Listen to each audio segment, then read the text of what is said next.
Hey gang, what's happening? Yeah, boy is here. And he is ready to play some bingo and theorize about anime. And doing all the good stuff. Divinez is hype and I'm hyped as well. We're all hyped and we're gonna share in that hype together tonight. Yeah, late night gang, rise on up. Shoot, I know this is kind of last minute, but I'm happy to see some familiar faces right off the bat. Y'all are on top of it. I like to see that. 11 p.m. on the dot for me. Shoot, I'm just happy that I actually managed to arrive on the dot this time around. Was good? Shoot, man, freaking, I'll tell you it was good. It's this anime, I hope, because shoot, it's gonna be great. You know what though? Speaking of what's good, I wanted to ask, how's the lighting look here? Is the lighting okay here, or does it look better when I do that? What's up, Ant-Man? Damn, we got a lot of folks on the late night gang. Shoot, I'm happy to see that. That's hype. All right, let me go ahead and get some background music and pop out chat here. Just get some of the usual setup while everyone else is coming on in, matriculating into the hype here. So, lighting is G. Okay, lighting is good. Cool. Definitely want to make sure lighting and sound are going to be nice here. I probably need to be on here right now. I feel that. Yeah. 10, like AM or PM? I'll just take a random stab at it and say PM because that would mean East Coast, right? A lot of East Coasters should be like 10 right now. Light seems okay? Cool. Scar obliterated by Chrono Jay earlier. Did he shout Dragon Empire propaganda when doing so?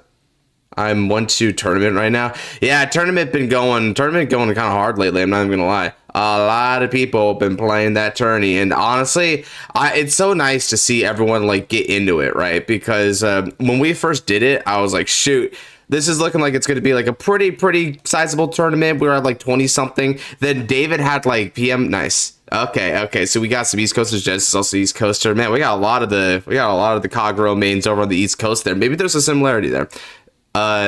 Nope, he used Ignis. Shoot. Well, I mean, I guess it's still a dragon, so it definitely qualifies under his criteria of please let it be cool dragon card because dragons are what I like to play. Okay, let me go ahead and get some what's a good chill song to kind of get this going on here. I like some Witches Hardos too right now. Shoot, why not?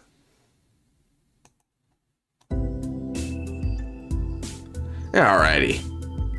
Let's see. So it seems like people are really hopping on in right now. Heck yeah. Okay. I faced Ava, Java. I like how that rhymes. Ava, Java, Varga. I don't want those like are like a baller three just to say in tandem with each other. It's kind of interesting. All right. Let's go ahead and get some bingo making here.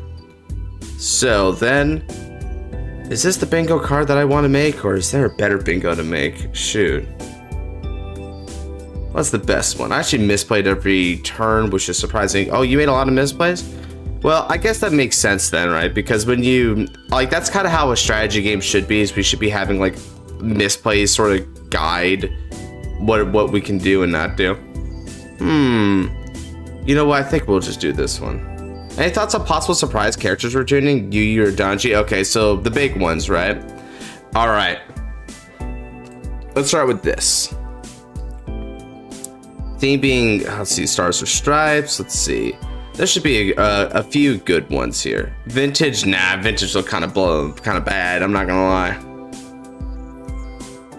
Baby, definitely not. We just passed Christmas, so no. Ooh, that's a little. Ooh. I want Yu back so bad. Dude, get more Overdress, cross Overdress support there and just like go hype, right? Because what I like about like the support is they actually did get like some pretty decent cards here recently, right? Armor Pierce Quip back from set 2, I think it was. And then we also got, he could be using Cindy. There's that new searcher for your cross Overdress units. And I think also Overdress units, right? So how does the bingo card work? So basically, once I figure out what bingo card skin I want to use, that's a pretty good one. Tell me if there's anything that stands out to y'all as like a good bingo card. Oh, that's kind of quirky, this one. So we're gonna go ahead and chat and I are gonna devise together a good bingo card. Now, I'm thinking we're gonna make a 5x5 because there's gonna be a lot of theories surrounding around here. I want a new Nirvana that works the crossover in Overdress. Yeah, that would make sense, right? Because he's incorporating all the parts of his like history, both as a protagonist and into the future in Divinez, right? So in theory, they should be working together. Because if they don't, this is kind of like Sag. Did you miss anything? No, we just started this stream, so you're right on time, man. Bruh, 90% is Dragon. Yeah, we want to keep it all together because otherwise it's sort of like they would be spitting in the face of like a part of Yugioh's journey and the whole idea of the crossover dress, right? New Amorta. Yeah, I see that. Okay, new Amorta, new form. So that might be a good one to throw on bingo card. What are we thinking for bingo card skins? I think the notepad might be a pretty cute one to go for here. Might go for notepad. Shoot, that's the case then. Then let's title it.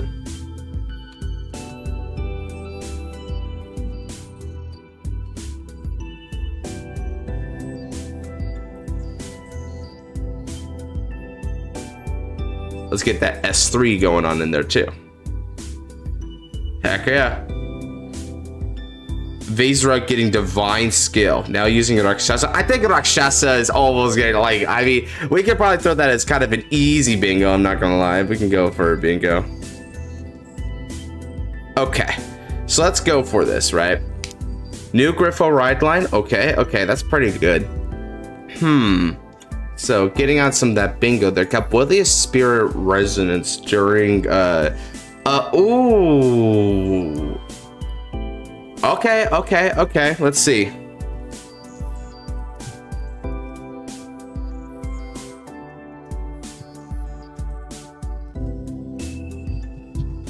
Gab Spirit Moment. Yeah, Gab Spirit Moment. That feels pretty good. New Revoltress mechanic. Ooh, okay, I like that.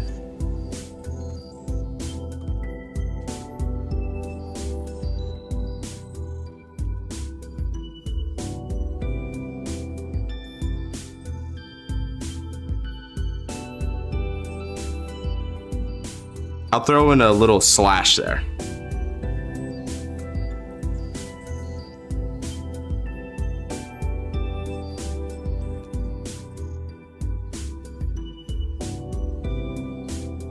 Mag getting new form, new Vylord. Ooh, that's a lot of new going on there. New Bob Sagada Arms just cuz. New Bob Sagada Arms, new Dradjuld. Shoot, there's a lot of like new right away, right? Grade 4 upgrades for Fadeds. Bob Sagada becoming a 4-attack deck. Multiple aces for Veiled Rogue. Okay, let's. Oh, multiple aces for Veiled Rogue. Is that spicy? Oh, that might be. Is that spicy enough? I wonder. Simple, not truly disappearing, and a part of him is still in. Oh, that's kind of interesting, actually. Yeah.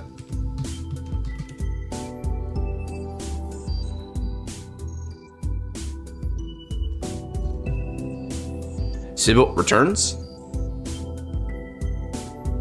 Cross Revoltress. Yeah, we'll throw Cross Revoltress under the new Revoltress or mechanic. Let's see here. Yeah, yeah, okay, I see it up there, Yahweh. Nice. Erica versus now. Well, I feel like that isn't really bingo. I feel like that isn't really bingo because it's like at the ending, right? So that doesn't feel like all that big, right? Let's see, it might be a stretch, but confirmation you exist. You know what? I can kind of throw that under. You know what I can throw that under? I can just throw that under the blanket of.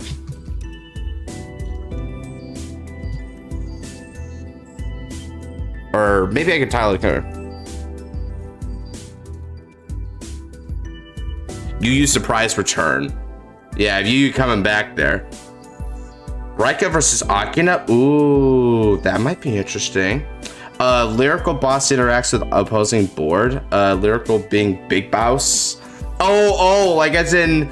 Oh, that would be kind of interesting if Susanne is like final villain. That's kind of cool.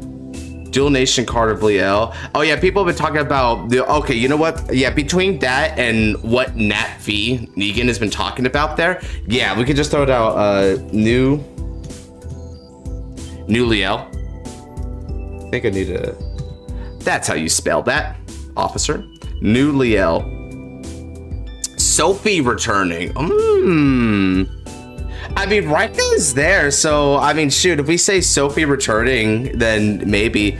Dude, how big do we want the bingo card to be? Because, like, oh man, if we do the bingo card and imagine it's like 10 squares both ways, so the squares are just absolutely ginormous and everyone just like gets a piece of the pie there. I bought a Bling my deck for $100. Can't wait for it to arrive. Oh, nice. Big encounter card. Raika versus now would be a hype fight. Oh, you know what we can do? We can split this up into 2 sections. How about this, chat? So we'll make the bingo card here, but then afterwards, right, we can probably list like a bunch of different fights that can happen in Deluxe, and then we just kind of like discuss the winner of them. That seems like that'd be pretty cool, right? Yeah, I think I might like that idea, so that we can talk about that without having to like take the bingo card on like fight results, right? All old units gain divine skills. Shoot, I guess that's kind of fun. Akina does not win Deluxe. Oh yeah, that's a good one too.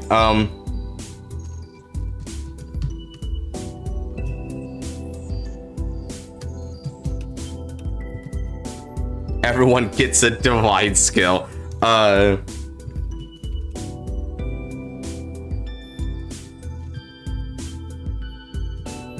We'll throw in Akina doesn't clear.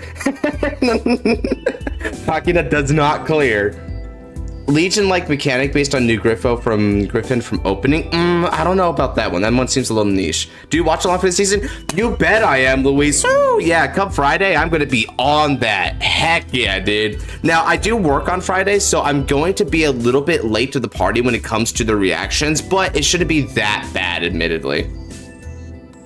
Yawn, late stream for bingo cooking? Yep, bingo cooking and just some anime theorizing, and that's how we'd be taking it here.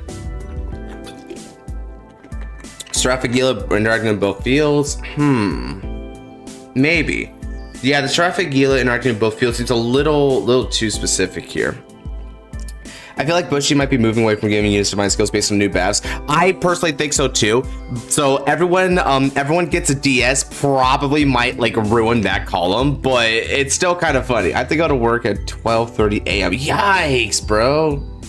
Vi's Rogue copying opponent's effects. Ooh, I actually kind of like that.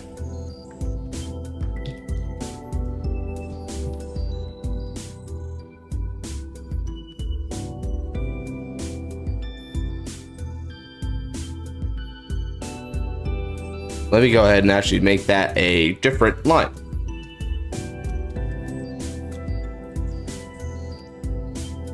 So, okay, now's Mentor being antagonist type. And Erica and Hikari fighting over Akina make everyone doesn't confuse AM. That's actually kind of funny.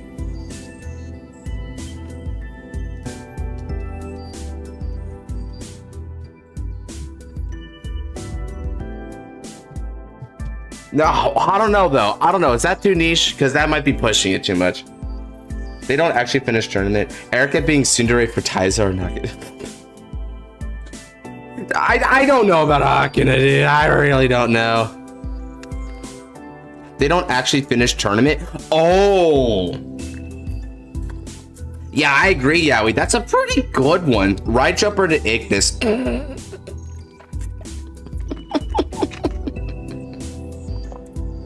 Evil card takes over one of the people in Deluxe and goes rogue. Okay, I know how to say it.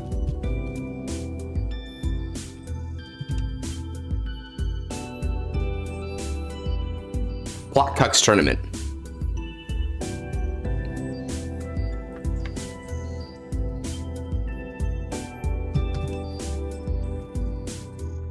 Plot Cucks the tourney. That'll probably make it look better. Yeah, there we go. V's Rogue somehow meta, but you see, we can't determine. You see, the problem with that one, Kami, is that we can't determine it's meta or not just from seeing in the anime, right? We'd have to see it actually get played. Like hell, remember when Overdress Imperial was first revealed and everyone was clowning on it, but then it turned out to be a meta card. Same thing with Full Blast. People were clowning on Full Blast, but it ended up being like one of the strongest set 13 decks on release. Bushy restricting Overdress Imperial and Ride decks since Cohen keeps running OG and Ride deck. Oh, that's not even something we can determine in the anime. This is for the anime, right?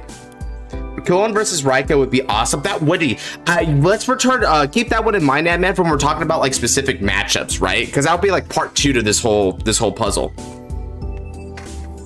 The Will gets his run back against Kuon. Oh, I like that one. Ah, yeah.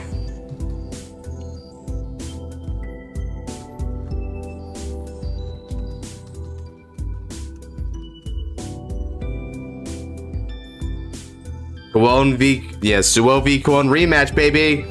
Kuon uses Imperio in the ride deck. Man, I swear, Boy Genius is on Prod Alert because of that crap. Like, for real, for real. He just doesn't. He hasn't been able to live that one down in a while. Okay, so Etika versus Mide. At least 2 more characters are revealed who will compete in the tournament. That's true, right? Because try to make the 16. Corrupt Fallen Reziel. Oh, you know what, Noel? That would be interesting. Because it kind of works in tandem with Viserug, right? Because Viserug is having like those sort of like weird alternate forms. So if there's like a dark Reziel that Viserug is sort of like duplicated, that would fall under that. Yeah, actually, I'm not gonna lie. I actually do kind of like that one. Huh.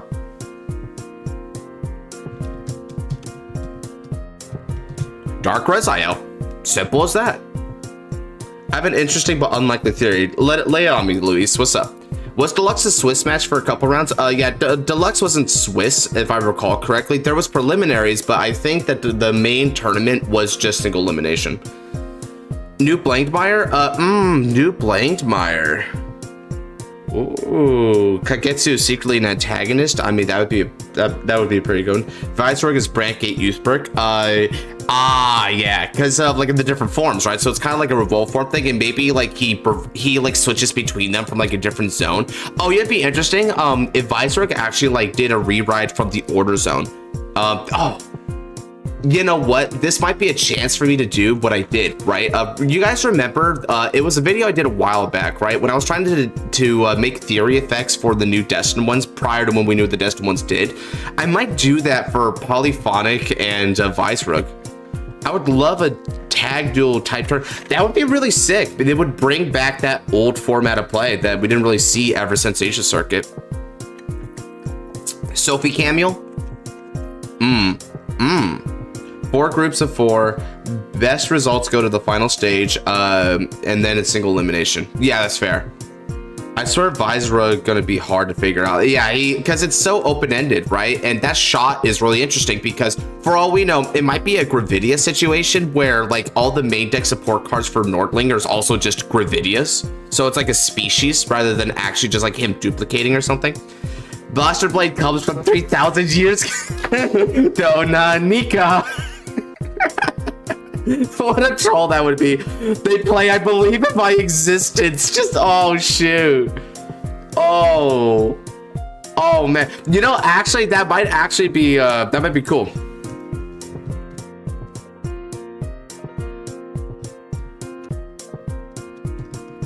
Deluxe pulls nostalgia, so like an opening or maybe a reference to like old G series. Deluxe pulls nostalgia might be good. Is that a good one though? What do you think? Is this actually good, or does this not belong on our bingo? Viserug is basically Evolt Pro. I can see that. I mean, I just hope he's not as hard to kill, right? Because Evolt was ridiculous in build, dude. But Evolt like lasted effing forever. I'm not even gonna lie, I preferred him when he was Bloodstark. Spoilers for build, by the way. If Reziel goes Dark, Varga or Leo will save him. Ooh, yeah, that would be. Oh, you know what? Rashasa redrawn art to show the control of the corruption. Oh. That, you know what's interesting about that one, Genesis, is I think they're going to do the same thing for Dragon Tree markers. Dragon Tree markers are going to have like the Flourishing Planet thing, like I keep on saying, so that Seraphic Gila can still use Dragon Tree markers as part of its core gimmick, but it doesn't have like the clashing aesthetic part. Akira gets like Qualia. Nah, someone dies in Deluxe. What? Who though? Okay, KB, elaborate. Someone dies in Deluxe? Shoot, the closer I got to that was Michiru getting into a coma and he's out of it now. What the heck? The sword does still exist. It is still blasting blading. I'm gonna go crazy for it. Uses can counter deck Akina that he uses his real decks to Deluxe. Plays what's his name? He's the Blitz start deck guy. Astrum. He plays Astrum against him and then later on actually plays the real deck. That'd be a troll. Was Akina pulling weapon out goes crazy? Shoot, yeah, no kidding. Traffic yield against Megaloma stride skill. Megaloma stride skill. Megaloma stride skill. I'm trying to remember which one that was. That was the progenitor dragon, right? Let me sec. If I recall correctly, it was a progenitor dragon.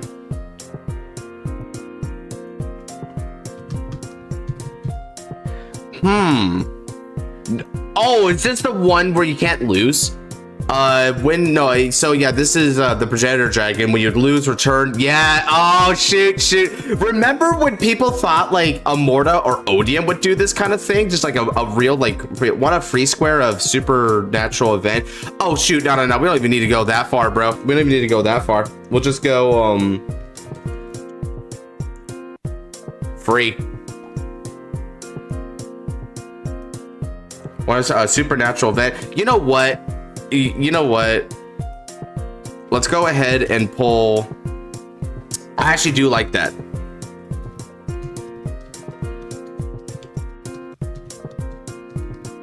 Supernatural shenanigans. Seems fun. Oh god, that's so tiny.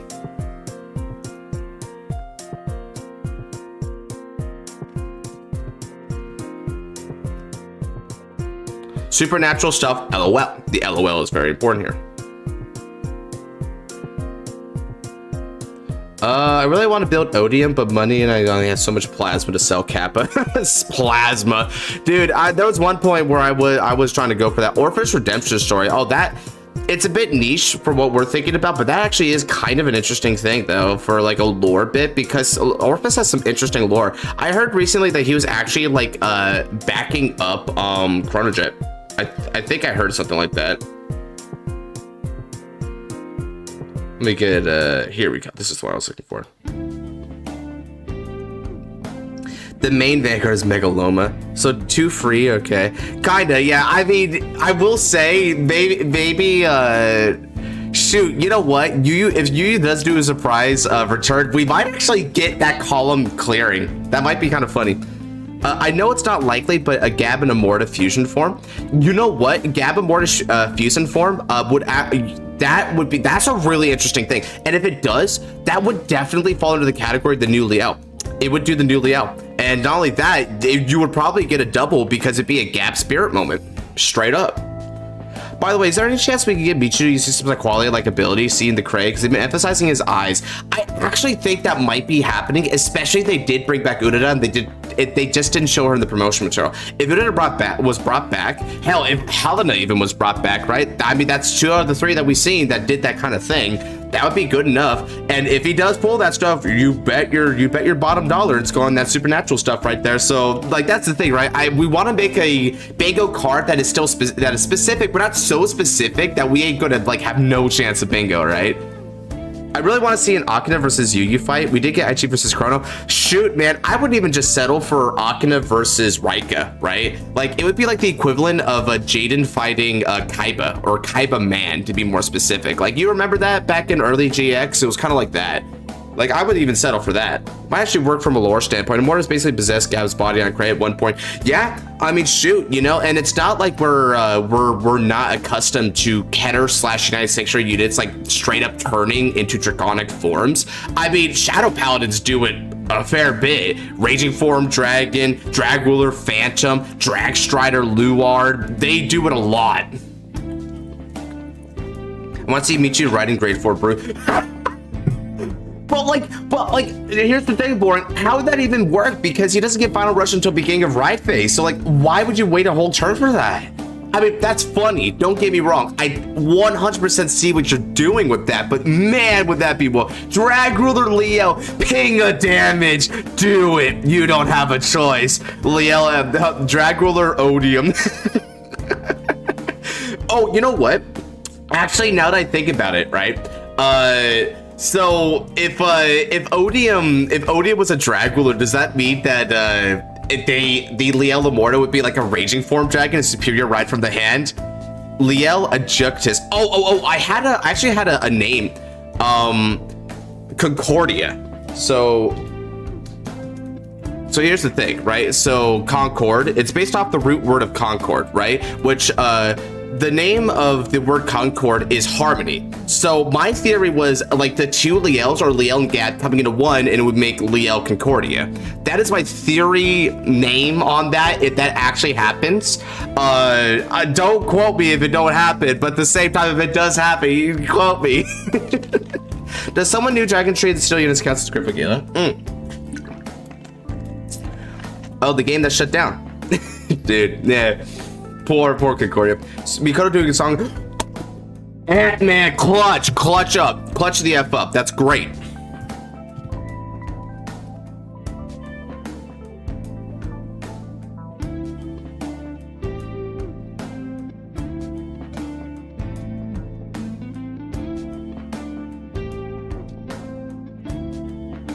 Mikoto Idol Deluxe.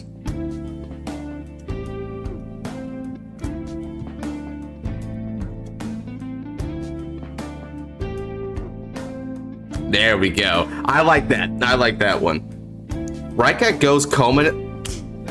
Why? Dude, Kami earlier was like, someone's gonna die in this Deluxe tournament. And now you're like, I want the boy in the coma. We must always have at least one fan favorite character in a coma. Next thing you know, we're gonna get now Inabe in that freaking seat, bro. She's gonna be in the hospital bed in a coma. And then after she wakes up, she's gonna like go and like tag out with Taizo, and he takes coma duty.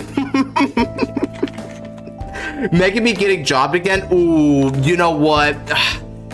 Ooh. Okay, chat. I do want one slot for Megami. Here. So let me go ahead and actually start a poll here.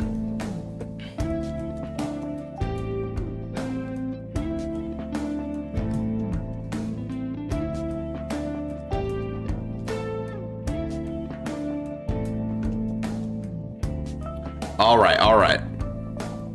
Let's see.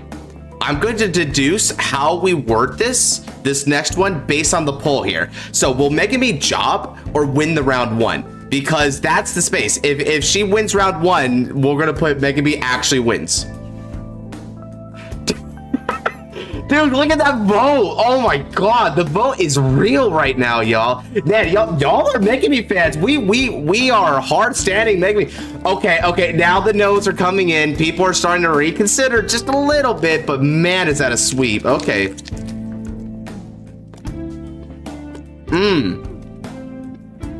Fascinating. Shoot, we actually have 5 people, 20. How many people are? We have 39 viewers right now? What the heck? Whoa! I didn't even know we had that many people. That's awesome. Wins round 1, loses more after. Yeah, that like breaks the record by almost double, Shiono. That's amazing. Thank you, y'all. Anyway, so 29 votes. Okay, I mean, we have got it. Yeah, that we pretty clearly going to say.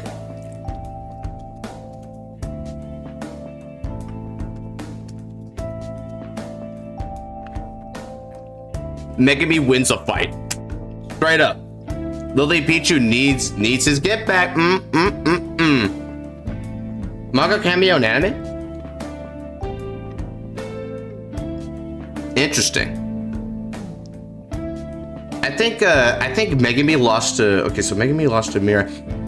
Okay, so that one will be a matchup section thing, but that is actually an interesting debate because they both come from the same basic era of play, and I am wondering what their relatives is like. Because here's the thing, Megami versus Mirai is actually a fascinating matchup because of their positions. Megami is the leader of Team Blackout, and Mirai is the leader of Team Daybreak. So you can kind of see where they sort of like taking on the leadership roles of the diametric opposite teams.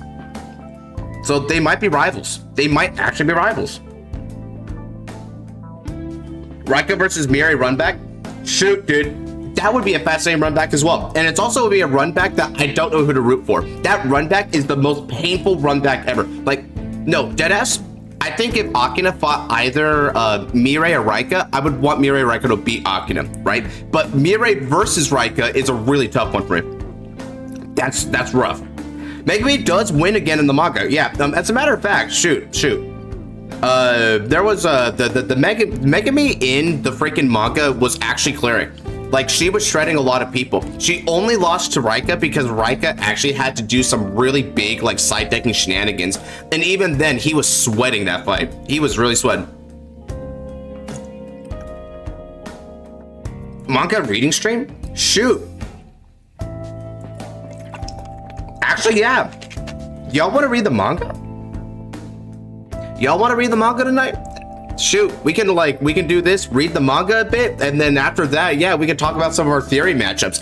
Yeah, so maybe we can do it in this order. We finished the bingo card here, right? We read the manga, and now that we've read the manga, we've sort of caught up with everyone, then we can like make more informed decisions. I'd watch you read it. Shoot, yeah, straight up. Yeah, we can go for that. Why not? The boy versus the girl. Yeah, that's a tough one.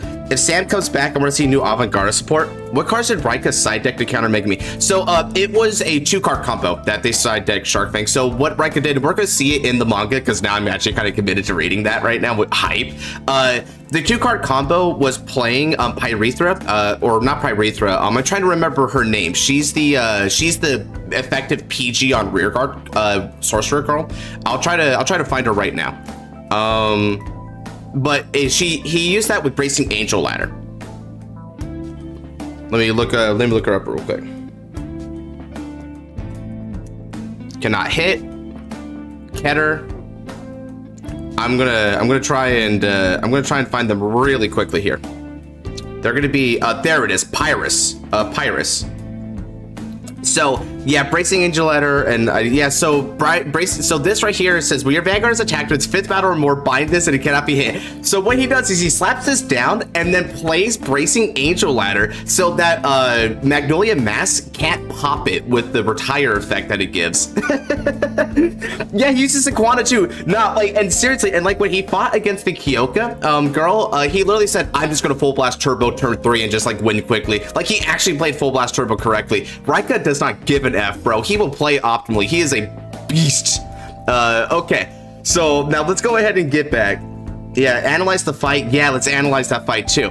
All right, so let's go ahead and finish this bingo card though. So Megami wins a fight. That's going to be on our bingo for sure. Sam comes back is interesting. Sam comes back is an interesting one. Giving middle finger to Magnolia. Yeah, what a side deck. Which, by the way, when I do the because my channel here, we're going to be doing a deluxe tournament, right? Like just like what we did with the Fated Clash and the Destiny Showdown, we're going to be doing deluxe.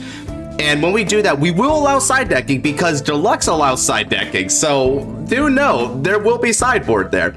Wait, he played correctly for once? Oh, he played so correctly, Zach. It was brazy. Like, I looked at that and I was so proud as a youth brick player because I'm like, yes, this is the power. The tournament is, yeah, the tournament is going to be a while. So here's the thing, Arxel. I'm only going to like, so I think we only need season 1 though to really understand what the tournament format is going to be like. And then we'll go from there. Zaxa returns. Ooh, you know what? We can, I wonder if we can try to encapsulate that, right? Because there's a lot of return characters, you know? We're talking like Urara, Sophie, Sam, Zaxa, Donji. There's a lot of potential characters there that like could be like surprise returns. So how do we encapsulate this?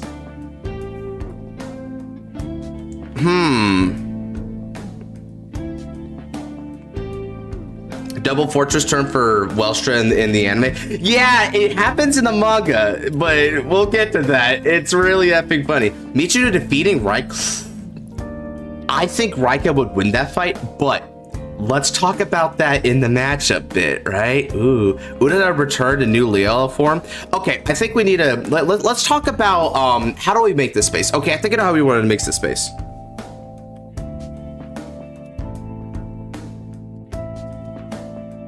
Let's put this as,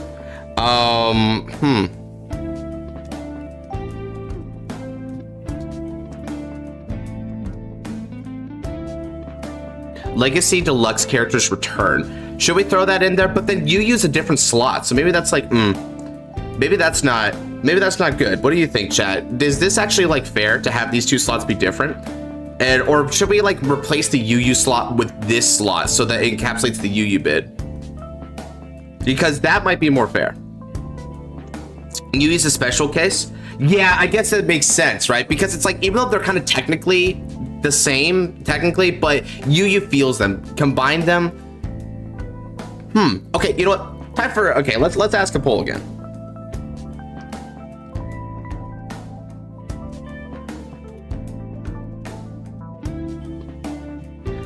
UU slot separate? Let me spell separate correctly real quick. Yeah, what are we thinking? Democracy. Yeah, when in doubt, democracy. I mean, we're making it all together, right? So, shoot, if I don't ask chat, then what am I doing here? If I don't ask y'all, we're not doing this right. Democracy. Where do we vote? So it should pop up in chat here, in YouTube chat. Let's see. This is a lot more heated compared to what we got with the Beg and Me bit there. It's a lot more interesting. Yep, you see it. Should you be a separate slot or nah? 40p, whoa. Main character return hits different, so yeah, separate, that's fair. Okay, I'm gonna give this another minute to really like cook in here because we got 40 people, so shoot, like that's enough people to potentially sway the vote. So if it doesn't pop up another 60-ish seconds or whatever, then yeah, we're gonna keep them as separate slots. But it seems pretty clear right now, people want them separate. Always Persona 6 damage. Oh, anime finish. Anime finish. Oh, do we want to throw anime finish as just like a cute slot? That's kind of nice. Yeah, okay. It's yeah, minute has passed. Vote has only been widening in use favor. Okay, yeah, separate slot then. We move on to the next one. Democracy is beautiful. Akira doesn't ride Rezael Vita. An explanation of supernatural abilities like supernatural soul. Yeah, supernatural stuff. We'll probably keep that in the supernatural stuff bit, right?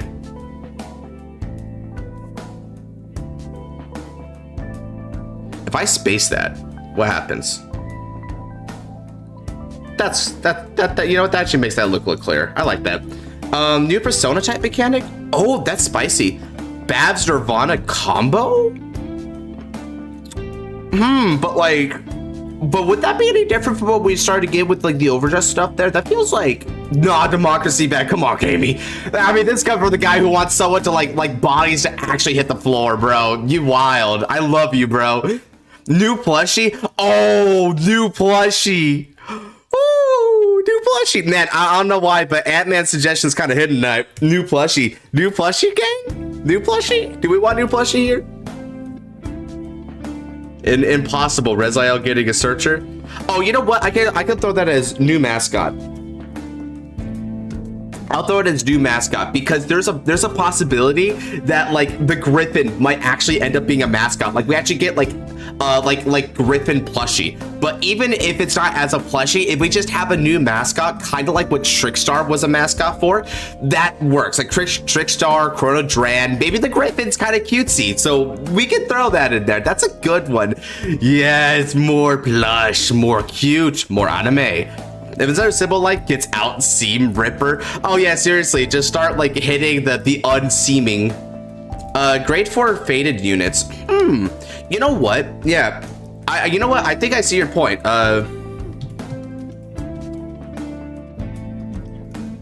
Okay, how about more FO/DO retrains? Maybe that? Or with the grade 4s? Cross Overdress for Bavs? You know what? Oh, that's actually kind of an interesting one. Huh.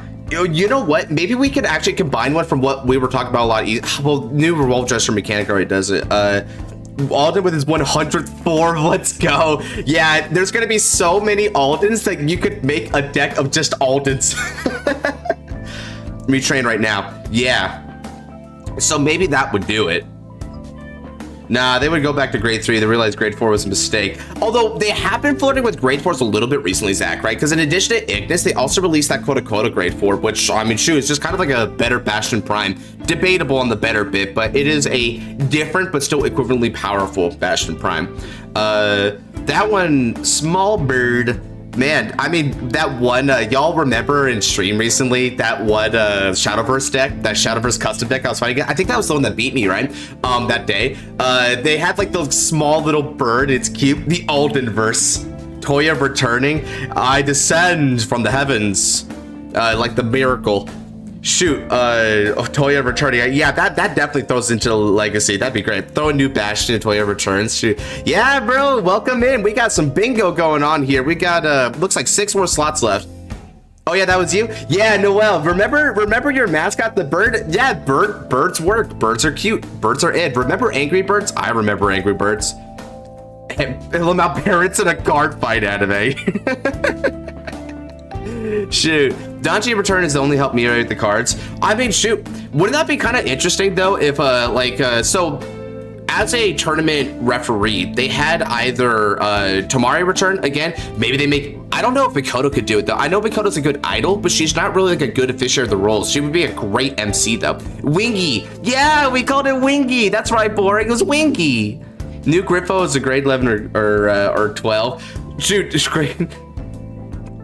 So how's this work here? We just talking card player. We want to see the. So basically, yeah, Wingy. So there was this bird, the Shadowverse bird card that was retrained into a custom card for Vanguard, and it was a really cute artwork. So we just called it Wingy, right, to give it just like a cute little pet name. Hikari becoming an idol like Mikoto? That's an interesting one.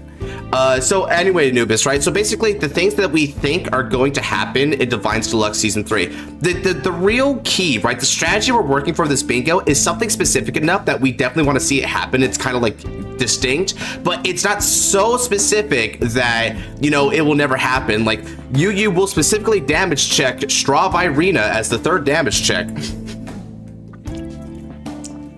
I can imagine Danji is here, fights once and gets jobbed. Oh yeah, Biomitz just gets like slammed by someone random, like maybe Megami or whatever. It's like, no, big bro, I'm blackout leader now. It's my turn on the Xbox. The Griffin is the egg left by Immorta for Reziel. So technically Blankmeyer is a little brother. Oh shoot. Imagine the Griffin is a Dark States Keter, because you can do a Dark States Keter dual nation and it actually works with Blankmeyer. Goes into Soul, chooses a card for drop, and either calls it a field if it's Reziel or binds it face down and gives power to Blankmeyer if it's your Blankmeyer. That'd be cool. That would be cool. Deck swap episode, characters playing other characters' deck. Oh, you're talking about, is that kind of like what we saw in Asia Circuit way back when like Ren was trying to help Misaki get over her rut with Tsukiyomi? How about this one? Making me undergoing an anime misunderstanding regarding someone's relationship. We've already done that though. We've already done that though. We did that in freaking Overdress like episode 2. I can picture them getting jobbed by Suzune and Rika. Oh yeah, I mean Rika and Suzune kind of need like warm-up rounds, don't they? They kind of like need something to chew. Josh theory on Craig comes true. Yeah, boy. Have you seen Dual Nation prices in English? Please no more Dual Nations. Shoot, here's the thing though. I think that one of the reasons why the Dual Nations are super expensive, Nightmare, is because, you wanna know why they're expensive? It's not just because they're really good, it's also because, let me go ahead and scroll down to the set that they came out in. They came out in, right here, Festival Booster 2024. People don't buy Festival Boosters, not at all. These products don't sell, they stay on the shelves. So what ended up happening is when people caught wind of this, they bought these out en masse and then just exorbitantly like kind of gouged out the secondary market on the prices, right? This doesn't really follow the typical line of supply and demand like a lot of booster sets would, right? Like for instance, a lot of prices in Faded Clash here is pretty chill despite a lot of very relevant cards being here. This set is pretty affordable because people bought it a lot, so there's a lot of availability, there's a lot of supply, so the demand lowers. So how is it related to Blankmeyer? Nothing concrete, just because in lore the egg bearing the Griffin, Geraldus like joked that the Griffin might be like a little brother figure for Blankmeyer. Now is the new punch bag in Deluxe. Oh, stop. Be still my beating heart. I say thee nay. Shame on you. Now is the new punch bag. No, we have plenty of better punch bags. I just hope it's not Megami. Because she was always the punch bag. Frick you, secondary market. Yeah, like shame. Everyone loves now. So, as a matter of fact, right? As a matter of fact, I almost want to throw in a theory on Bingo here that that now like wins Deluxe. Like shoot. What do you guys think? Should now like be like an idea for wins Deluxe? An Bingo unexpected jobber? Unexpected jobber? Well, I mean, but what would that qualify as? Because it kind of depends on, like, for instance, would Kowon be an unexpected jobber or not, Arxel? What about... that Tix car is 53 bucks. Yeah, dude. Ooh, yes. It's a general running joke. Rezile's convoluted family tree. I'd put her top 4. Yeah, I want her to clear. Hell, Suo could also clear. Wouldn't that be so cool if Bladewire actually cleared the whole tournament? Man, I know Dark would be so happy by that. He'd be like, yes, the best deck gets the best results. Shoot, okay. Now is the new moneymaker. When buyer money, Kadani, she's the one printing money. I mean, yeah, she prints money and shoot, dude. I remember when David hella wailed on Now Supplies, bro. I don't want to ask him what like the price gouge on that was. This need to go. Susanne loses her debut fight, loosely goes evil / crashes out. Interesting. Okay. Erica becomes new champion. Ooh, okay. How do we want to word this? Because I like the Erica Suo now wins. Maybe we just word it like that.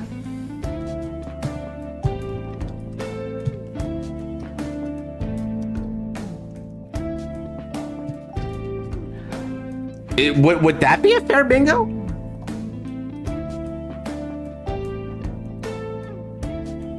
Would that be a fair bingo?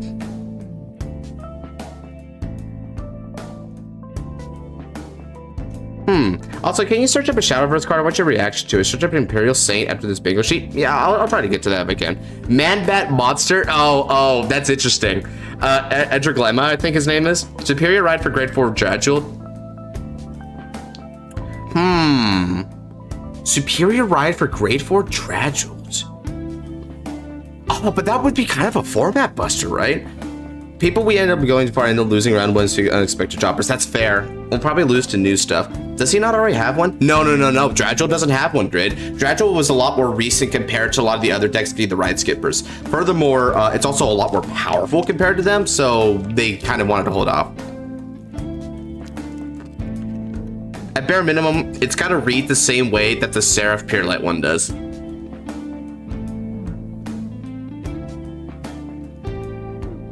New Magnolia?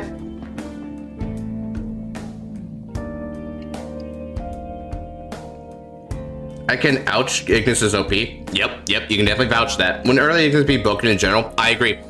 Ignis should always be a turn 4 card, no matter what. Polyphonic Overdrive has lock skill. You know what? I actually kind of like that. How about...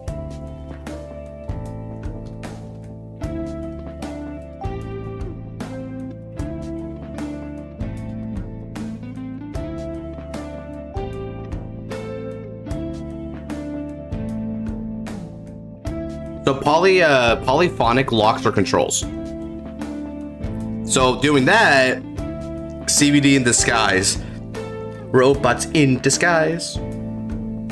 Either one sort of like Seraphim. Yeah, I would agree. And that's just the bare minimum. It's still kind of dangerous, but I think at least if you do that, then it would probably be okay because it's just a consistency booster. It doesn't actually turbo. Should be in bingo. Yeah, you know what? I can see, but you know what? I'm gonna save that for the matchup part because I do want to debate matchups with y'all. I think that would be interesting. Where's my new Seraph grade 3? Kagetsu is an evil... Wait, diff ride theories? Shoot, Pog? Hey, chat, diff rides? Diff ride? Shoot, maybe Susanne has diff ride. Hey, Pokemon Rux.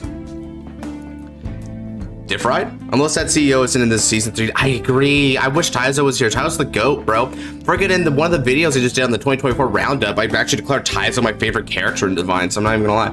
All right, joking about CBD's daughter being a lyrical monasterio student. Man, I remember a couple of jokes like that where people were talking about what was it? Oh yeah. Remember Brawlers?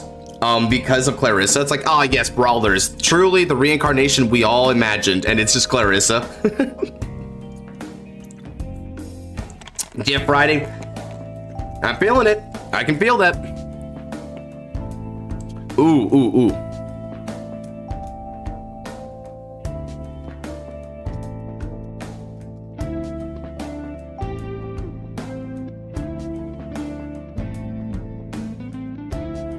Or how about mind control?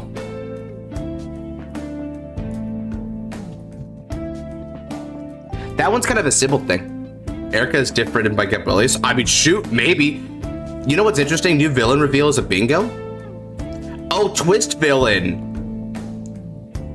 Yeah, twist villain, new character shows up in final answer. You know what? These kind of read pretty similar. Yeah, twist villain. Fair. That's easy.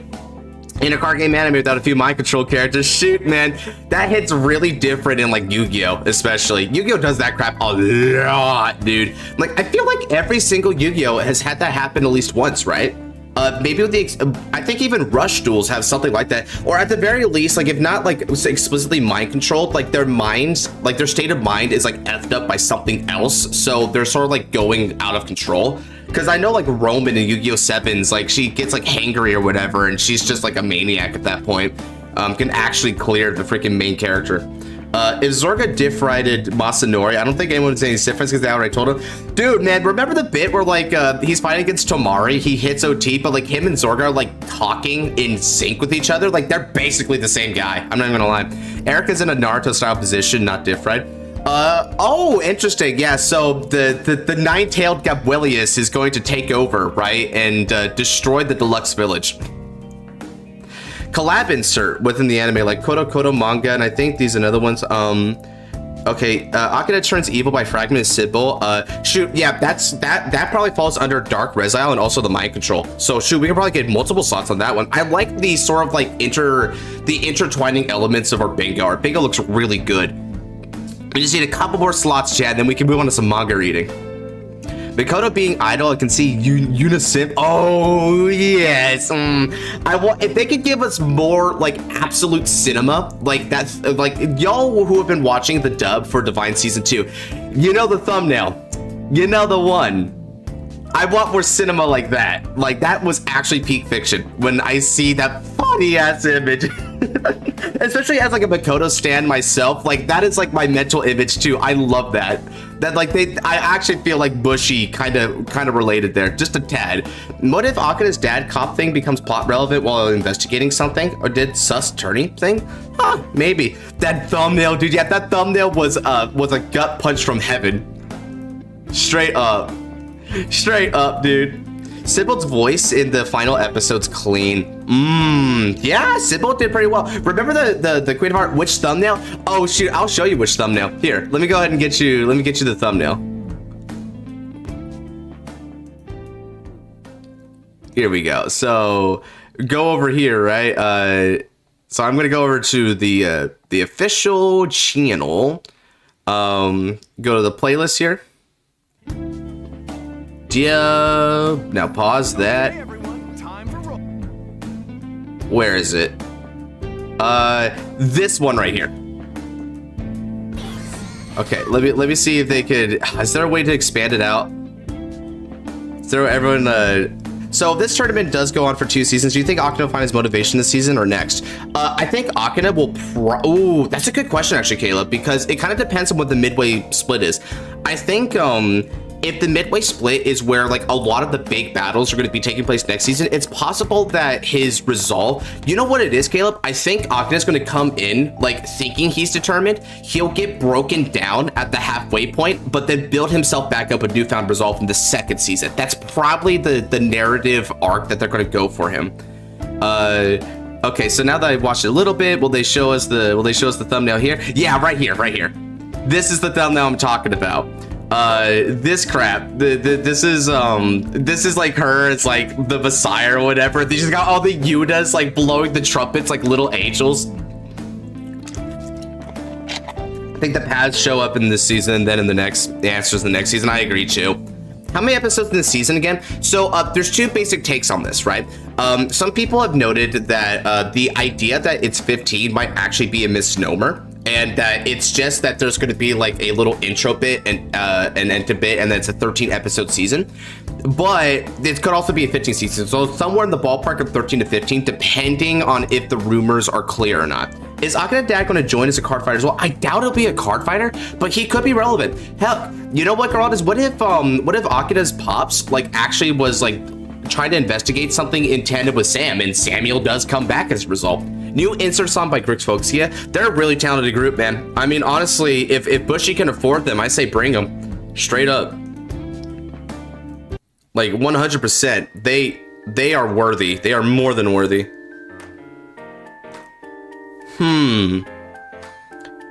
So maybe more Akina X now. See. Okay, y'all got me.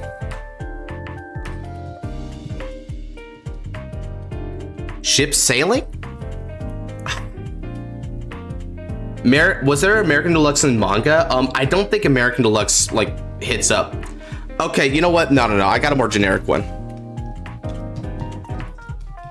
We can all agree, fan service. Whether that's beach episode, shipping, love triangles, fan service. Surprise artist for concert in Deluxe. That's interesting. All right, I'm down with that. Yep. Okay, we all bracket on that. Let's go. I like how everyone's like, yes, we must have fan service. Like the freaking internet, like red eye shine thing pops up on everyone's faces. Beach episode is shoot, man. I don't know, bro. Like not like I remember when like the Vine season was still ongoing and people were already like making bikini arts for like a lot of the waifus. I'm like, shoot, dude. Kind of surprised Daigo review. Kidani. Do we want that to be like our final slot? Surprise artist?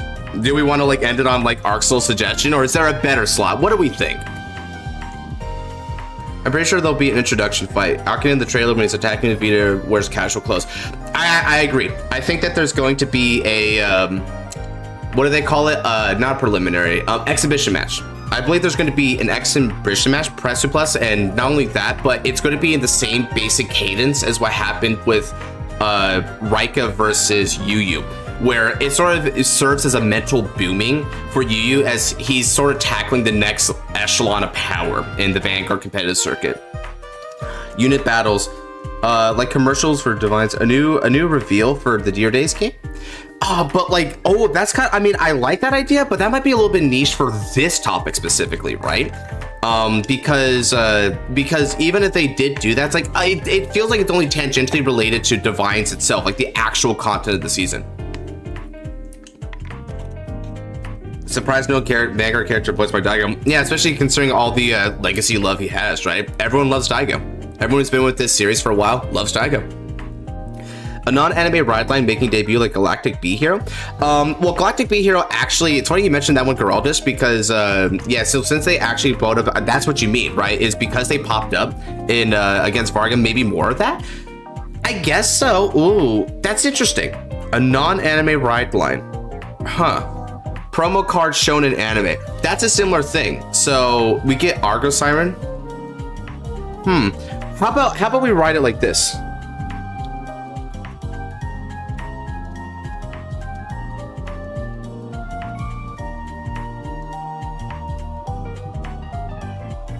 TCG exclusive card C play.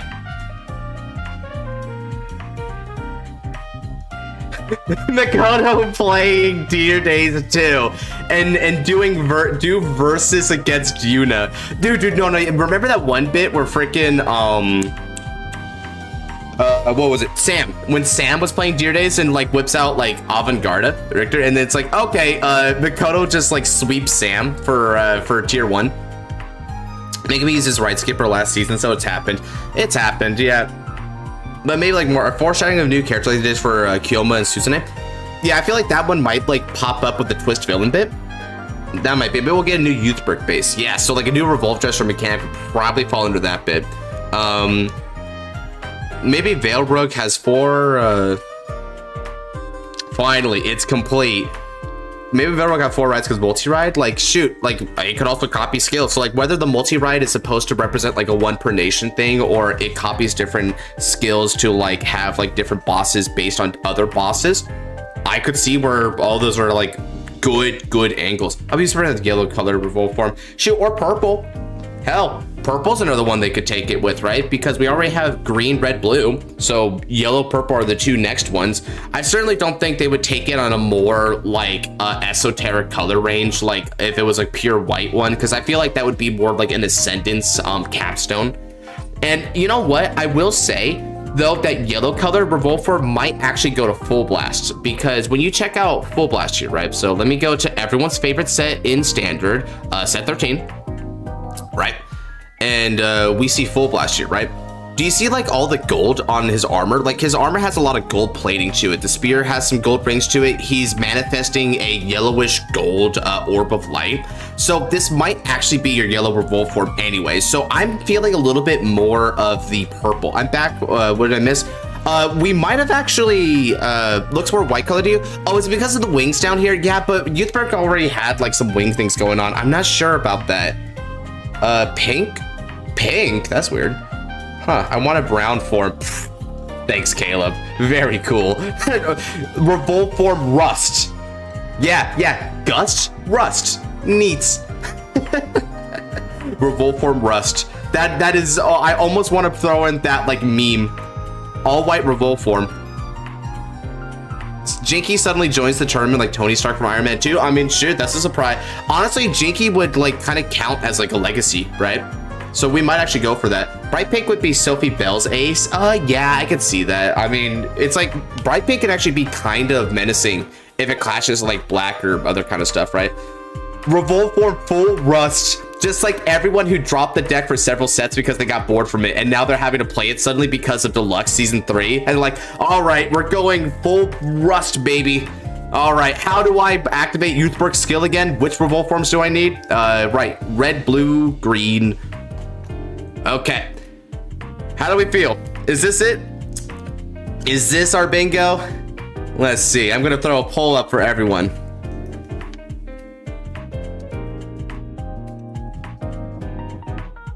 Is this our bingo? Oh, we're definitely going to enlarge it. I'm going to open image new tab.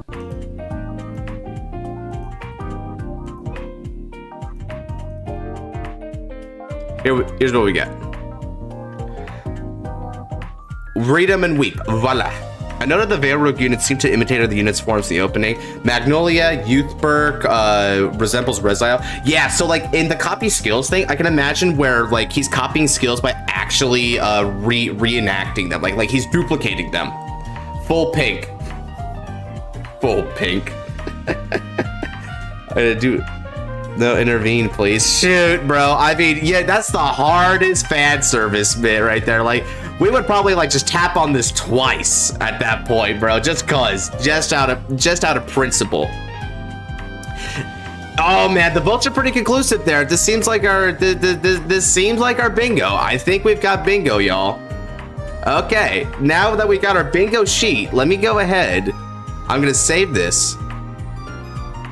What would tapping twice do to the bingo card? Oh, nothing significant. It doesn't actually have like any value in terms of the game itself. It's just us like making a statement that yes, this was definitely a right good slot to fill. Rear guards actually being presented would have been nice. Cope. Yeah, that's true. Randomize the slots. Randomize the slots. Should we randomize the slots? It feels like these are like already like kind of sufficiently random when you think about it, right? Because it's like, shoot, like it doesn't feel like there's really a theme to any of the slots. We sort of like went back and like here, there, over there, all around, except free. Randomize free. It's like over here now or something randomly. Yeah, this seems fine to me. Veil Rogue really could be Emperor Vertus from Animal Kaiser Arcade. He takes the biggest creature of that planet. That's why he comes out as a blue whale. Oh, interesting. Yeah, it seems like everyone else in chat. This is a fine slot. Good. I like that. Okay. Well, we did it. We've got our bingo card. Where I'm gonna share like I'm gonna go ahead like try to make sure this has like a little bit of a higher quality image. So I'm gonna like run it through an image enhancer later off stream, and we'll be able to shoot that as a community post so everyone knows to look out for bingo. And I'll be able to have this bingo card here like every episode when we do an episode review, because we are gonna be watching season 3 together, y'all. I'm gonna be able to like throw bingo up here. Okay, I came in the middle. So what manga are we reading now that we're done? So we are going to be reading the Overdress manga, right? It is Deluxe season. It's Deluxe season 2, I guess you would call it, aka Deluxe 2. So yeah, good bingo. I agree, and this is a fine bingo card.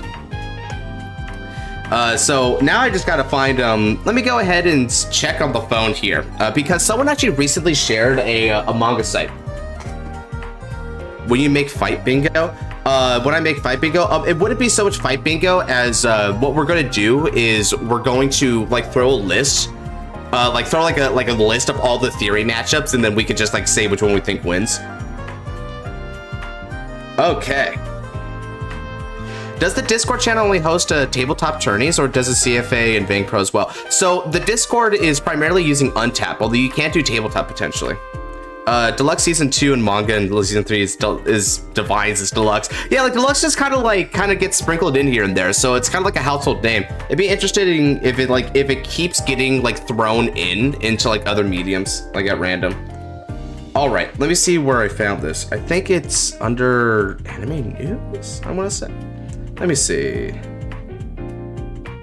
Yeah, here we go. So it's under anime news. Let me go ahead and get this going. Okay, I was already in anime discussion, so shoot, we were closer than we thought, chat. Shout out to Shira for actually throwing it on us. Okay, so let's see here. Yeah, we got the menu. So we got all the chapters right here. Let me go ahead and pop up chat again. Chat, I think it's time we do some reading, baby. I wonder what does Serafagila belong to? It really is what episode, which nation? Honestly, I'm not sure about the episode because it feels like Gui doesn't have like any tells in his character about when he would be thrown up. But I could also see where it would just, here's one thing. I'm pretty sure it's gonna be a no nation. The reason why is because, why Untapped? Because it's what most people use. It's what I use on my stream, so it's what we're most familiar with. It's also a very versatile client because you can input and change cards pretty regularly. So that's why we use it. The XF would still be no nation. Yeah, I agree. Particularly because I agree with Grid here. I think that you're gonna have Dragon Tree marker support for all the different nations, right? Well, except Lyrical, it seems like. So ergo, we probably want it to be nationless so that you can still maintain the core philosophy for Griffogila deck, which is that there is a level, let me English correctly, chat. There's a level of player expression to deck building because you can choose the nation that you think best suits the playstyle of Griffogila, which it seems like with the initial era of Griffogila, the number one was probably Dragon Empire, I think, because of Esperidea abuse and the fact that Dragveda is the most optimal overtrigger to utilize with Griffogila because Griffogila can get a bunch of attacks. Honestly, I kind of want to see what Lyrical Griff looks like. That would be funny. That would be really funny. And actually, I'm not even gonna lie, Lyrical Griff like going down for the plus 10k. That'd be kind of cool because you can get plus 10k to like all your rear guards, which is relevant because you're gonna be swinging again. That's cool. Omni Grujo will probably get a new form based off of Serafagila. If Helena is in this, I can see that. All right, let's go ahead and get some reading music going on here. What's a nice track here? Sure, let's go for this one. All right, so are we ready to read, everyone? Let me go ahead and get that over there and probably also expand this so that we can see this a little bit better, right? How does this look to everyone? Are you guys able to see the manga well enough? Read it well enough?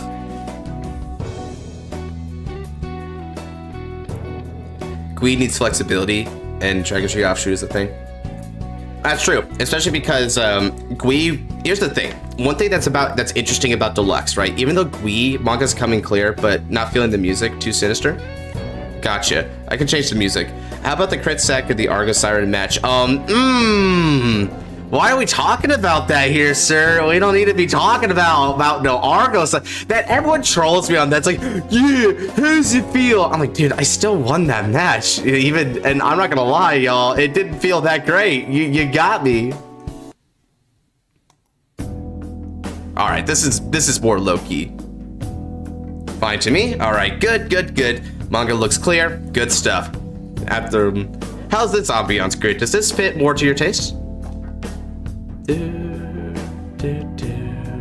Let me go ahead and shut a couple of these down.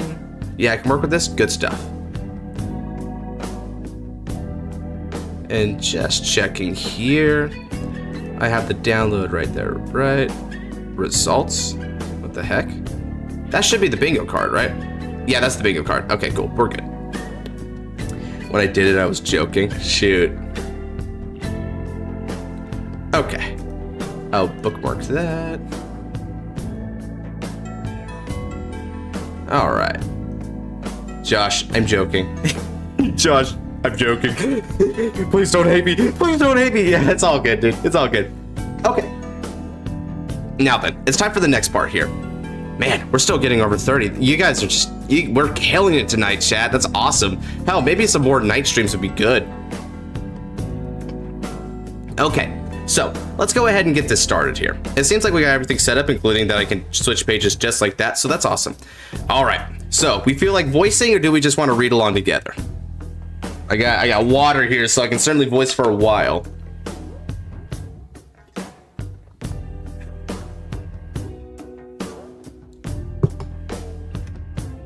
Do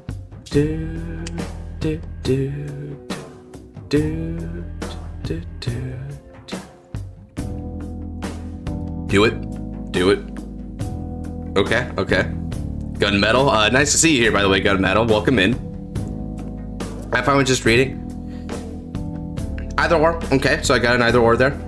Here, let me throw. You know, this is a great time for poll.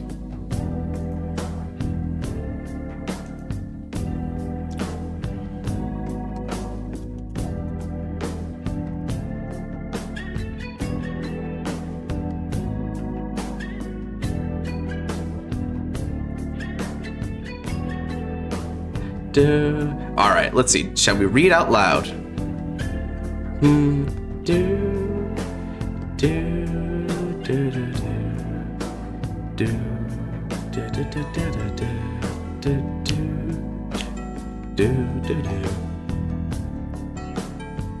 All right, we got 7 votes on that. Good stuff.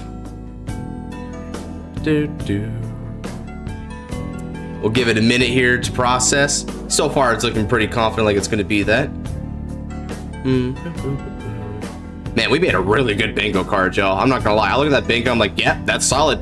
Especially because I can honestly see a lot of those bingos legitimately happening. And when one bingo happens, it seems like another bingo will probably proc because of it, because there's some related concepts there. Like, there's like plot paths that are built with it. Like a Dark Rezile would also probably lead into when we say read out, does it mean like just reading or voice acting? I mean as in like I'm just gonna like read it out loud. I'm probably not gonna do too much voice acting, mainly because we're gonna be doing a lot of reading here, right? So I want to make sure that I can at least like keep my voice through it, so we don't miss the effect. If any misplay or personal advice on the play would be good. Yeah. I'll probably stop in between when like there's something interesting to talk about here, right? Good stuff.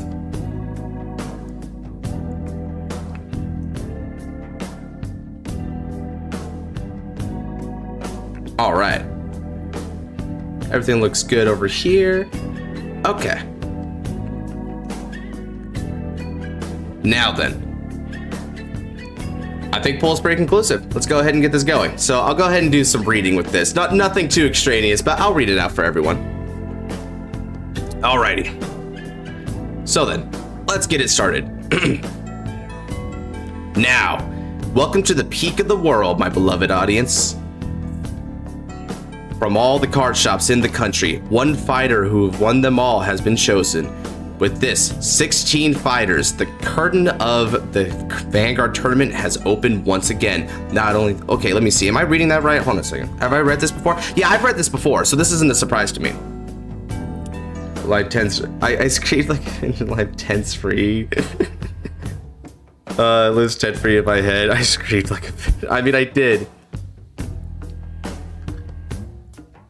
Not only that, this time we have 15 amazing fighters. Okay. These 16 fighters will be split into 4 groups who will win. Witness as the Deluxe evolve the fights. Witness the fight of the strongest. The top 2 of each group will be able to enter the finals and fight it out to become the champion. The strongest duo that brought your turnabout and first draft's newest Vanguard manga serialization. Ooh, nice, okay. Group A, round 1. Kirishima Mondo, this is the B hero, Galactic guy by the way, versus Hayami Kairo. After losing the previous tournament against Hazama Michiru, it's the comeback of the legendary pro fighter Kirishima Mondo.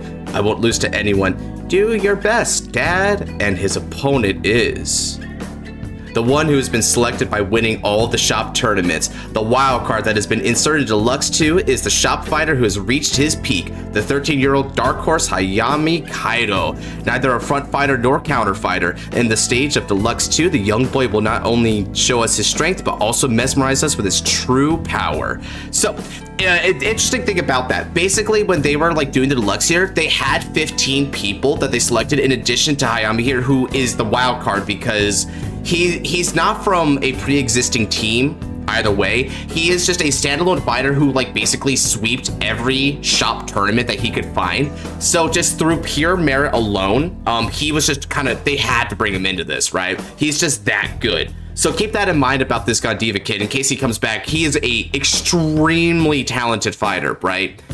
Is this guy from anywhere else? No, he is a manga exclusive character grid. At least for now, he's a manga exclusive character. He might pop up in the anime. So relative to the lore, he is canon. But even though this is canon, and we know it's canon because Divinez actually referenced the finals of the Deluxe tournament that takes place in this manga, he hasn't popped up yet, which is interesting, but he might pop up later. Now, as you can see here, they're playing Gandiva, by the way. So, you Gandiva fans out there who just saw the Gandiva mask, you know, maybe Gandiva mask. I mean, other manga, but good to know. You're talking about, let's see, attack the Vanguard. So you got Gandiva here attacking Galactic B Hero, no trigger. That's 6 damage, so yeah, Mondo gets swept right away. So Galactic B Hero, I'm sorry, y'all. Winner, Hayami Kairo. All right, as expected of me. No, it was such a close match, I could have done better. You're really strong. If you're free, why not have a match with my son? Thanks. That was a great fight.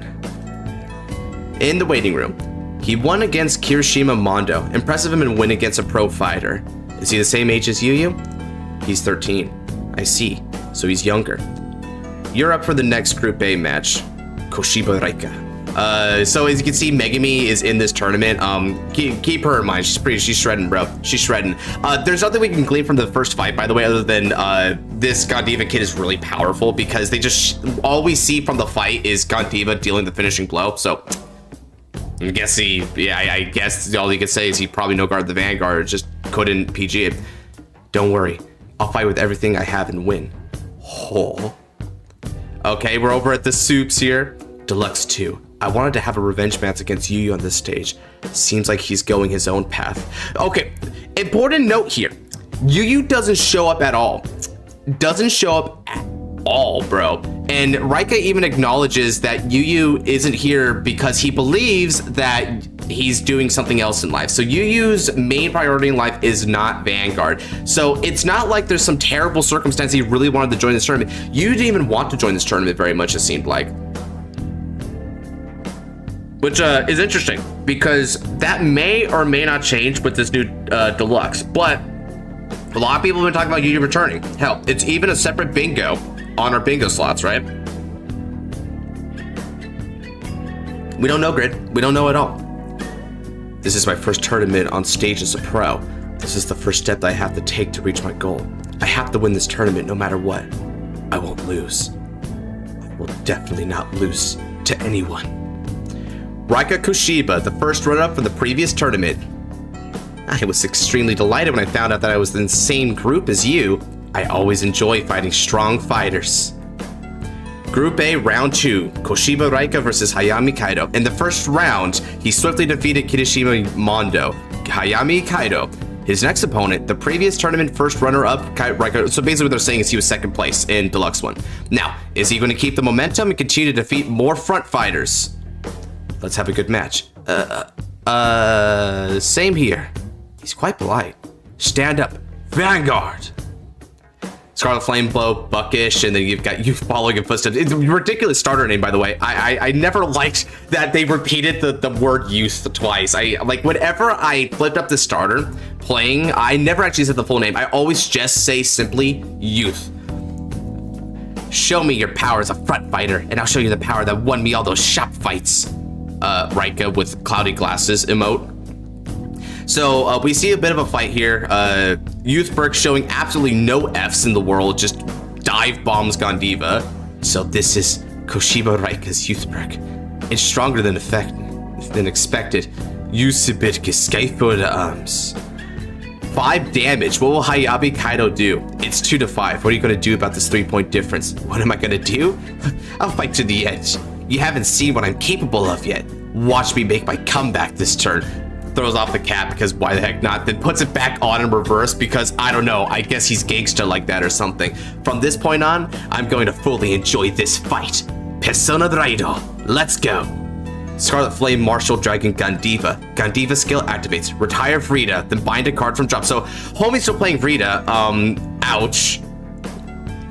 Call Alfcar, Bouncin, and Sturgna, so some Gangbuster units. He pulled an Ash from Pokemon. Yeah, Ash be throwing in reverse, like, and apparently that's going to be power, right? It's like if Raika would like take off his glasses, I guess. Raika be pulling that same crap, y'all.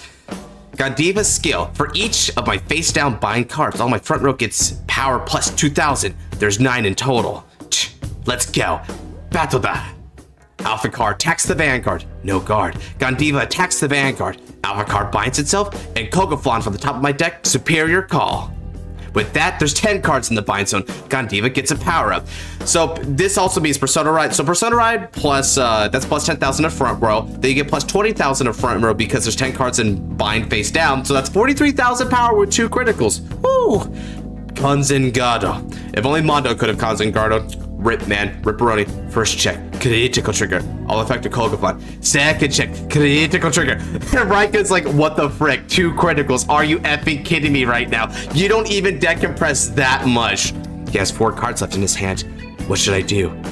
Fine. All effects to Sturgna. Okay, so right here, it's interesting. So as he mentioned before, there's Raika. He takes some damage earlier, right? So Raika said 2 to 5. That was his earlier point lead, right? So he goes, he rides, he goes in the Gandiva. He retires Schneisel as well as Vrita, which means that the front row is gone. There's no intercepts anymore. Then he attacks the Vanguard, doesn't no guard, which means that Raika, they're not saying it here, Raika's at 3 damage. So the choice that the homie makes here, right, when he's going for his like Mad Ash Ketchum cap twist or whatever, he hits the double critical. So you can either put both criticals to 1 rear guard to try and threaten lethal from 3 to 6, or he does what he does here and puts a critical each on each of the rear guards, meaning that Raika has to block both of them or goes up to 5. This is tough, right? Because it basically comes down to asking yourself a simple question. Did you need to kill this turn? And honestly, considering that he's at 5 damage and he didn't hit any heals here, he probably should have tried to go for like the GG on that. So this is potentially a misplay because he's misreading the severity of the situation here, especially because Youthberg with Full Blast is a pretty scary deck in its offensive clapback, right? If he was playing against a deck that's a little bit more tempo based, and it might have been more correct to do that, but in a very high speed match like this, that probably was a misplay. So both units are attacking. he no guards the Sturgna, which the Sturgna is coming in for 53k and 2 critical. So that means that he has to take the Sturgna, which is lesser attack. He takes we don't see what his damage checks are, right? But he guards with an Alpac, a heal trigger, and a blade feather. So that is a 50k shield, putting him up to 63 versus Kolgaflon. So it's probable that he might have taken a defensive, but even if he didn't get a defensive check, that would have done it already, right? So he just blocks completely either way by using those 3 cards in hand, which means that he now starts the turn with 1 card in hand.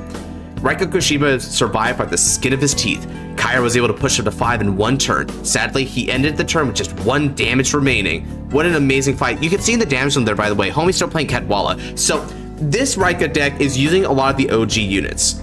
So he hasn't really put in a lot of side decking yet. And as a matter of fact, one could make the argument that Raika made a bad play in his deck decision choices, right? Like Cadwalla makes sense, but having Rita in this matchup is such a liability because Rita is never going to get that intercept off, right?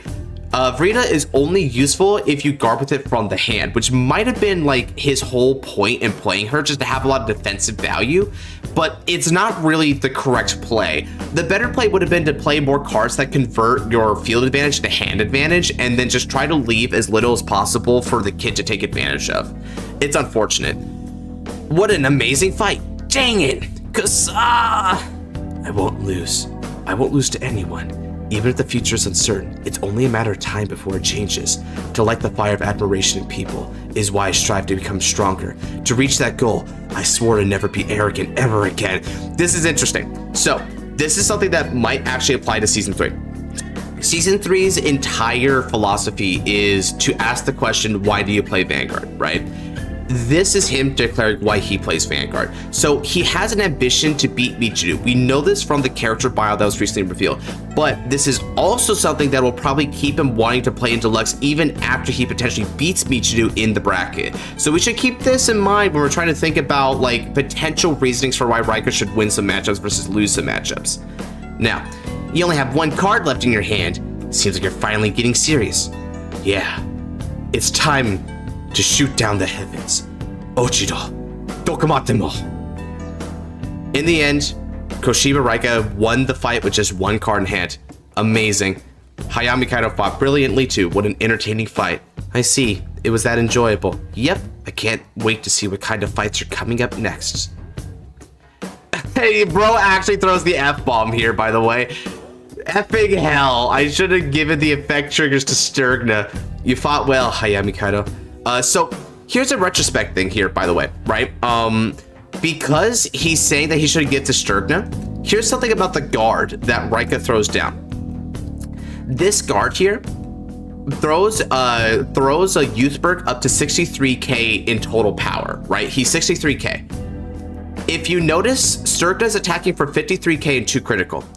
Assuming that the last card in Raika's hand is either a Revolve form or a Persona Ride, which is no shield value, and he's declaring that statement, it means that if he had put all effects to Sturgna, Raika would have been 5k shield short and would have forced to go to 6, which likely means that he could have won the fight had he committed to the kill, because he should have committed to the kill. He should have realized full well that trying to just like piecemeal his attacks here was not going to work out when we have 5 damage against Youthberg. So that was a misplay in retrospect on this kid's part, right? But he's still growing. Eba Tatoya, that was a great fight. How about it? Want to have a match with me? I'd love to, but I'd rather fight you at the finals. You seem confident that you'd be able to reach the finals. Kirakura Taizo. Even more starfighters as expected. Deluxe 2 is the best. So yeah, kid here is definitely kind of fish out of water compared to everyone else. Dang it, I can relate to this kid. I know, right? Like he's definitely more the noob, kind of like we are. Oh, interesting. So this just gets us back to the next one. Cool, nice. Now let's keep going. How we feeling after the first one right there? Seems like it's kind of a good setup so far, right? Like, the kid sort of serves as an introductory point for it all. You can see that we got a lot of the headliners here, and we can already see that there's a lot more technicality points in this fighting, because he's already declaring that he made a crucial misplay based on misanalyzing the game state, which is important, right? When if for those of you who have been in my Discord, so I've been for the past few days doing training sessions to try to help people train up for our January tournament, right, that we're having.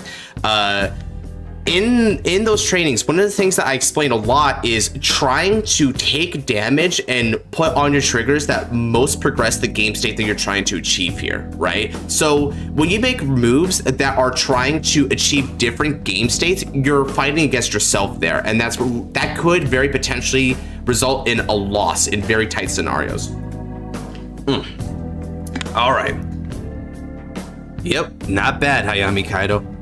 Kirikura Taizo. It's great to have some sort of confidence. I'll be looking to our fight in the finals. I need to read the Vanguard manga about Zero. I'm interested in Virgilia. Yeah, that'd be a good reading too. Maybe we could also read the manga together at some point, just to see like what's up with all those decks. No, no, no, no, no! The one who will be the finals won't be you. Kajita Shinobu. It's absolute. Oh, by the way, Shinobu pops up out of like effing nowhere. Shinobu's just like here all of a sudden, I guess. So yeah, we get agreed on here. It's absolutely impossible for someone like you to make it to the finals. What'd you say? I was invited to fight in Deluxe. Plus, I won my first match without any trouble. I won as well. But you lost against Koshiba Raika, noob. They called his ass a noob. Oh dear. The kids are gonna start boxing right in the stands here, bro. They're gonna be boxing in the hallway. They won't even have to fight on the table, bro. They'll just fight off the table for real. I won't lose. Greedon and I will never lose. Greedon and I are the strongest. We won't lose to you, Kirikura Taizo. Not bad. I don't hate that about you either, but I'll be the one that will win all the matches in Group B. By the way, yeah, this is a thing that's going on. It's like they have like different group brackets that they're like trying to win as they progress through. And then as they like progress forward, that's going to be where they sort of make the final cut. Kajita Shinobu, let's have a good fight. But it's gonna be a one-sided fight for me. Yugi!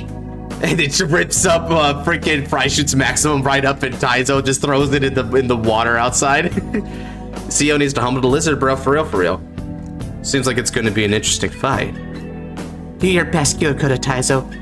Oh, so he's already rooting for Taizo just because Taizo's gonna like beat this brat potentially. That's funny. He is the one who's obtained numerous titles in society, a man who's the top of the top. His name, Kirikura Taizo. The one who picked a fight with him is the young fighter Kajita Shinobu. What do you mean, picked a fight? You make me look weak. Redo it. I'll show them. I'll make sure they see how the top of the top loses to me pathetically, and I'm gonna enjoy seeing it.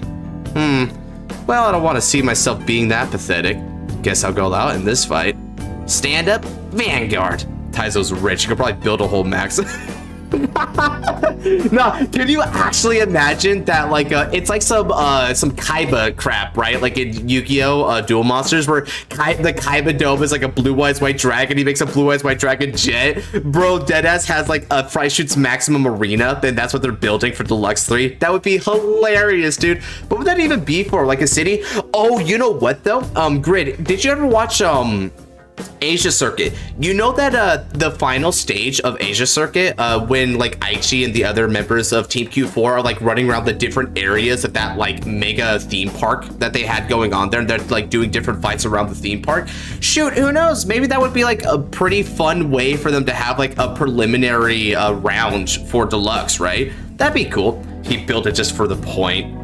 Yeah, man. I mean, shoot, I can see it. I'm not gonna lie. That's kind of baller. Avaricious demonic dragon Greedon Persona Ride. Okay, so we're already just... Yeah, that's a hell of a throwback, right? So we're already on Greedon Persona Ride, so they skipped through the early game. For real. Skill unlocked. With this, my Greedon has become the ultimate life form, and it won't lose till it's at 7 damage. You scared? Seriously? 7 damage? What kind of skill is that? It's a really annoying card. Says Megami, who has personal experience fighting against this twerp, so that's a cool little callback. The weakling in the soul skill activate, calling it from the soul. Then I'll call weaklings from my hand. Call. Kind of a little interesting bit there. The first call is 1 exclamation point. The second is 2. The third has 3. That's nice. The damage is 3-2. However, with Greedon skill, Kajita Shinobu now loses at 7 damage. That means he has to be dealt 4 damage to lose. Okay, so Greedon's at 3, and Taizo's only at 2, so Taizo has a lot of space. He has a lot of room for error here right now, which is good. So you can see Sasuo, which is one of the new, it's one of the new Greedon cards that came out with Greedon Mask. So already you see an anime exclusive card seeing play in the manga here, right? Like not anime exclusive, a TCG exclusive card seeing play in the manga. But he's not running the mask at all. He's only running the Greedon. So he's sticking to original Greedon through and through. So I don't know, there's ever a surprise Shinobu. Technically Shinobu has participated in Deluxe, so shoot, if people want to say he might be back in Deluxe, you're sure in right there. I miss Angel Feather, I feel that. Is that it? What are you saying, old man? Ah, we're just getting started. Greedon attacks. No guard. Twin drive, first check. Critical trigger. All effects to Greedon. Second check. Over trigger. So sorry that my Greedon is just this strong. All effects to Greedon. Shoot, bro. He be hitting the meme, bro. Oh, dude. No. I got the meme for that. I got the meme for that, yo. Check this out. Where's memes? Bro, dead ass. It's the same meme as like this crap right here. Varga hitting crit OT, and then the opponent is just having like hold it back against the finger poke of God itself. Shoot. That card wouldn't get 5k powers is at 4 damage. Right. It wouldn't get the extra 5k power from, I'm trying to remember his name. Bubetsu, I think his name is. Is that Bubetsu? No, it's Boshoku. That stream moment. He has a funny ass moment. Shoot, dude, I love how that's become relevant all of a sudden. So he's breathing fire on Welstra, not cool.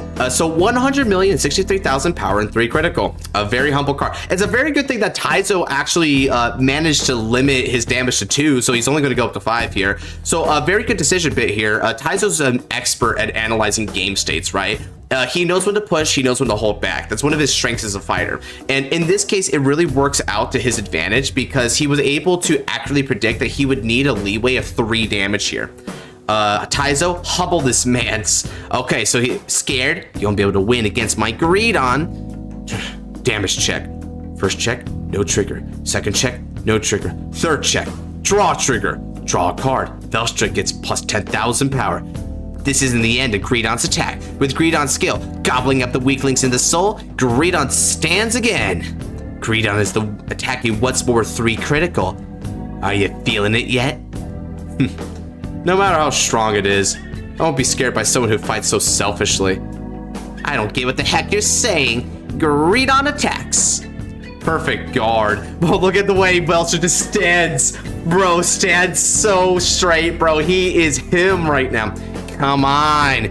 Well, I'll be able to end this next turn. Tan Studio. My turn. My decision is final. Blitzio Velstra Persona Ride. Setting a second mobile fortress obliteration Freischutz maximum in the order zone. Rear guard attacks. Guard. Operating Freischutz maximum. Greedon gets minus 5,000 power. Velstra attacks the Vanguard. This can't be. No guard. Geto. Critical trigger. Operating the second Freischutz maximum. Greedon gets another minus 5,000 power. This isn't the end. And then here you see right here down the bottom here, we got the double Freischutz maximum, bro. Seeing Velstra pre-faded 1 power. Yeah, but he's doing it, bro. He's asserting that dominance, girl. This for real. Look at this arc. So he's got that double Freischutz maximum. And this is literally how he's winning a lot of his fights in this Deluxe tournament, by the way. Like, you will see this crap again. I guarantee you, right? This is how Taizo fights. This is how he fights. Like, he sees that he needs to push for victory next turn, and he just pushes. He throws everything on the line, and people just aren't ready for the huge explosive play that comes from it. I wonder if we can actually see these kind of plays being interpreted with Erica, right? Because if Erica is learning how to improve her skills in the game from Taizo, maybe like she could also adapt the binge and purge method, where she basically holds back and then just like throws down everything on one big attack. And this would make sense for something like Leo Morta, because as we know, Leela Morta has a very devastating turn 4 play with the Divine Skill in tandem with Persona Ride. So she could actually do a burst turn that's somewhat on the level of the double Fright Shoots maximum play. I'm not even going to cap with you here, especially if she has Blessed Dragon Gabuelius. So I could see a situation where she just goes easy on turn 3, builds up resources, takes a lot of damage, and then does like some wicked C4, like CB4 play, or like CB3 play, I think it is with Gabuelius, right? That'd be great. He pulled that against Zoxa back in the first Deluxe too, didn't he? I think he did. And he's gonna pull it again here, Grid. Both Fright Shoots maximum attacks. Yeah! Winner, Kyokuro Taizo. In the end, he was able to defeat Conchita Shinobu with such aggressive tactics. Thank you for the game. My Greedon, it's time to whine like a little bitch baby. There's more than one way to utilize your favorite Greedon. I wasn't always at the top even when I was young, and I have to work hard to reach where I am now. The heck are you trying to say? And here comes Taizo. If y'all watched my video where I said Taizo's my favorite character, this is why. He's a mentor to everyone he fights against. He is literally never off that sensei mode, bro. He is the most helpful person in this planet as far as the universe of Divines goes. Despite that, I wasn't alone. I had others to help and support me throughout. That's why don't you have friends of yours to support you? As I said, the heck are you trying to say? Those weaklings that you call them? What do you think will happen if you're able to utilize them to their fullest potential? If you can do that, then wouldn't Greedon be even stronger with those units support? Jeez, how many times do I have to hear this already? It's fine. All I need is Greedon. I see. It's just that fighting against him, he looked very lonely on the battlefield. Well, it's none of my business. Lonely? How? It's just a card. Shoot, Shinobu's speaking the facts, bro. It's just this little bit right here. I wanna screenshot this right here. Let me screenshot this because this would be kind of funny to troll.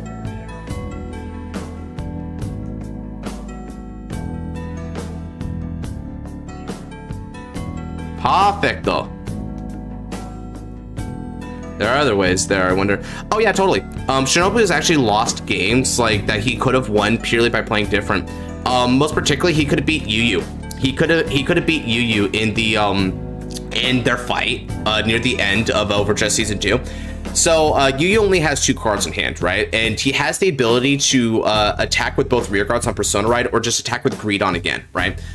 He attacks with Greedon again, which makes him distinctly play into a PG. If he had just attacked with both rear guards, that 2 attacks would have been enough to kill Yugioh. And we know for a fact that Yugioh would have hit a 6 damage heal because his top card of deck was Mahar Nirvana. So he would have actually been able to blast him there. So that was an effing mistake. Yugioh was at 5 damage. Yugioh was at effing 5 damage. He didn't need to Greedon there, but he did anyway. And even freaking what's his name? Toya comments on this. So yeah, Shinobu will always misplay like this, dude. And as we see in Divines, he doesn't stop this crap. He just does more Greedon stuff. Sugoi, so strong. What was that last turn? That double maximum was a surprise. It's no doubt that Kyokuro Taizo is first in Group B. The chances of him being the final group is quite high. You're in Group C, right? Even if you're in second in Group C, you're still able to enter the final group. However, the one who will be in first in Group C will be me. As expected, there's a lot of strong fighters here in Deluxe.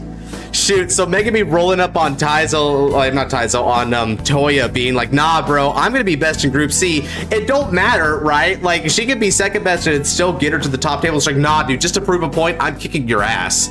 So they're already gonna go for this run back. Group C, Epata Toya versus Okuda Megami. It's a climactic fight between 2 former teammates. The winner of this fight will have a spot in the final group guaranteed. I'm at 4, and you're at 5. If you can't finish me off this turn, it'll be my victory. So, let me witness your soul. This will be interesting. This is the crap I'm talking about here. Watch how Megami, works. Megami is going to freaking cook here, bro. I'll end it this turn. If you want to see it, I'll let you see my soul. Sylvan Horn Beast, King of Calamity, Magnolia Mask, along with this Magnolia Mask. All right, and now we're on to the next chapter. So we pick up right where we left off. Failure of Anubis. You don't have to do like my boy Toya like that. That's just cruel, bro. That ain't even relevant to the topic, yo. Shoot. What are we doing? Magnolia Mask. This is my new power. I'll finish you off this turn. So this is what's trippy, right? So when people said, why are you back at Magnolia Elder? This is why as well, because she's like tearing it up with Mask. I don't know why she's back at Elder. The Canada Minister of Defense is cooked, bro, for real. Let's see it play. So, her board here, 2 Inlet Pulse, Depths Ulyss, I forget the name of this one, and another Depths Ulyss. So we got a lot of Dragon Tree markers there building up. With Magnolia Mask skills, rear guards that are on top of a circle of the Dragon Tree marker gain 10,000 power and can attack from the back row. Then, with Cerul's skill, my Persona Ride bonus also increases the power of my back row rear guards by plus 10,000 power. Cerul, okay, so she said it there. Crap, she's going all out. This is going to be bad for me. I'm at 4 damage, just 2 more damage and I'll lose. That 6 attack pressure is real, man. I take back what I said about winning all the matches in Group C, because I'll be the one that's winning this tournament. Ooh, she talking heavy, bro. Ooh, Mega be kind of beastly here, I'm not gonna lie, chat. Now let's go. You can't stop the King of Calamity. Attack the Vanguard.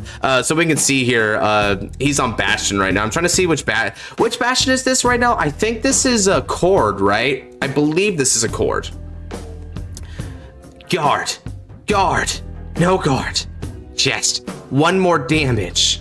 So she gets him on 5 right here, and homie has a PG in damage on his 5th check, so clearly he ain't got no defensive. That's rough.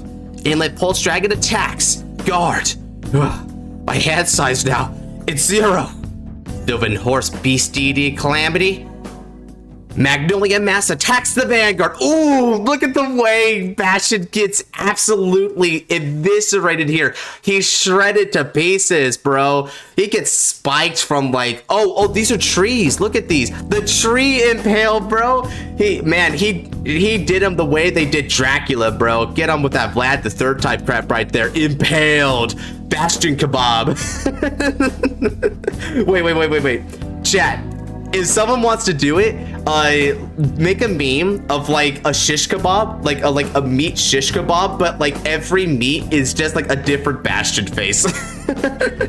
It's just the Bastion shish kebab, bro. That's gonna be Toya in tournament. Yikes, yo. Winner, Okuda Megami. She won all of her matches in Group C and is now headed for the group final.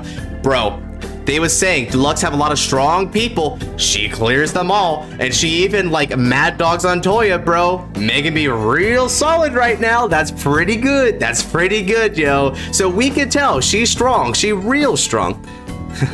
I was confident that'd be the one to win all my matches. But you did it instead. You've gotten much stronger, Megami. But just you wait. I'll get my revenge for the final group. I'll gladly accept your challenge anytime. Is she like, come on, let's get that fade. Let's get that run back later. I'm ready. But Toya lost? Okuba Megami's amazing. So it's kind of funny how like Ash Ketchum, right? Ash Ketchum here, that's my name for him. Ash Ketchum is here just to basically hype up everyone because he's a strong kid. He's a strong fighter. Don't get me wrong. He has confidence in his own. But like everyone on screen here playing a match is like, whoa, dude, they're the real shiznit, yo. Man, they must be like the strongest fighter here. He's saying that every time. It's funny as frick. Dragon main respects fellow Dragon main. I feel that. Yeah, I do feel that. Ebita Toya placed 2nd in Group C. Guess I might get paired up with him in the final round. Ah, Sugoi! Everyone's so strong that it's making my heart pound not stop. Deluxe 2 really is the best. Big Sis is... Oh, here comes Cinnamon Roll and Best Girl. Let's effing go. Big Sis is so cool. I'm gonna do my best to win as well. So this is Block D. We got Urara versus Mide here. So this is another rematch, which is really nice. You're really quite nervous, Urara-chan. Need some tips to calm yourself? Mide-san. I'm so lucky to be in Group D together with Urara-chan. This time, however, I won't be losing. Right. Group D final round with only 1 spot left for the final group. Which of the 2 will earn that spot? Hanayama Urara versus Minai Mide. The both of them fought each other in the first Deluxe tournament. The winner of that time was Hanayama Urara. Naturally, Minai Mide is burning with revenge. What sort of fight will we see this time round? Will the result of the fight remain the same, or will it be different? The Cinnamon Roll and hashtag protect, straight up. Yeah, I love this fight, bro. Y'all, look. I'm not gonna lie. When you see how this fight goes, Don't blast me if it looks familiar. Don't blast me if it looks oddly familiar to something you've seen on stream, okay? It's not my fault. Now, Urara-chan, this time, let's seriously enjoy the fight. Yeah! Stand up, Vanguard. Okay, so here's the situation here. We've got one player here at 5 damage, which we can tell that this is Mide because we can see the Dragon Empire heal trigger. So she's at 5 damage with 3 face-up CB. Urara is at 4 damage. She's burnt all of her CB, so she's pushing here on this attack.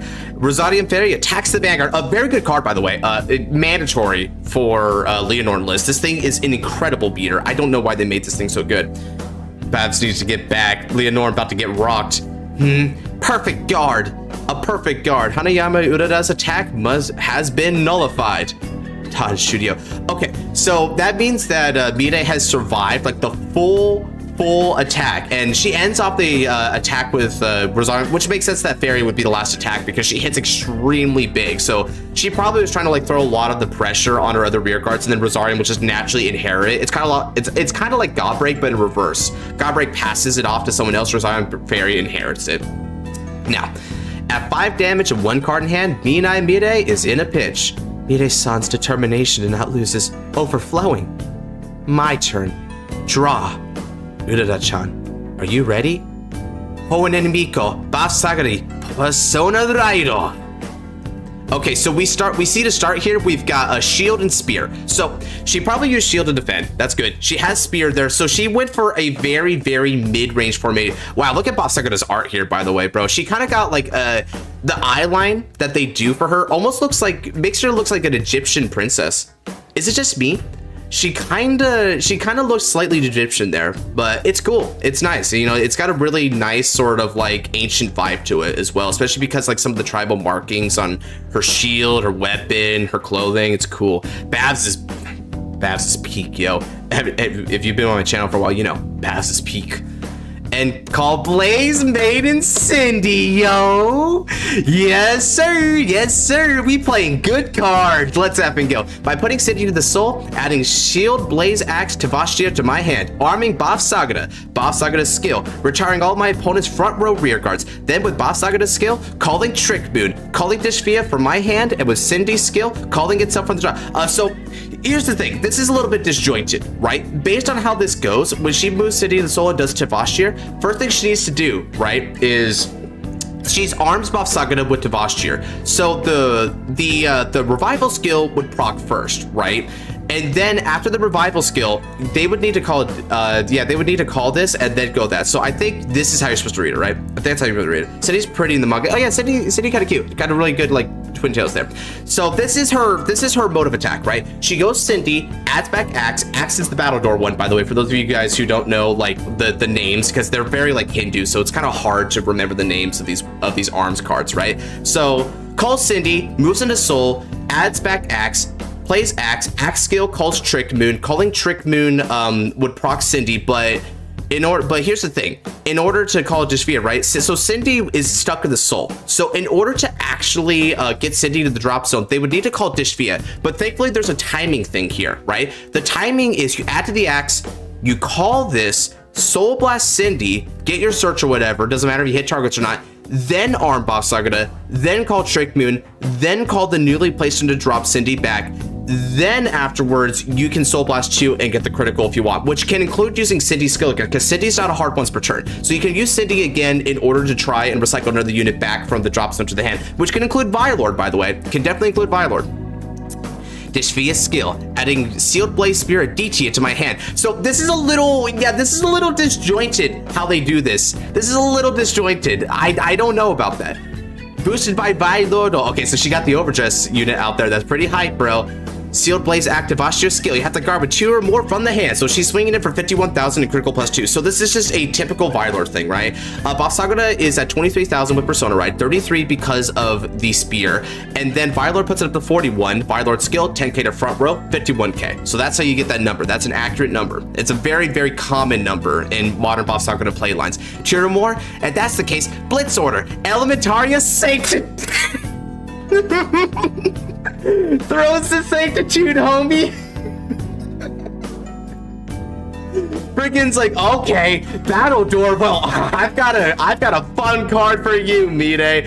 Check out this Elementaria Sanctity. What's so funny about this too, if y'all remember, around the time that the start decks for Leonore, Youthbrick, and Dradgel were coming out, that was the time that we were getting Elementary Sanctitude. So it's kind of a surprise that Urara, Raika, and Bichiru weren't whipping this out earlier, right? Yeah, exactly, Gunmetal. You made the observation too. So it's kind of surprising that they didn't do that early, but this is just another callback, much like how Megumi was reacting to Shinobu, like, yeah, I know Grion's a pain in the ass, right? Elementary being played, get your copies, you poor mother effer. Thankfully, the reprint helped. Thankfully. Perfect guard. Twin drive. First check, critical trigger. All effects to Shabda. Second check. Over trigger. Yes, sir. Yes, sir. Draw a card. Boss Saga gets 100 million power. Then with the additional effect of Drag Veda, stand the Vanguards. The Seal Blaze Maiden has been revived. And then Boss Saga attack. Oh, look. Oh man, she looking good here, bro. She looking pretty confident. So note that for my first stream. Oh, did I do that to you? Sorry about that. If you were one of the victims of this play right here, right? This crap happens. I've done this multiple times.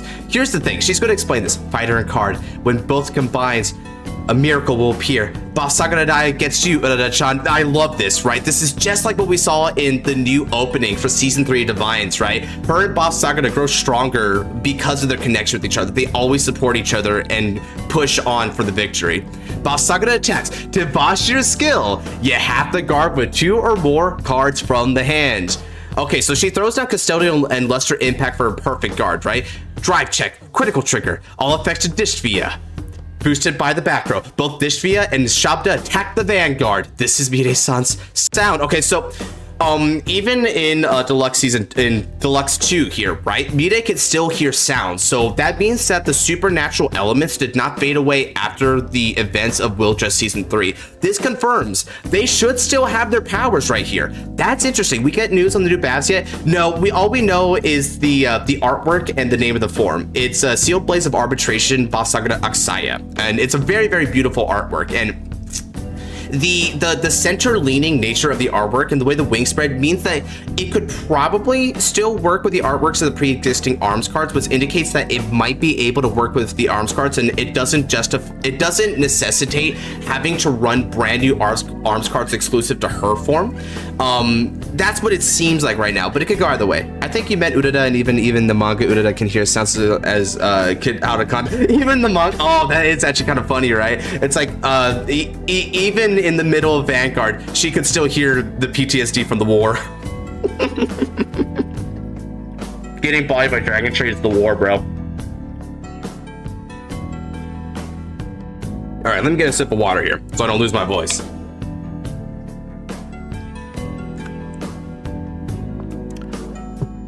It might have new arms cards that specialize in her new form. Can't wait to see new Babs in Deluxe. Yeah, boy.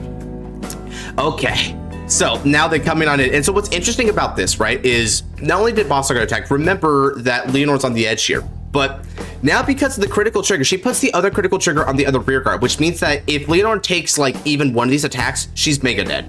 She's mega dead. So she definitely put her triggers in the right orientation there. I like that she decided to go for that, even though it's most likely that Urara probably doesn't have a third PG because she already burned 2 on Boss Saga, and having to burn an extra card for the PG does hurt here. Winner, Mide. The one who will enter the final group has been decided. 6 damage check there is the critical chinchilla. That's cute. Or Pomeranian, I think it is technically. I heard your sound. Sound? Yes, Mide-san's melody is a melody that's strong, yet very much enjoying the fight. That's right, but I don't just want to have fun, but to win, because I still want to be someone that Urara-chan can look up to. So here is Mire's declaration, right? Mide is declaring that one of her reasons to fight is so that she can be a role model of strength, right? Like in her winning, she can be someone that others can look up to, which I guess I can kind of relate to in this one. So maybe there's a moment for me and Mide here. I can relate to that particular emotion, right? You know, the desire that, you know, if you can maintain your strength, it can inspire others to maintain their strength. That's a cool one. I like that one. It's a shame, but next time I'll win for sure. But that was a really fun fight, Mide-san. I enjoyed myself as well, Urada-chan. May I hear you play the flute again? So that's a cute little bit. They're also acknowledging the flute there, that Urada likes to play music, and that's good. They definitely showed a lot of love here, a lot of love to these characters.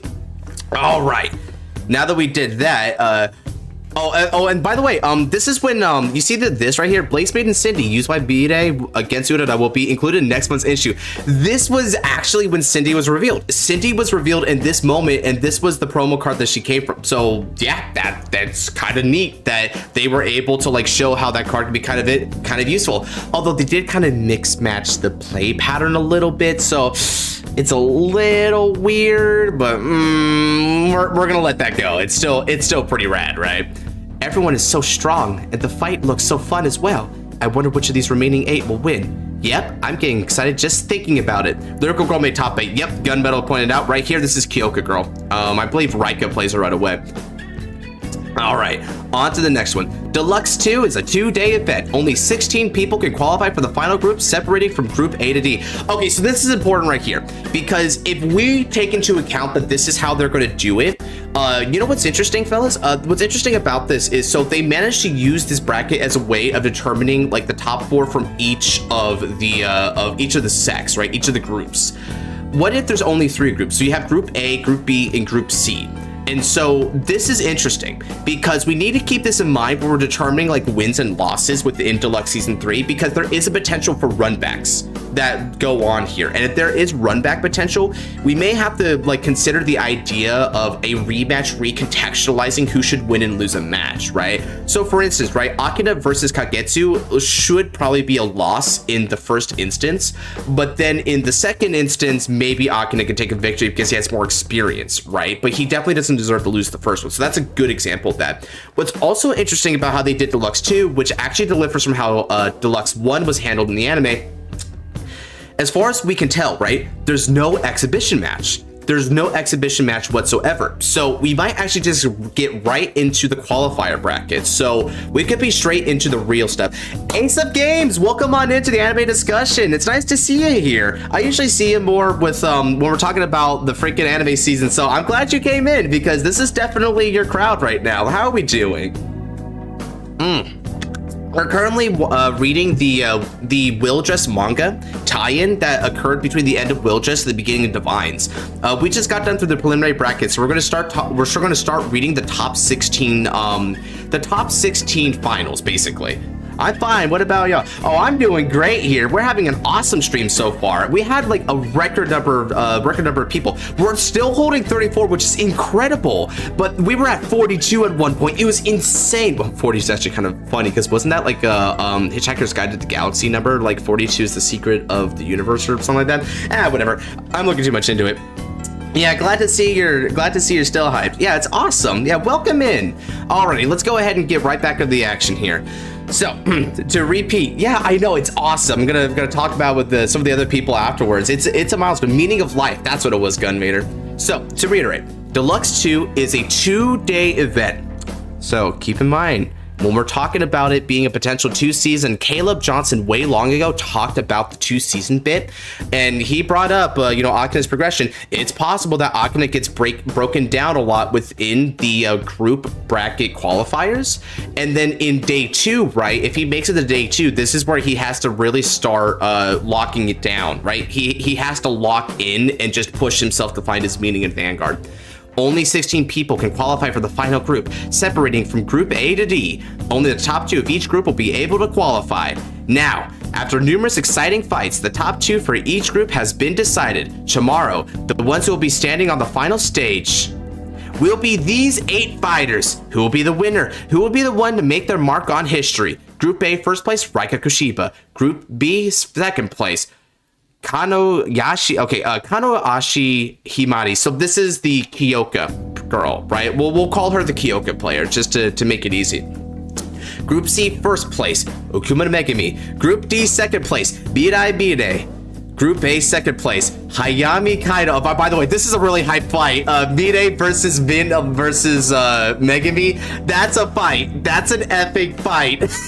Oh man, I have to root for Vide, guys. I'm sorry, I would have to, I'm not going into this blind. I know who wins this match, but at the onset, I'm like, God, I want to root for Vide here because best girl, but God, Megami could really use this win. She objectively could probably use this win more than Vide. Okay, anyway, now you've got you have Ash Ketchum versus the Chad Taizo, best boy truly, and then we've got second best boy Toya versus Gui. So yeah, this is kind of a hard ass fight. Now, one thing I want to talk about, the so-called Bermuda Triangle user who is super disappointing in the anime. Yeah, she at least gets a fight here, and she actually does seem kind of threatening. We're gonna get into this. I think this is the first fight that we see in the manga, so we're gonna get right back to that one, Anubis. So talking about this bracket a little bit, right? Because I want to sort of break down the possibility that this will be a matchmaking process that will be emulated in season 3, right? So check this out.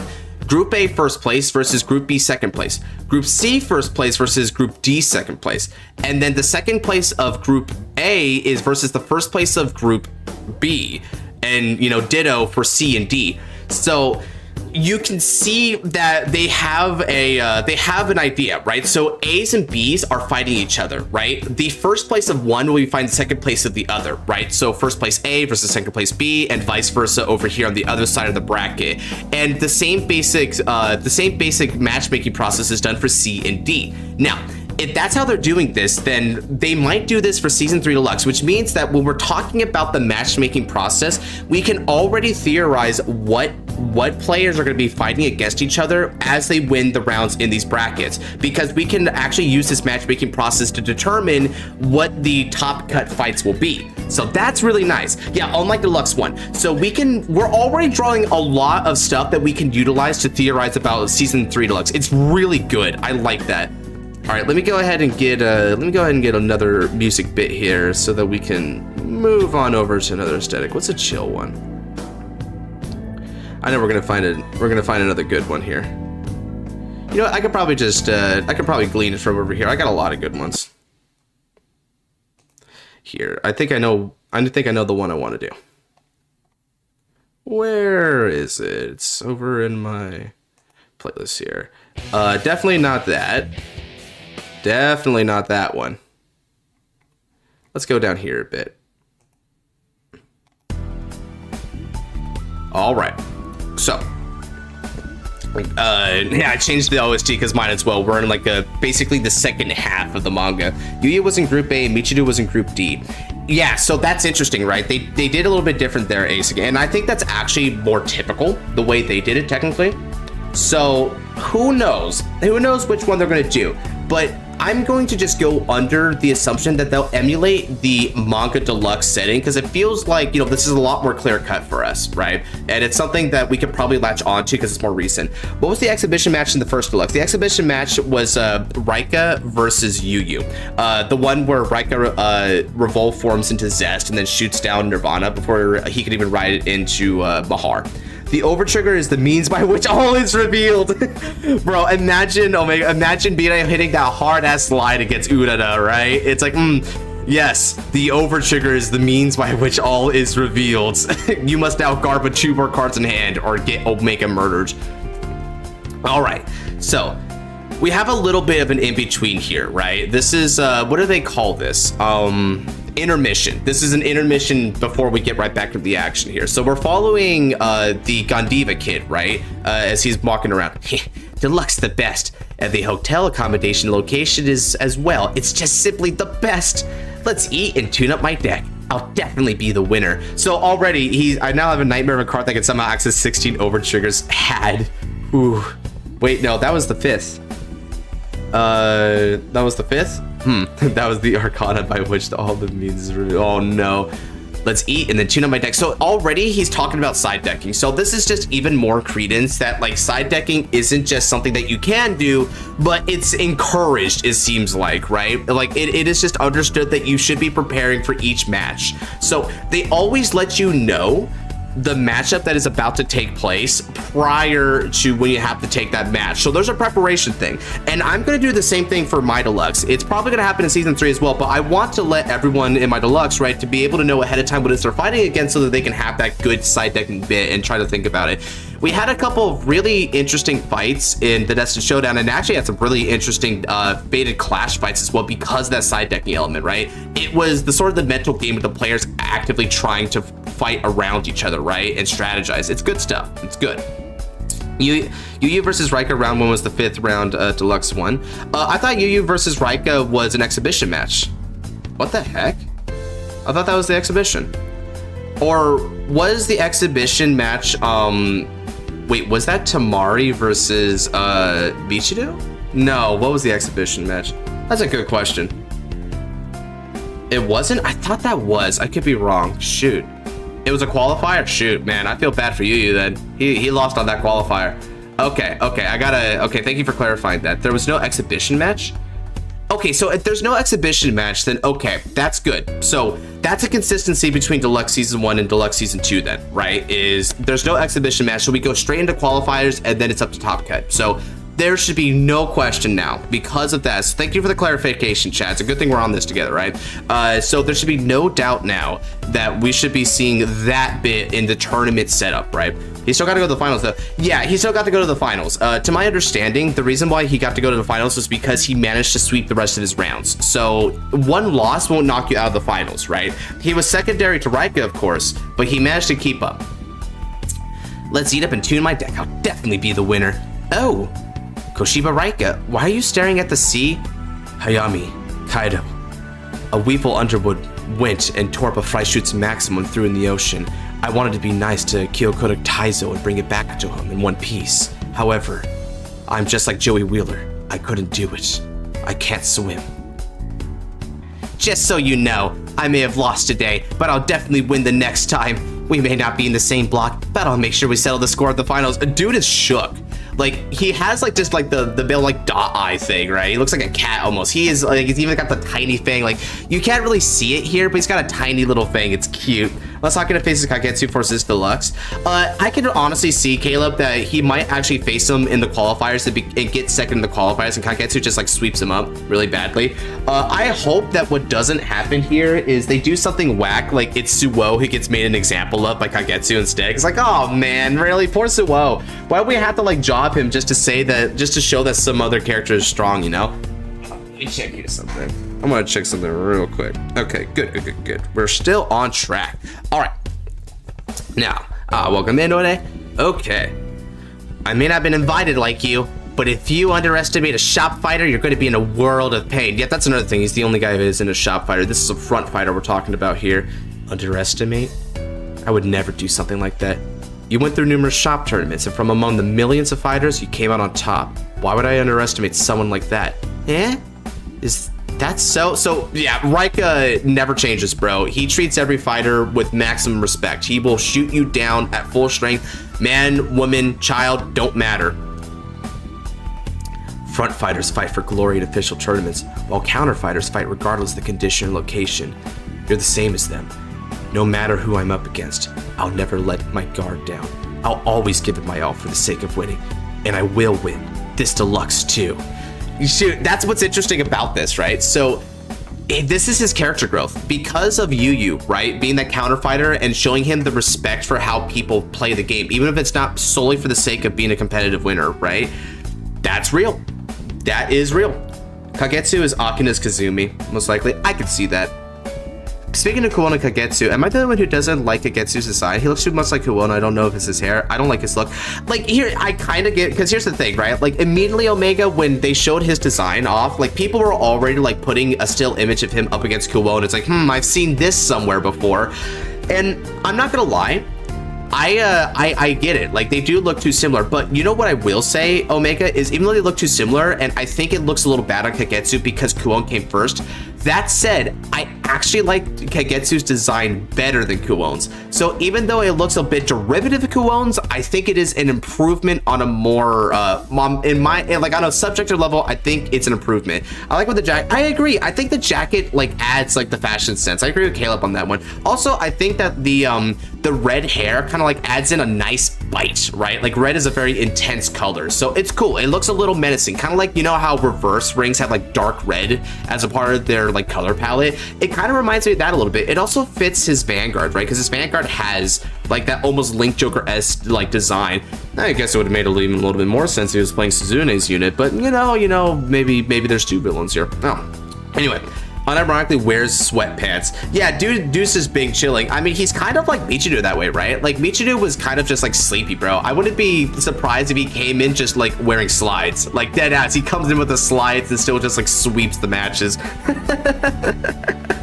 I mean, you know, this is actually like, this could almost spawn its own like topic Ace of Games where Vanguard characters just becoming more and more fashionable over time. Like they are just rocking better fashion sense. It's like Bushi wants like the fighters to look like clean AF, you know? That is a part of being a great fighter, is looking like he's dripped the F out. Oh yeah, I beat you to a hella dripped. What are slides? Sandals, basically, like house sandals. Yeah, so slides are a little bit different here. Okay, let me look up slides for you. Slides. So I'm talking like this. These are slides, bro. These are slides. So you're just walking in on the slides. Okay. Anyway, let's go ahead and continue. So we're gonna get into the meat and potatoes now. Let me get a little water here. All right, we got some good crap coming up here, y'all. Let's not blink because it's gonna get good. And I'm gonna try and like read in continuous succession through these fights here and not like talk to chat so much, except for when I'm trying to analyze and break down a critical moment of the fight here, because I want to get the immersion going, right? So let's go. Which deck does she play? She plays Kyoko. For the first quarterfinal in Deluxe Season 2, we have the, I said Season 2, it's Deluxe 2. We have the one who won all their matches in Group A, Koshiba Raika, and the one second in Group B, Kanoyashi Himari. Which one of them will proceed to the semifinals? Nope, by the way, she was basically the one who fought Taizo in the finals, if I'm understanding this correctly. So, because Taizo didn't fight Shinobu in the finals, he just fought him right away in the bracket. Now we're at the main phase of the first player's second turn. All right then. Celebre and Ladomia play Lyrical Shooting Stars with their capital S. Grade 1 effect to draw 2 and discarding 1 from hand. Archie and Mildred call. Hot Stuff Kyoka attacks the Vanguard. Grade 2 effect giving Celebre plus 10,000 power. Gardo. Drive check. Frontal trigger. My front row units get power plus 10,000. It's kind of cute seeing Kyoka right there. And it looks like Kyoka is going against grade 2 Youthberg. So she's going first against Raika. Ladomia's Foost. Celebre attacks the Vanguard for 38,000. No guard. Damage check. Geto. Critical trigger. Power plus Ichimon. Since your power went up, putting Celebre into Soul, Archie gets power plus 5,000. With Mildred's boost, Archie attacks the Vanguard. This is cool too, because we can see some of the rear guards doing stuff too, right? We already saw a bit of that with like Freischutz's Maximum, but now they're also showing a Kyoka rear guard. So I wonder, you know, so once we see like the Griffin, we saw the Griffin in the opening, I wonder if the Griffin will get some rear guard action and we can get back to a little bit of what like OG Vanguard and V-Series did where the rear guards did stuff. That'd be good. Kanoyashi Himari just went full out with an explosive turn. I was able to do a decent amount of damage. Tan Studio. Kanoyashi Himari's bad, bro. She really strong, for real. She won't be invited to be here if she wasn't. Oh, right. Don't you dare, Koshiba Raika. Not until you face me in the finals. Finals? That is, if you're able to get past me first, kid. Koshiba Raika dealt 1 damage this turn. With that, both players are at 2 damage each. Tan Studio. He's going to full blast next turn. I'll finish you off this turn. Ride. Make a trend Kyoka. Then with Kyoka's skill, calling Archie from the deck. From my hand, playing Lyrical Shooting Stars special issue. Calling Yennefer and Risley from drop. shooting lyrical shooting star from my hand, giving Archie plus 10,000 power. Are you ready? Both Archies attack the Vanguard. No, Archie is the restanding rear guard. So this is going to be a 5 attack turn right away against Youthberg, which is pretty wild. I'm not going to lie. So I almost got OT'd by Shinobu and Dear Days using Chrono J. Well, unlike in the manga, at least it stayed at an almost OT'd, right? Okay. Gado. Megatron Kyoka attacks the Vanguard.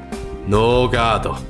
My turn's not over yet. At the end of my Vanguard's attack, by paying the cost, both Archies stand. Attack once more. Both Archies attack the Vanguard while boosted. 38,000, 43,000, dude. What the heck? So, note, by the way, so that's Alpac over there. I'm not quite sure what this is. That might be Blade Feather Dragon. So Alpac, Blade Feather Guard, and oh, is that I think that's Fergosa that he's guarding with right there, because that doesn't look like Sequana's hat. Yes, yes. So here's what happened, Flairbait. She went first on her grade 2 turn. She rushed on grade 1. She rushed against grade 1 Youth. He rides to grade 2, plays conservatively, and then she rides to grade 3 and is going for a 5 attack turn on a grade 2 Vanguard. What the heck, bro? That is effing wild. And the reason why, she mentions it earlier, right, in the manga panel, he's going to full blast next turn. So that's effing wild. Okay, Ace says that's not Blade Feather. I'm not sure what that is, but if anyone can tell me what that is, that'd be good. But still, there's Fergosa and Alpac, so that's already 25k on the guard. That's probably necessary for something. Yeah, it's real. So this is what I was talking about. I referenced this in stream earlier. She goes for the full rush because she fully believes she can't survive even one full blast turn. So she's just going to throw everything on this attack. That's the normal crit from Raika's trial deck. Gotcha. Okay. Onika Gyaru puts on full blast for real. My turn's not over yet. At the end of my Vanguard's attack, by paying the cost, both Archies stand. Attack once more. Both Archies attack the Vanguard while boosted. Guard one with Eidos Faro. He runs Eidos Faro, yo! Eidos Faro. Turn end. Suyoi. Nanaba. You cannot stop me. It's time. Shoot down the heavens. Raido. Yusiperke.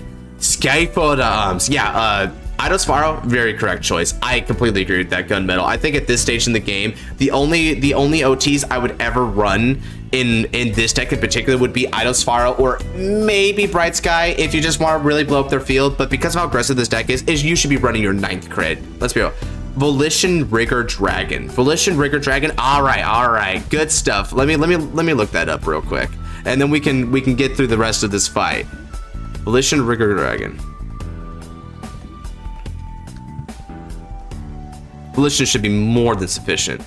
Yeah, here we go. Yep. Volition Rigger Dragon. That's 10 out of 10. Spot on. Okay. Raido. Yusiperke. Skyfall. That is Fergosa. Fergosa ni Michael. Skyfall no skill. Torpaz kjol. Torpaz no skill. Sequana. Sperio call. Sequana, yo. There's a Sequana. Let's go. Oh, yeah. Oh, that's going to be good. All right. She came. This is it. Yusiperke Skyfalangs. Kogeki. Twin Driver. Driver 1. No trigger. Driver 2. Frontal trigger. Power plus Ichiman to the front row. It's time. Ochido. Dokomate no. Overdress. Yusiperke revolve form. Food blasto. Sequana no skill. Driver plus Ichi. Food blast no skill. Critical plus Ichi. Driver plus Ichi. Sending an opponent's rear guard to the bottom of the deck. Front row get.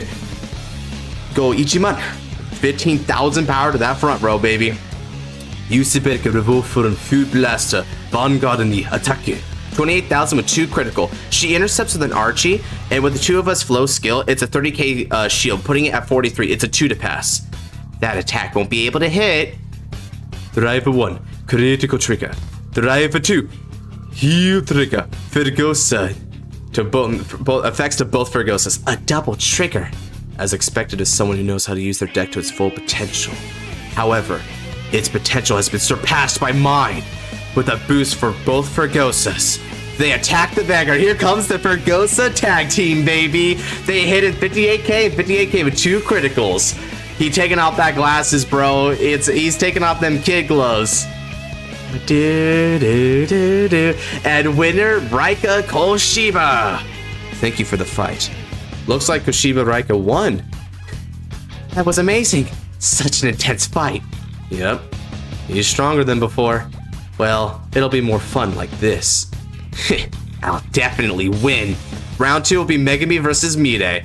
Okay, so that first fight, what can we analyze from that? Well, for one thing, so I'm not sure this will be the only one who'll do this, but her reaction to Full Blast was rushed before Full Blast even happens. So already, right, this is the first fight we've seen where they've properly tried to acknowledge Full Blast's existence, because Raika fought against New Kid here.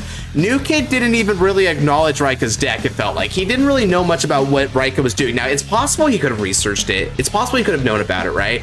But he wasn't really doing any counterplay around it that we could see. So the likely theory here is that the first counterplay we ever see against Full Blast is coming from this Kyoka player. And her resolve was to just an outrush Raika. I don't know if we're gonna see that happen again, but it's possible that might be the game plan, but this game plan didn't work. So if they take this precedent into account, they might take the opposite game plan of trying to farm up hand to prepare for the Full Blast swing and then clap back afterwards, because Full Blast doesn't generate that much card advantage, admittedly. You need to high roll with your pieces to get a lot of your card advantage back, particularly for Gosas, and then you can go from there maybe. All right, now it's time for the next fight. For the first match of our quarterfinals between Koshiba Raika and Kanoyashi Himari, and the winner is Koshiba Raika. Nice job, Raika. The chance of us fighting in the finals are higher now. And this time, I'll win. It'd be great to work up about getting revenge, but it's no guarantee that Raika will reach the finals. Don't you also have to worry about your own matches? Yeah. So Megami walking in and she's already talking mad heavy, bro. She like, you ain't gonna be able to fight Raika unless he can get through me. And I don't know about that one, kid. Who decided that? Your opponent who's next for you is quite strong, you know. Kuma Megami. She even say you know. So they're giving her a bit of slang here. She's straight thugging in this tournament. I love Megami. This is the one time I actually liked her, even though she still has the kind of goofy outfit, right? Okuda Megami, what do you mean that Raika Koshiba won't guarantee to make it to the finals? I'd win, of course. Well, before that, I still have to win my first match. Your opponent's Minai Mide. Yep, Mide-chan. A fight between the leader of Blackout and Daybreak.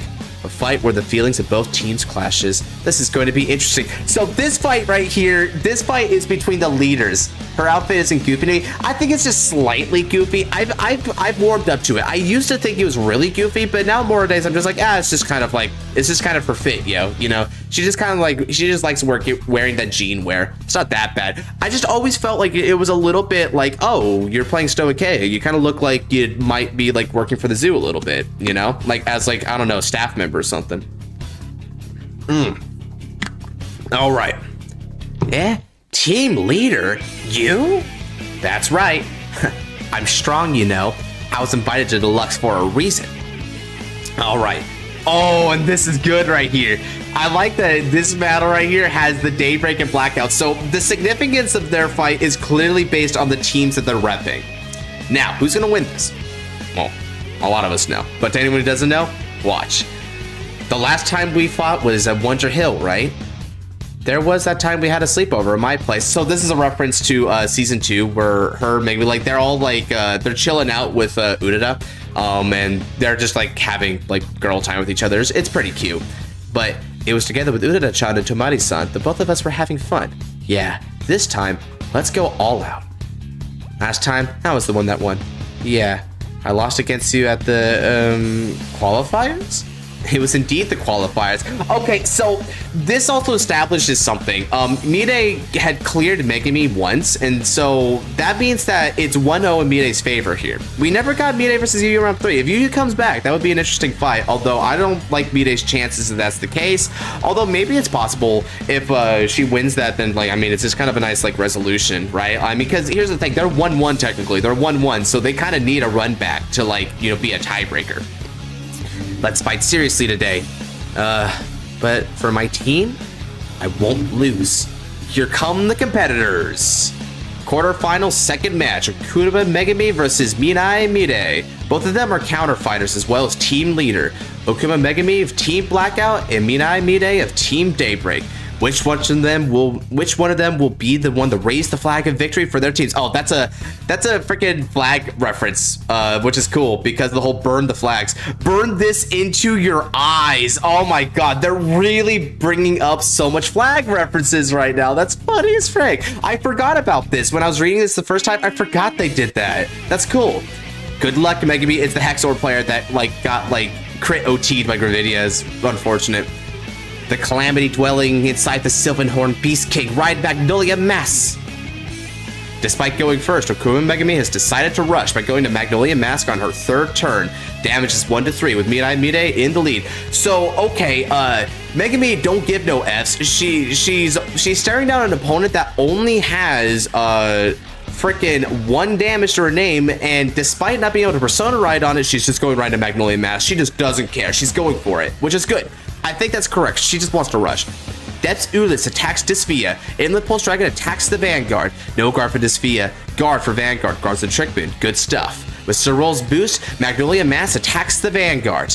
No guard. Twin Drive. First check. No trigger. Oh, but yep. Mide noticed, which by the way, she probably should have been told that it was a PG because she clearly can't see it. So I'm gonna imagine that that she's actually being told this by I'm trying to remember her name. She played a good video. Frick, why am I blanking her name? I knew it not too long ago. I was saying it not too long ago. Haruka. There we go. I kept trying to say Halana in Jabrula. Correct player, but Jabruka. I was trying to say Halana, but in my head, but I was like, no, it's not Halana. That's different. Second check. Critical trigger. Damn, PG crit? Bob Sagada should get a new ride line, this would be disappointed. And that's an interesting take. I think she could use the same ride line. It's still a +2, and if she uses the same arms cards, I mean, at least shield should be relevant, but who knows, right? Maybe we're going to be taking an out with the old and with the new philosophy. If that's the case, well then, here comes the new arms cards. Damage check. Both no triggers. Ooh, damage checks to Persona Ride and Asudia. That's not the end of my attack, Mide-chan. Keep going. Megami, keep up the pressure. So this is how Blackout's leader fights. Yes, very effing aggressively. Tan Endo. Okuma Megami just did 3 damage in 1 turn, bringing her up to 4. Stando no Dro. Raido. Honen Miko Bafsagda. Arm, Sealed Blade Spear, Aditya. Trick Moon to the center back row. Cindy to the back row right. Kanshati to the front row left. Call. Kanshati's skill to draw 1 and get power plus 5,000. Call Dysphia to front row. Arming Aditya once more. Then overdressing Trick Moon into Firelord. So this is interesting, right? So basically what she's doing, this is a fascinating play because she's definitely playing an economy play. So she does Aditya. It gets you a draw and an additional arm. This will refund back, so this gets you another +1 and a soul, and this +1 will actually countercharge you 1 back. So that's actually net neutral in CB. Kanshati's skill, CB's 1, so it's back to 1 CB in order to put a card into the soul, right? Which will be that arms card. That arms card into the soul will then be soul blasted for Dysphia, and Dysphia gets another Aditya, which is another draw, right? And another arm. In addition to that, because Dysphia Soul Blast, she presumably Soul Blasted out the Aditya. Now she's overdressing Trick Moon into Firelord. Firelord will be able to get back the Tishvar, and then Basagada's skill will retire the opposing front row rear cards and giving itself critical +1. So she basically looped her arms cards with her soul to constantly draw cards and then revive and rearm her cards back so that she can have the optimal battle formation, which is Spear and Axe. So that's really, really effing good. Assuming she discarded a shield at some point, she can also rearm shield. Here I come, Megami-chan. Daybreak's leader won't lose to the same team twice. I'm going to win for my team's sake. Firelord's boost. With its effects, power plus 10,000 to the front row. Basagada attacks the Vanguard. With Devashkir, you'll have to guard with 2 or more at the same time from the hand to guard. Guard with Jackalope and Arana from hand. Maliva intercepts, since I have 2 markers at shield plus 15,000 power. So effectively it's 315k shields, bringing her up to 58. 58 versus 41 is the 2 to pass. Twin Drive, first check, critical trigger. There's a chance Megami-chan might have a perfect guard in hand. If I give the effects to the rear guard, she could easily guard it. But if I can just get one more trigger, all effects to the Vanguard, 51,000 powering, free critical. This is a big move play right here. If she breaks to this 2 to pass, it's a win. She gave all the effects to the Vanguard, and she's betting on the 2 to pass. It's cool, by the way, that that's how they call it. They actually called it the 2 to pass in the manga. I like that they're using like the proper terms, well, at least for us real life card players. Second check, come to me. Blank. It's a Cindy. Darn. That's too bad. Megami, she's like, oh, I was talking mad crap in the waiting room, bro. She almost got wiped with a 2 to pass break. Man, there's nothing more terrifying than 2 to passing Bob Sagada and they first check all effects to Vanguard. That is so epic scary, dude. Because you know for a fact, if that breaks, it's over. And I had a thought, but has anyone ever told you that your voice is very similar to Michiru and Suo's VA? No one has ever told me that before. Is that actually right? Could I actually voice like those characters well? Are you talking about when I do the was close? Something like that? Maybe, let me try that a little bit. No trigger. That's too bad. It's close. I'm fine. I still have the advantage. That's not the end of my attacks. Turn it. Something like that, Kelsey? Because, shoot, I can do it. Oh no, your VA career is starting. This is where it begins. Just use your normal voice. Sounds pretty similar, I think. Oh, so like, that was close. Suo's VA in particular. Now, your voice spikes hard. The voice crack goes hard. The U, like that? Okay, anyway, enough about me. Back to the value. It looks like we're gonna hit into the really big pitch fight between them. Now, both players have 4 damage. Will Kuda Megami decide the match on turn 4? So this is the strength that Bide-chan used to create Daybreak. I haven't lost yet. The power of Calamity will surpass this. Persona Ride. Super Horn, Beast King, Magnolia Mask. Alright. Now all of her circles are filled with Dragon Tree. That's right. They all have markers, guys. They all have markers.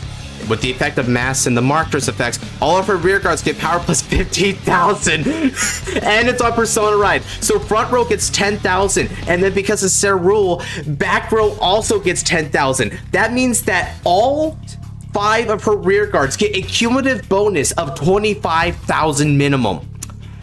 Mask is no joke. Yeah, exactly, Borg. Cerule is basically making this a Graham Grace turn on top of everything else. It's a 6 attack Graham Grace plus turn. Are you effing kidding me? Ooh, and she can already start swinging like cards in order to like retire rear guard. So she can probably retire the Dished Via and the Kinshati that are interceptors. Just an Algriff and a defeat player. Easy W. Yes, I would like to Hetero on Dragon, please. Please call your critical trigger from deck. This is effing crack. Okay, it's big. It's go time, baby. All right, let's get something good here. What's a good one? All right, all of her markers are filled with Dragon Tree markers. Her back row can attack for a total 6 attacks this turn. Don't underestimate me. Being unorthodox is the blackout way of fighting. That's not unorthodox, it's optimal. Force Grow Dragon attacks the Vanguard, with skill retiring an opposing rear guard. And Vanguard gets plus 5,000 power. No guard. They don't specify which of the cards get retired, but it's presumably one of the grade 2 interceptors. Damage check. I just have to hit a trigger. Geto, critical trigger. All effects to the Vanguard. All right, I have 2nd cards in my hand. I just have to survive this turn, then I'll win. Okay, so she's banking on the 5th damage check, which was good. It hits because Bob Sagada is actually clutch, right? So she ain't going down easy on this crap. Why is Babs at 25? This is actually a misprint right here. So it's not that she's not at plus 25. She should be at 23k power total. So that's actually them being wrong. It's a good catch, no dote, because there's no effect that is giving her a continuous 2k. We're not Bastion or anything like that. We're not MLB. Cerule and Bist Adyafis attacks the Vanguard. Guard. She guards with 2 critical triggers, so that puts her to 38 to the 33. Accurate guards. Can't believe New Buff Saga is just MLP. Oh my god! Will it also get the triple drive consistently? Are we gonna have quad drive with gun? Anyway, Just one more. It actually kind of reminds me by Balsaga to Custer, where actually do give her crit and drive. Just one more damage. I won't let any one of her attacks get through. Magnolia Mass. I still have 3 more attacks. Magnolia Mass attacks the Vanguard. 28k. Perfect Guard. Okay, so the Perfect Guard stops the tree. So this Vlad Tempest type crap, like where she's just impaling them like some Dracula crap, that's a consistent attack pattern, I guess. Twin Drive. First check. Those two have created miracles before while being leaders of Blackout. No trigger. It's a persona. Second check. Haichu will create a miracle. Heal trigger. I can't heal, but power to death Ulas. I like how she just says can't heal. That's also like how we say. We don't say I can't heal. It's just can't heal. Trigger at this moment. There's still 2 more attacks. I can only guard one of them for the second attack. Maliva attacks the Vanguard. Now, Mire-chan, what are you going to do with those cards? There's nothing I can do. No guard. Huh? Oh, if only this was voiced in the anime, I would add it to the videos, bro, like with Mikoto. Or no, not even. Just get him with the haw. Haw, and now the successors, That would be so good. We could make them in like instant buttons or something. Akina's miracles are just everywhere, bro. Oh, no. Is Akina on fraud alert? Is she doing miracles before Akina even hit the scene? Don't say it ain't so, Ryoku. But I won't stop crying for a miracle. 6 damage heal. If a miracle like that happens now. Damage check. I won't lose. I lost. This is the transition. I won't lose. I lost.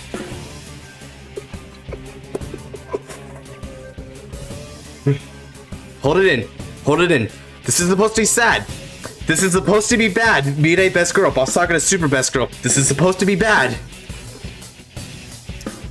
Duel lost me. No lose intended, Gunmetal. No lose intended. What a transition.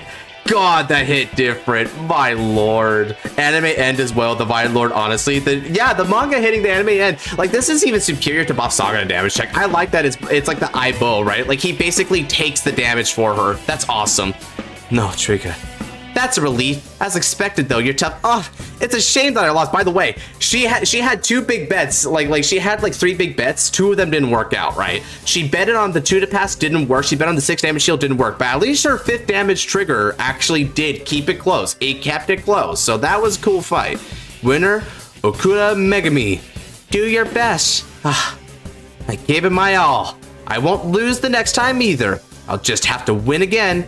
Now, round 3 is Kaido versus Taizo. All right, so the Chad Taizo has to go and start winning fights. Let's switch it up again, bro. All right. Now, the 3rd round here. Pairing for the first semifinals has been made. For the semifinals, it'll be Koshiba Raika versus Okuda Megami. They threw an extra on that. I don't know why. Now, there's only 2 rounds left for the quarterfinals. Everyone, be prepared. He is the one who went through multiple Shops tournaments and came out victorious. He is the one who picked the Shops fighters. The one many who are rooting for in this tournament. The wild card Hayami Kaido.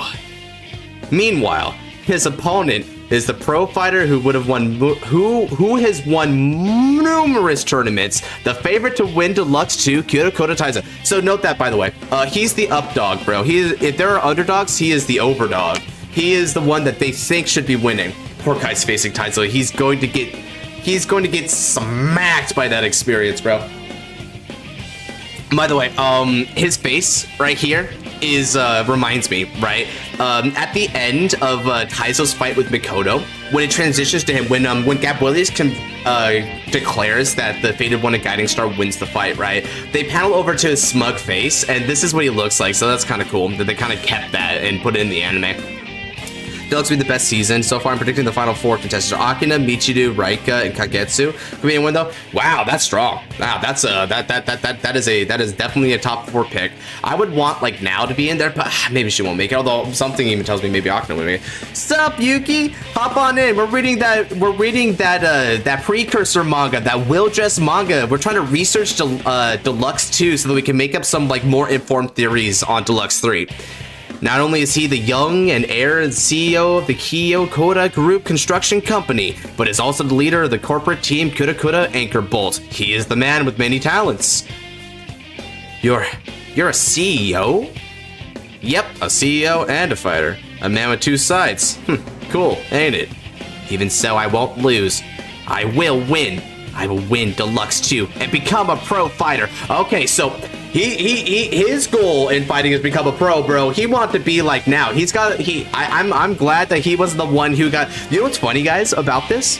Well, I have to call it night. It's almost 1 in the morning over here. Ah, shoot. It's all right, man. Thank you for hopping on by for as long as you did. You helped out a lot with the bingo too, bro. I appreciate you. You take care. You know what's funny? So anyway, back to this. What's funny? Honestly, it's fine now. Doesn't make it unless her loss is an epic one. That's a hot take for me. Oh no, I get it though. I get it. As long as everyone gets their respect and gets their time to shine, I'll be happy.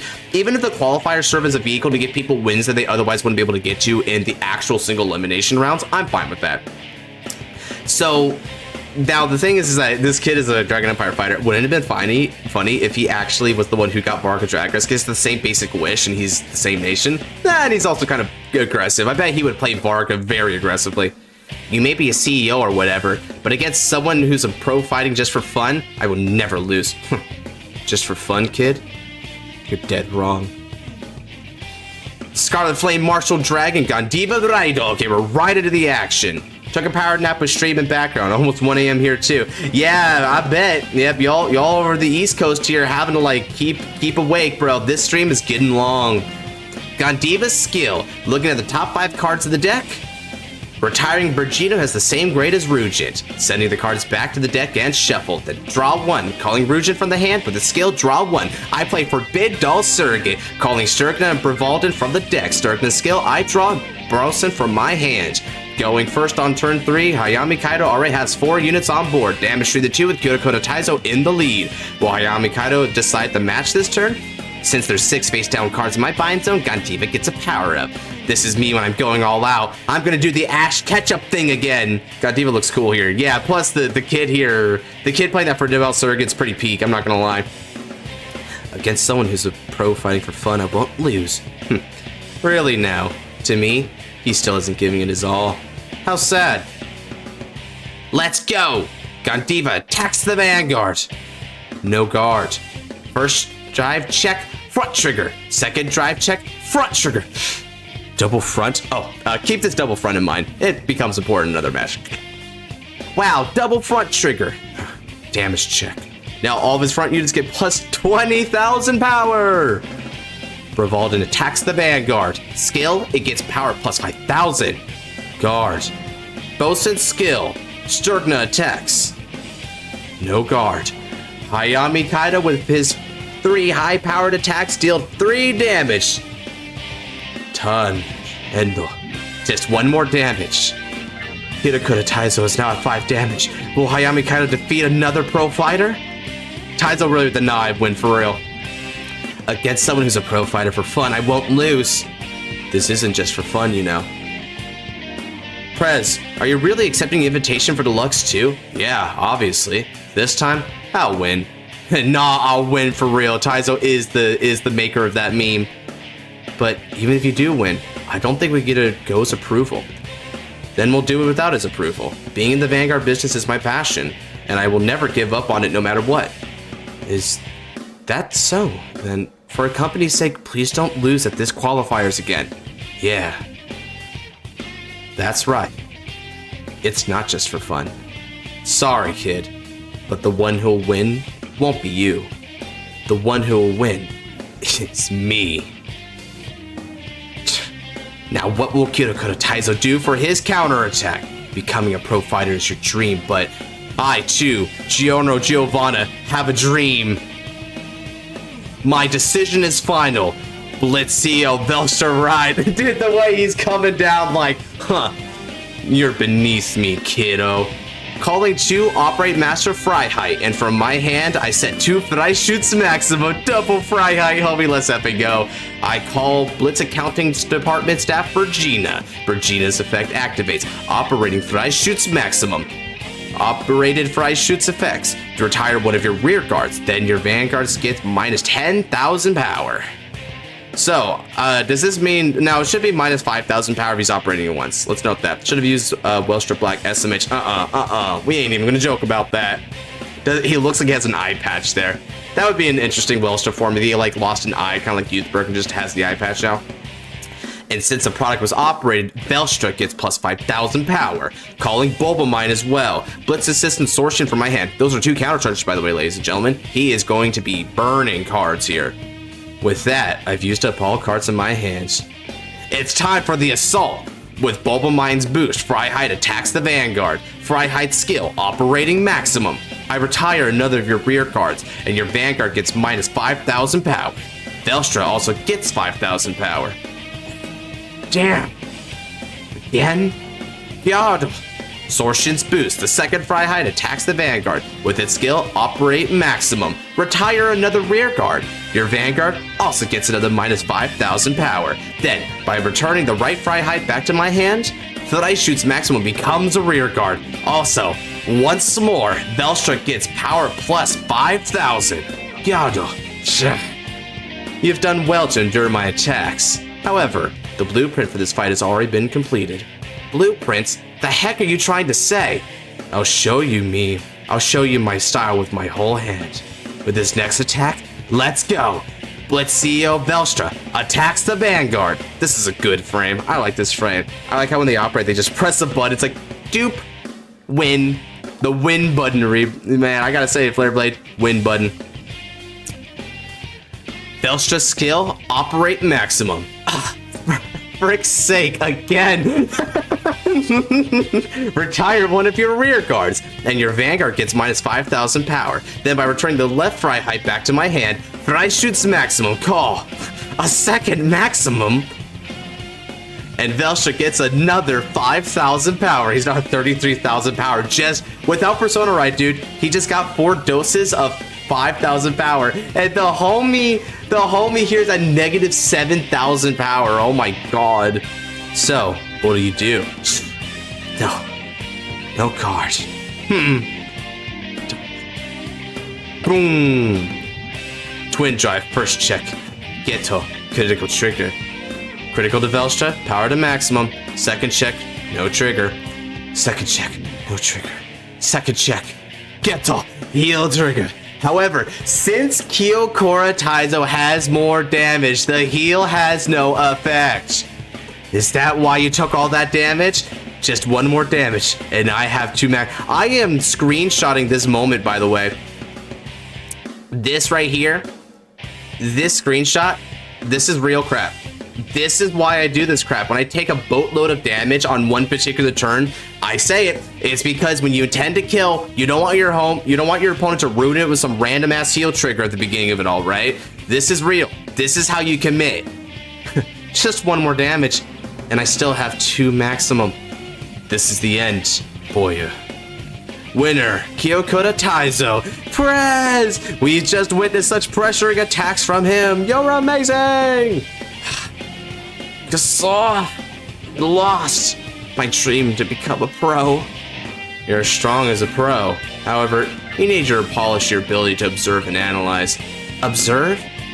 Analyze? You looked at the top 5 cards of your deck with Godiva, right? From among them, 3 of which are PGs. With that, I can tell that your chances of you having one in your hand is very low. Damn it! The next time I fight, I won't lose! I'll make sure to beat you to a bloody pulp! Ooh, everyone seems to be in a good mood. Perez! Analyze! No, I know what you're trying to say there, bro. It ain't working. I ain't saying that crap. Alright. And now we're down to the last part to get to the quarterfinals. So we got this one, 2 more fights, and then 1 more fight. So that's 4 more fights left, chat. This stream is already running on a long time. So, after this fight, right, I'll try to see if we want to continue it until the end here and then save the theorizing for the matchups for next time or not. Because thankfully, we won't really have to theorize a lot of like matchups during the first stream because there shouldn't be like any real matchups going down into it right away, right? So, we'll use this, I think what we're going to do is we're going to end after we read the manga, and then we'll theorize matchups on the next one. Kind of split this into 2 different halves, right? Because, shoot, we've been going for a while, and it's been looking good. I need to see this. Okay. Yeah, how long have we been going here so far? Shoot, it's not, I don't think it's saying it. There it is. It's almost 3 hours. Yeah, this has been a good run so far. So let's go ahead and finish up this manga all the way to the end. We'll get another one going. What's another good battle mix? Shoot. I'll hit something a little bit different here. Where is it? Oh yeah. We got right over here. All right. Knight of Heavenly Sword Fort attacks the Vanguard. Yard. Now we're at the final match of the quarterfinals. Second place of Group C, the fighter who sought after power, Ebita Toya. His opponent is the creation created by the man's kind wisdom, resulting in his exciting existence. An AI? They're all wearing the glasses, which is a cool bit. I don't understand the new Stoicheia deck. Which one are you talking about? The one who won all the matches in Group D with overwhelming power. Gui! Stand and draw. Griffo Seed skill. Choosing a Calamity card from my ride deck and putting it into the soul. Turn end. So, Argo Sirens? I wonder why you don't understand them. You place in set orders, you get multi-attacks, go big, go home. After putting a card into the soul, he ended his turn. So this is interesting. We're actually starting kind of recent. So they're actually telling us everything we need to know just from his boy Fort attacking the Vanguard. Because Fort attacks the Vanguard, it means two things. One, we're in the early game here. We're in the turn 2. Furthermore, it also means that our boy with the Dragon Tree is going first, which is a very advantageous position for him, right? So he's already one step ahead in the race against time. With that, there's 2 Calamity cards in his soul. Griffo Seed will evolve next turn, right? That's right. The fun has just begun. Kui, how do you plan on winning against him? Ride, Knight of Heavenly Spear, Rooks. Fort skill when rid upon by Rooks. Healer of Heavenly Staff, Arceus to center back row, call. Yeah, that really do be Fort's skill in a nutshell, don't it, chat? Just call in triggers and PGs off top card, or by God, if you're running an order, you might get nothing out of it. Oh, man. Toya's doing it with pride, though. He certainly is unfazed by that. My God. With Arceus' boost, Rooks attacks the Vanguard. No guard. Just 1 damage, huh? I wanted to deal as much damage as possible before he rides up. It's time for Gui to make his move with only 1 damage. Turn end. So, Bastion for new ride line? I really hope so, dude. I really effing hope so. Do we have a rear guard that can sack a card for skill? Potentially, yeah. I mean, if I really thought about it, there might be examples, but I want to focus on the fight for now. But if anyone in chat wants to think about that, that is a question that Grit has proposed there. My turn. Griffo Seed skill, putting a Calamity card from ride deck into soul. Since there's 3 Calamity cards in soul, the seed sprouts, and the Calamities take root. Here it comes. By returning 3 Calamity cards from soul back into the ride deck, the great tree that devours all. Appear! Dragon Tree of Ecliptic Decimation, Griffo Gila Dorado. Now, let's start the countdown. Hostage build the guard, oh lord. I mean, that would work, wouldn't it? Placing a Dragon Tree marker on the left and front row rear circles. Calling Stealth Rogue of Chain Accord Kageuchi to the left back row. Kageuchi skill. Putting a card from dropping the soul. So this is interesting. Gui is playing Dragon Tree Griffo Seed, even though he's playing against a counter deck. So he's no longer copying the opponent in this fight. He's instead playing what he perceives to be the optimal Dragon Tree variant. That's interesting. So I guess this is because now that he's actually had a proper fight in the series with each of the 5 main nations, not including Lyrical, I said 5 there, right? He's determined that Dragon Tree is indeed probably the best way to go, which he fought the toughest opponents with Dragon Tree. He stated it had the best synergy, and Brant Gate ended up losing its fight. So yeah, it's probably correct. Griffo Gila attacks for each Dragon Tree marker plus 5,000 power, removing a Calamity card from the ride deck. No guard. Drive check. First check, no trigger. Second check, however, is a critical trigger. All effects to Kageuchi in the back row. To the back row rear guard. Denying me damage, huh? Gui damage denies, yo! He says, yeah, I ain't giving you that crit. I don't want to give you all that CB. Huh? Why did he give the effects to the back row rear guard? And then just end his turn. The Vata Toya's deck requires a lot of damage in order to make their big plays. Being denied a damage is going to cripple him. I never thought about it before. Miss Calamity Blitz Order and Red so he doesn't get crit. Feels bad, man. Yeah, he did. But you know what? In a way, that might actually be better Rebirth because he was trying to limit damage anyway. So one could argue that it's better that he doesn't have the crit to give Toya the big plays. And it's true. I didn't see an Alden there. I didn't see a Grand Heavenly Sword Alden, but in an earlier damage check, we did see that Toya had a Lagoriel damage check against Megami, so we know that that's one CB2 weird that he's playing. Bastion Accord is also a CB1 unit. Then you have CBs for a variety of other units. We're talking Honataria, CB2 for Grand Heavenly Sword, CB for the effect of, even extraneous stuff like Sajas. He is a very counterblast heavy deck. So all Gui needs to do is just wait until he achieves the win condition. That's all he's got to do. And with the Vortex combo, it only needs 2 more turns to really get going. Let's go.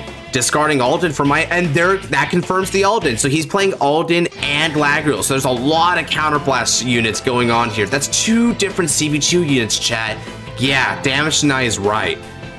Right, Sword of the Nation, Bastion Accord. And with Rook's Road Upon skill, draw 1 card. Ah, yes, a much better skill. Calling Regular Star Dragon to the right back row. With its on-play skill, retiring the Kageuchi in the back row. Regular Star reveals a card from hand to retire back row. Or well, not back row, retires in the rear guards of your choice. It's pretty damn good. Don't think that's enough to stop me. Call Grander Edge Dragon to the front right. Grander Edge Dragon attacks the Vanguard. I play Corrosive Smoke Signal from my hand. Place a Dragon Tree marker on the right back rearguard circle. So you see, Omega, what you're talking about before, where he didn't hit the Blitz Order. Now, we know from the Twin Drive that we didn't actually see the Blitz Order there. So unless it was specifically the top deck, right, and he top decked it for turn, the more likely case scenario is they explicitly didn't activate it and wanted to wait until this point because they wanted to limit damage. So shoot. Gui is playing a game plan. We might see more of this kind of control aspect going into like matchups in Deluxe, right? Which that could suck for some decks. Can you imagine now having to fight against like a damage denied Griffo Gila or Seraphic Gila, I should say? That's effing terrifying for Varga Trackers because that is another very counterblast hungry deck, chat. All right, for the battle, Vanguard gets plus 20,000 power with Arceus's boost. Bastion Accord attacks. No guard, Twin Drive. First check, get to frontal trigger. Second check, no trigger. That is a 10k shield though, depending on what the Dragon Tree does. Yeah, it might not have that kind of same pressure, but assuming it functions somewhat similarly in terms of its offensive potential and Dragon Tree use, it might work. Damage check, draw trigger. Power to Vanguard, draw a card. It's not over yet. Da-da-da-da. Attack the Vanguard. Perfect guards. Attack! Guard. Gui shut him down. Turn. End. Despite his fierce attacks, Ebata Toya was only able to deal just 1 measly damage. Next is Gui's turn. Will Ebata Toya survive? Stand to draw. The time of enjoyment has come to an— Ooh, he says the joy has ended, bro. There ain't no more fun in my Vanguard. The bud of calamity shall now bloom. Oh, apocalyptic giant flower that destroys all. Come to me and appear. Supreme Dragon Tree of Annihilation, Griffo Gila Vortex de Raido. Setting Griffo Escatalagui Order Zone. Escatalagui skill, calling Draco Batico to the back right row. From drop. With its skill, place a Dragon Tree marker. To the right front row, Wastelander Dragon. That's the Dragon Tree beater, by the way. To the left front row, Virina Esperidea. Call. Get ready. Attack it. Remove 1 calamity. With that, the countdown has dropped to 1. Not only that, 4 of its units are being strengthened by Dragon Tree markers. Gyado! Now all 4 of Gui's attacks have been guarded. Since his over trigger is guaranteed next turn, I did my best not to take any damage this turn. So, this is his strategy. He decided to block every attack here so that he could sandbag the Drag Veda. Which means that this is interesting, chat. When Toya wasn't able to do a lot of early damage, he immediately felt in his heart that he couldn't actually deal enough damage in time to prevent the Dragon Tree. So perhaps taking inspiration from how Yugioh played, right? It's possible that Toya actually examined the situation of being damage denied and used it to his advantage, saying, okay, if you want to waste triggers and not attacking me, all right. I'll lean into that. I'll go ahead and take the lack of damage and try to turn it into a strength. So this is his counterplay to the Damage Knight strategy, but we'll see if it works or not. Ebeda Toya has taken no damage this turn. He remains at 1, even on turn 4. Stando no Ro. Sword of the Nation, Bastion Cordo.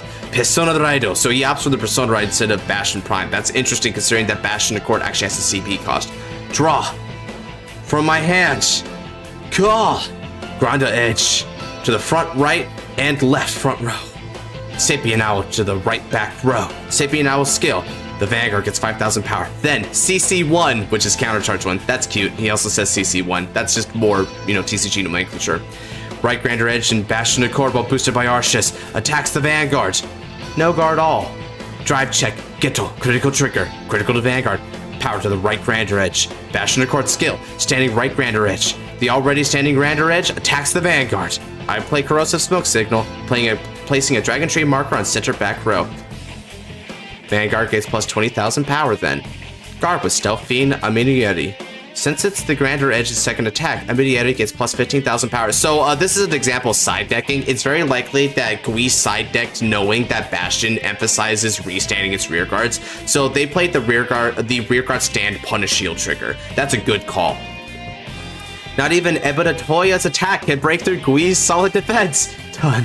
And look at this dude. He's like, dude, I couldn't even break through that crap, but that was a full Persona Ride turn. Come on, homie. Escatala Gui's effect. Calling Draco Batical from drop.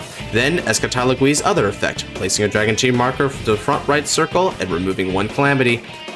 Draco Batical to the center back row. And left front row Esperidea. Call. Now, let's begin. By boosting both Irina with a Draco Batical each, attack the Vanguard. No guard one of them. Griffogila Vartex, attack it. Vartex is on attack skill, removing Calamity. That's nothing was removed. Activating the Overtrigger. Drag Veda. Griffogila Vartex receives the grace of the Overtrigger's effects. Power plus 100 million. With Drag Veda's skill, Vartex gets to Stando. Vartex's skill, standing all rear guards atop of a Dragon Tree marker. No gado. At this rate, now, there's not the end of my attacks. I want to play more. Winner, Gui, so strong. So they kind of fast forwarded to the end there, but yeah, Gui basically annihilated him with the Overtrigger. There's just nothing that Bastion could do, especially because Drac Beta is the best Overtrigger to combo with Gui, especially because, if you have to soul for it, Irina is just kind of sitting right there, and I think that's what Kageuchi is for, is to try and build up that resource. That's your guys' next opponent. Think he can win? Well, can't say that I'm confident. You did have fun, Gui? Yep, I can't wait for my next match. All right, 3 more to go. Let's go ahead and get back to some of the more chill music, because I think we're starting to burn out the intensity here, right? Is that okay? Nah, that's not good enough. Let's hit something a little bit more middle of the road.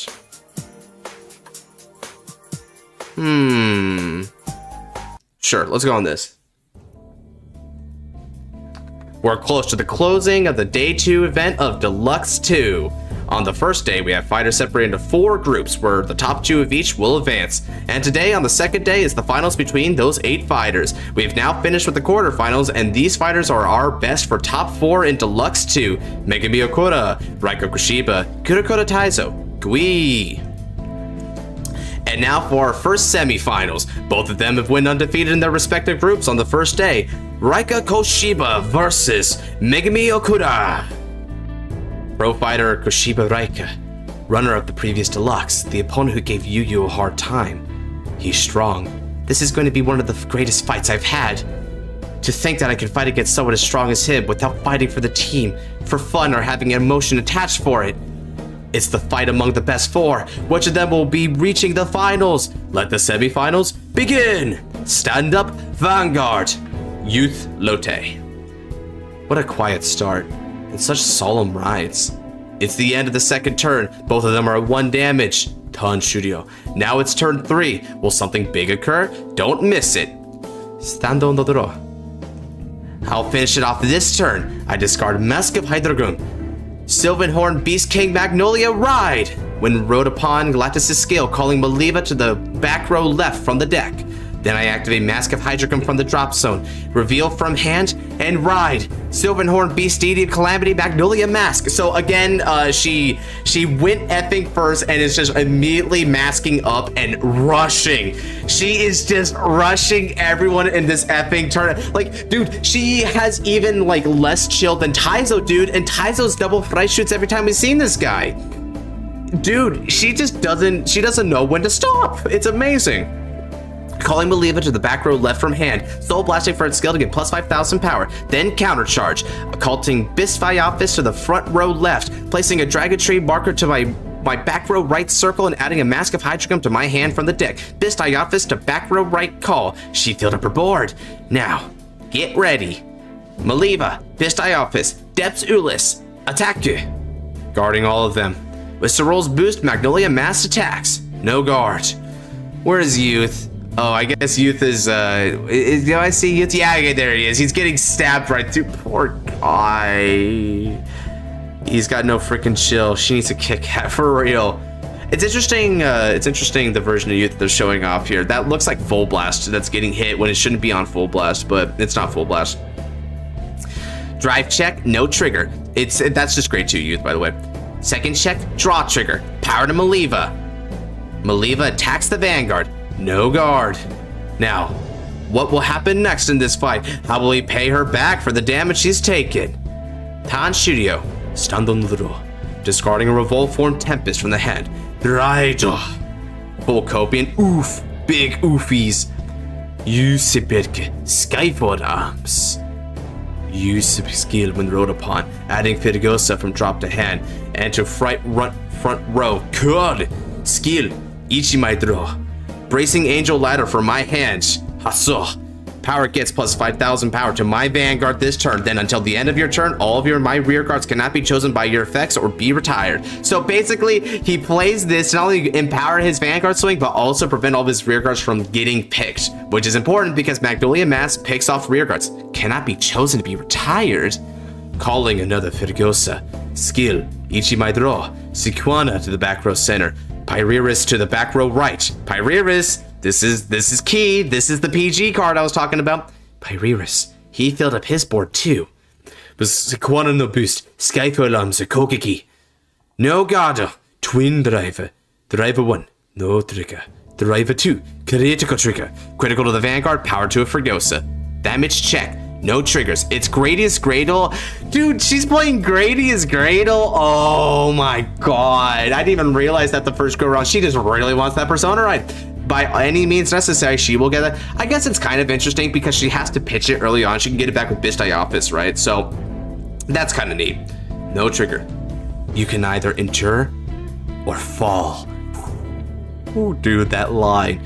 Here it comes. I'll make sure you acknowledge my power. Yusipik Overdress, Fury Blasto.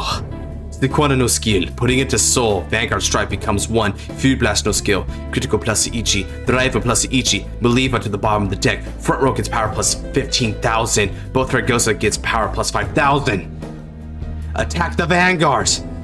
Kanzengaro. By the way, this is not 28 but 33 because of the effect of the it's the effect of the great not the Greatest Gradle, the Bracing Angel Ladder, because it gives your Vanguard plus 5,000 power, so it applies to this as well. So it also has that kind of neat benefit. I'm not even gonna lie. Attack you. Intercept though. I've endured it. Megami-san is at 4 damage. It's Megami's turn to counterattack. Magnolia Maske, Persona Raido, Bisphyophis to the back row right, placing a Dragon Tree marker. Call Force Grow Dragon to the back row right. Skill activate, calling 3 bodies from drop. She's called them bodies. That's another term right there. That's cool. All my rear guards have a Dragon Tree marker. All of my rear guards can attack. Amazing. She was able to place a marker on all of her circles. All of her units gain a power up. And there's still Sorul, so once more, this is plus 25 for all of them. That's brazy, dude. Let's finish this. Force Grown Bisphyophis attacks the Vanguard. No gado. Magnolia Mask attack you. With Twin Drive, the max power can go to is 48. Guard with Blade Feather Dragon from my hand. Intercept with both Fergosas. With this, the total shield value would be 53,000 power. A no pass. So that's a plus 20. So that right there is interesting because a Blade Feather and both Fergosas is a plus 25. That puts them up to Wait, am I right about that? So a Blade Feather Dragon is a 15. Both for Ghoster should be 10k. So that means it's 25. It's 38. So 1 defensive is 48, which is a 2 to pass. So that means he had 2 defenses on both of them? What the heck? I'm not sure what's happening there. Drive check, critical trigger, all effects are relieved. By the way, it's so one thing that's interesting about what he did there, he employed, if you guys remember from Deluxe 1, when Michiru fought against Megami here, Michiru lowered his damage a lot and then sandbagged the final turn to maximize the chances of hitting damage checks and getting the damage triggers necessary to mitigate the rampant multi-attack. It seems like Raika here did the same exact thing and followed suit with what Michiru's strategy was, which is kind of a cool callback. I like that. He might have called 2 Blade Feathers. Interesting. So if he calls 2 Blade Feathers, that's 30, which is 43. And then, but 40k shield puts him, yeah, so 40k shield, 53. Yeah, I guess it would have to be 2 Blade Feathers, right? No, don't think that's a good catch. Yeah, that would have to be it, huh? Okay. Geto, critical trigger, all effects to Maliva. Maliva attacks the Vanguard. Wow, that's the end. It's gotta be. 50,000 power and a critical 2 is a sure victory. Taizo looking at him like, wow, kid, you really did not take my lesson to heart, huh? Look at that battlefield. Please hit Kanzengado. That's no good. Well, she's still got 2 more attacks. Just 1 more. Cerule attacks. Nogado. 1 more damage. Bistai Office attacks the Vanguard. 6 attack victory. Here we go. Nope. Pyrrhus skill. If it's the 5th battle of the turn or more, by binding itself, my Vanguard cannot be hit. And clutches up on that Pyrrhus protected by the freaking Bracing Angel ladder. And also because of the Bracing Angel ladders, he was able to keep his intercepts in time to be able to be useful guards. So she couldn't pick out those 5k shields. That was big. That was effing big right there, bro. He played that so perfectly. Like, he just broke down the entire offense. It's a good thing he had a lot of battles to analyze how Megami plays, because she didn't play any differently than how she usually plays. She goes full force right from the onset. So he knew to play against an aggressive game plan. And it's interesting because Raika has had to sandbag a lot of damage in this tournament because he just keeps getting rushed down. He gets rushed down by Kid over there. He gets rushed down by the freaking Kyoka player. Now he's getting rushed down by good old Megami. And wouldn't you know it, unless Gui happens to win the other semifinals, you'll be going against Taizo, and Taizo is also very aggressive. That's a lot of aggression on Full Blast. His defense is getting tested more than his offense. I'm not even gonna lie here, chat. All right, we're doing pretty good here. Ooh, looks pretty good here too. Despite Okuda Megami's wave of attacks, Koshiba Raika lives on 5 damage. Stando Nodoro. How the heck was he able to survive those waves of attacks? Not bad. You've gotten stronger. You're worthy of being defeated by me. Persona Raido. How late is this for you? Oh, this is 15 past midnight for me. So once I'm done with this fight and the 2 next fights, I'm going to bed.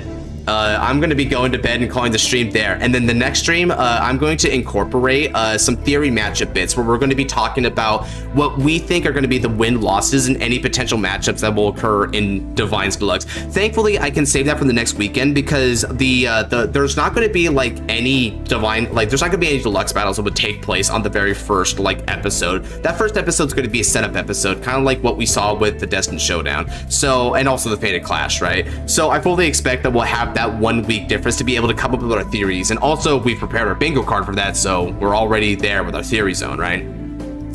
All right, I got it, cool. Persona Raido. You que sky for the arms. Winner, right, Skyfall, GG. Anything theories for new support for the returning decks?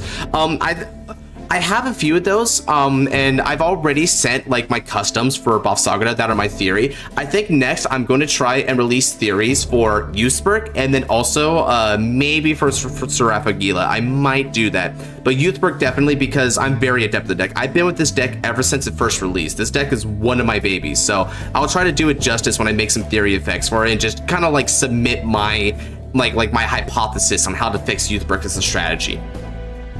Ignis gets grade 4 superior right? No way. No. Not happening. Not if they like this format. And I think Bushiroad loves this format right now. It's a shame that I wasn't able to remove Pyrrhus because of Bracing Angel Ladder's protection effect. I wasn't able to do 6 attacks on my first grade 3 Vanguard turn either. I came up with a countermeasure after seeing you fight. It worked well this time, but I don't know if it goes this smooth the next time we fight. You're strong. See you next time. I won't lose. So that's cool. So Megumi actually gets a nice send-off here because she gets acknowledged as a very strong fighter, and from Rika of all people. So her desire to be acknowledged, it came true there. And she came true because she really gave a good, sufficient ass whooping all throughout this tournament. So even when she loses, they do her character justice. She did very well. Good stuff.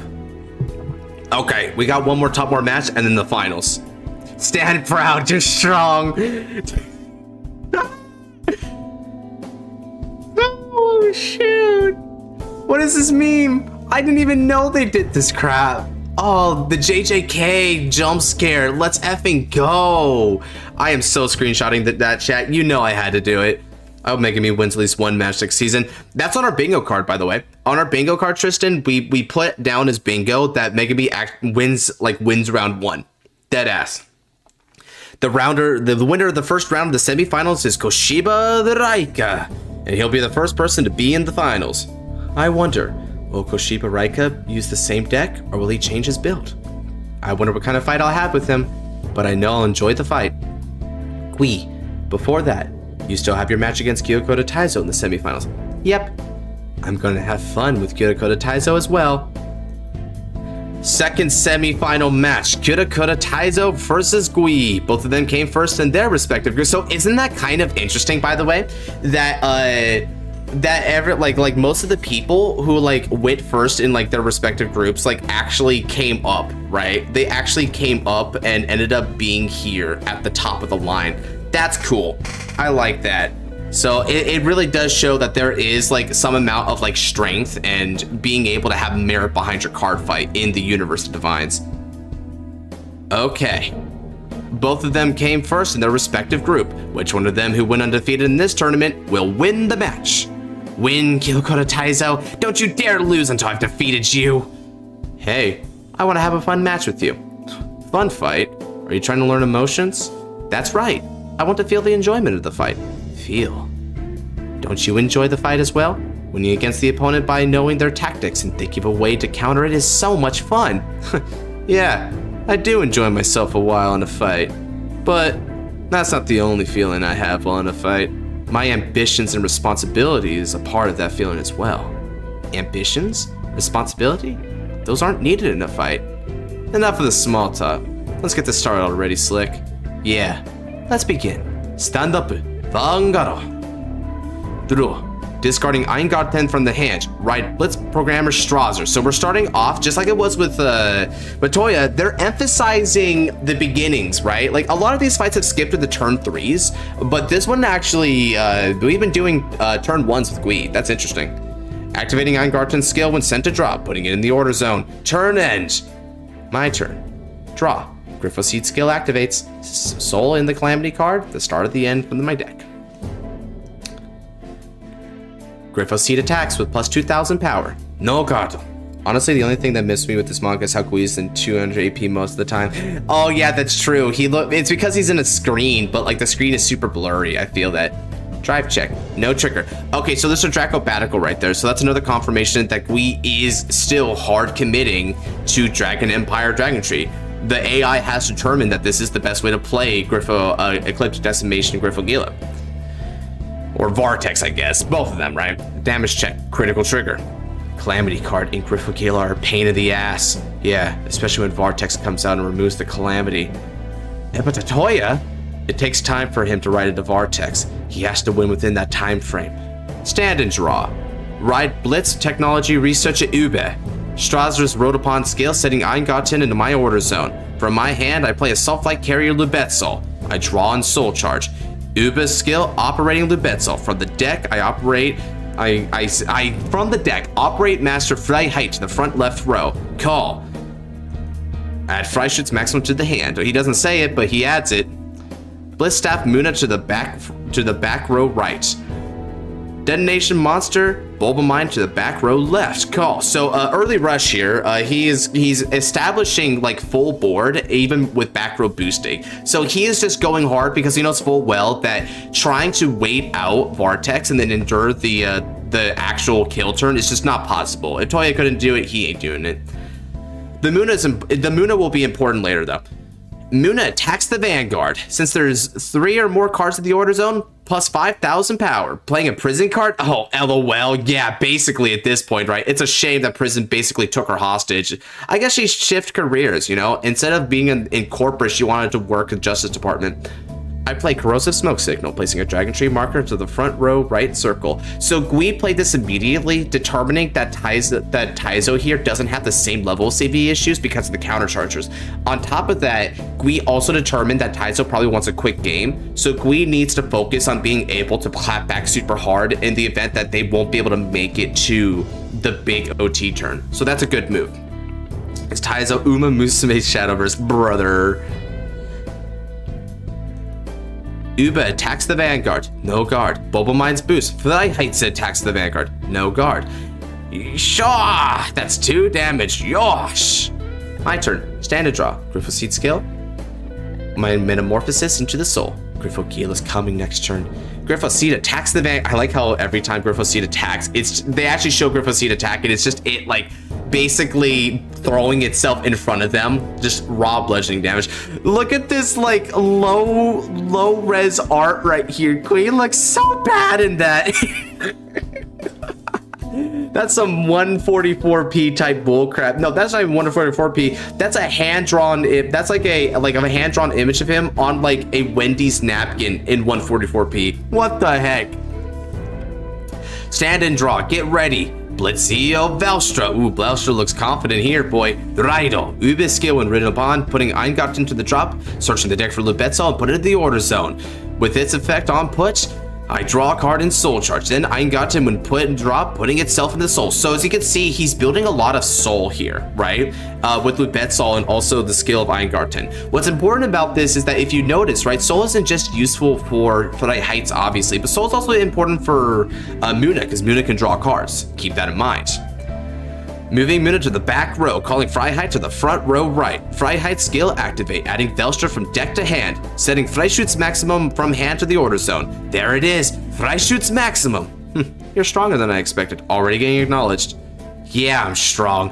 With Bulbamine skill, he's like, nah, yeah, I'd win. That's the Black Air Force energy coming from him, bro, for real.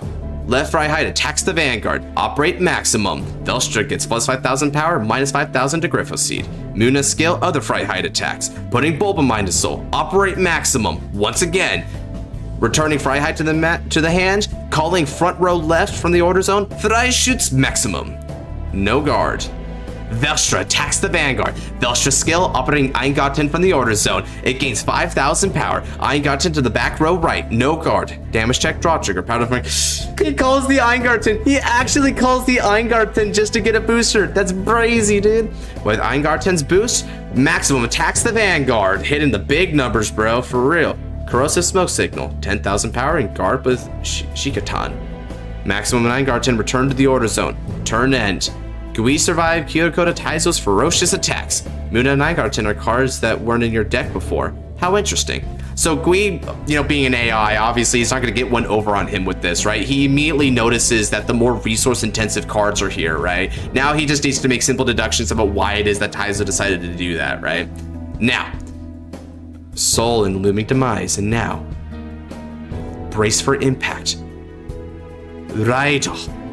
Dragon Tree of Ecliptic Decimation, Griffo Gila. Here it is, and he called 2 more units. I want to see more of your tactics. It excites me. Attack the Vanguards. Guard. Perfect guard. No guard. No guard. Amazing. He was able to withstand Gui's 4 attacks, but the damage is 5-3 with Gui in the lead. What will Kyoko Taizo do this turn? I'm glad that I can continue fighting you. Now, what will you do for your next attack? Let's see if I can meet your expectations. Blitzio, Velstra, Persona Raido. Oh, Velstra is like looking even more menacing, bro. He got that poise, yo. Calling Freiheit to the front row left, adding Lubetzel to the hand and setting a Freischutz maximum from my hand. If Kyoko Taizo doesn't finish it this turn, he'll lose. And even Jinky's like kind of shook. Jinky's like, uh-oh. Can he do it? I don't know. Lubetzel skill, draw 1 in Soul Charge. Again with that. 2 Bulbamines, back row and back row center. Now get ready, call. With Muna's boost, Freiheit attacks the Vanguard. Skill, Operate Maximum. No guard. With Bulbamind's boost, second Freiheit attacks. Operate Maximum again. Critical trigger. Vanguard gets plus 10,000 power. Returning Freiheit into the hand and calling itself to a front row right rear circle from the order zone. Guard. With Bulbamind's boost, Velstra attacks the Vanguard, operating maximum for the third time, giving her Vanguard minus 5,000 power. Returning Freiheit to the hand once more, calling to the front left row. Frei shoots maximum, and Velstra yet again gets 5,000 power. Raida Kiku. That's the highest power he's gotten. You can do it, Prez. Please win. No Gado. I'm at 5 damage, but I have a perfect guard in my hand. The rest of my hand consists of 35k shield. Twin drive, first check, frontal trigger. All of my front row units get power plus 10,000 power. Oh, Gui is shook. Second check, front trigger. All of my front row units get power plus 10,000. So y'all remember that double front trigger from earlier? That double front trigger that kid that Ash Ketchum threw on Taizo? Funny how that happens again. Funny how Taizo throws that over at freaking Gui, but it actually kills. That's amazing. I can't guard it. The triggers were unexpected. Even so, I really enjoyed the fight. Both the maximums attack the Vanguard. That's just so menacing, by the way. Look at the two maximums, with the two maximums demanding minimum 35. Oh my god, it's too bad. So 35k shield, right? For instance, right? So he said right there that he's got Griffogila, right? And Griffogila is 13, so 35 would put it at a 38, right? 48. So that's why this is impactful. Now I do believe he got a critical trigger earlier, so I don't know, but I mean, even assuming that, right? I think the idea is that he has to discard a card from hand anyway, so the idea is that, yeah, you won't be able to guard all this, although maybe that's not true. Whatever, right? So this is how he wins. It's basically Taizo does the same basic strategy, right? He more or less tempos out his damage while also making all of his attacks try to bank on the double fry shoots. So he's very confident in the double fry shoots play. This is all Velstra had at the beginning. We didn't have Yugioh yet. So this isn't so much we need to analyze because Taizo isn't really going to be in Deluxe, right? That's Erica instead. So a lot of what his strategies are would just more so apply to what Erica's battle acuity as a fighter is, more than anything. But as for Gui here, Gui basically just played Dragon Empire to the end and did a damage die in one end of things, and then in the other end of things tried to play a little bit more quick and aggressively. So Gui is going to be adapting to their opponents quite a lot, and if not in nation, that at the very least will be adapting in how they utilize the cards that afforded to them. So that's pretty nice. But who knows if Serafigila will be any nation, and even if it is every nation, maybe Serafigila will only get played by one nation if there's a preference that Gui has. We'll have to see about that. Winner, Kyoto Taizo. Gui's countdown has been stopped. Yeah, she won against Gui. Whew, that was really close. No matter how many strong fighters I have to fight, I'll achieve my ambition of reading the finals, and it's my responsibility to make sure I do. Well, I suppose it was fun as well. Gui, I would have won on my next turn, but Kyoto Taizo has grasped that more than 90%. But Kyoto Taizo has grasped more than 90% of his deck. Because of it, it wasn't easy for me to calculate which card would come out. I never could imagine a future where you pulled 2 front triggers in a row, but it was fun. It was because of this sort of unpredictability that I really love about Vanguard. And now it's time for the finals. Yeah, another meme. Yeah, Velstra doing the Raida Kiku.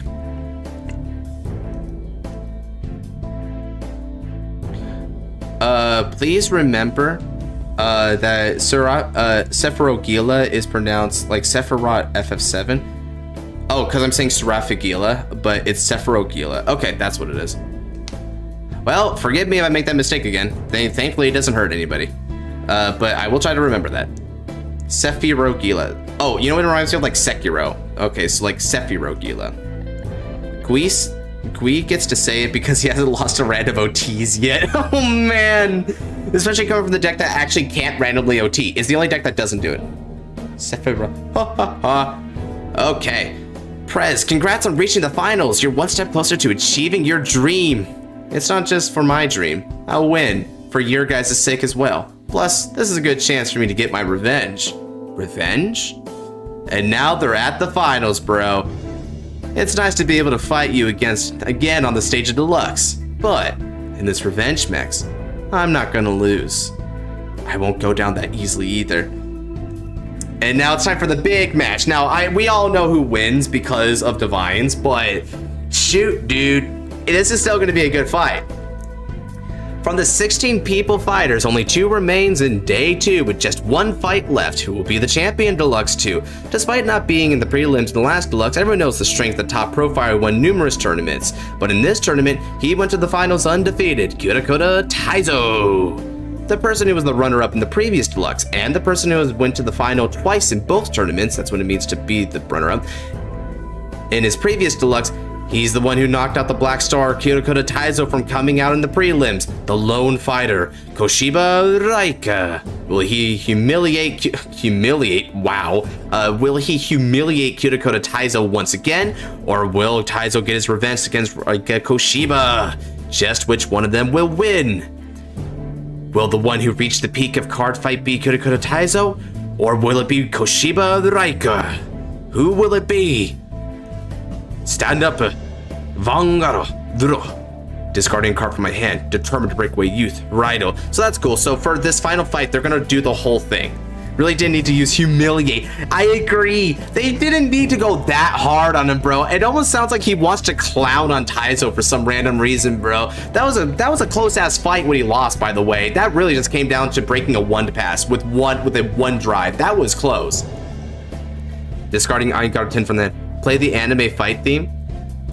Oh, are you talking about? Oh, I know what you're talking about. Let me get this going. Yeah.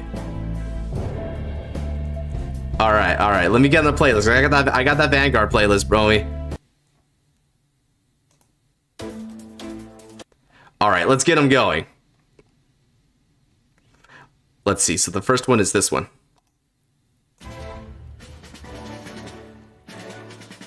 Discarding a card from hand. Ride. Determined to break away use.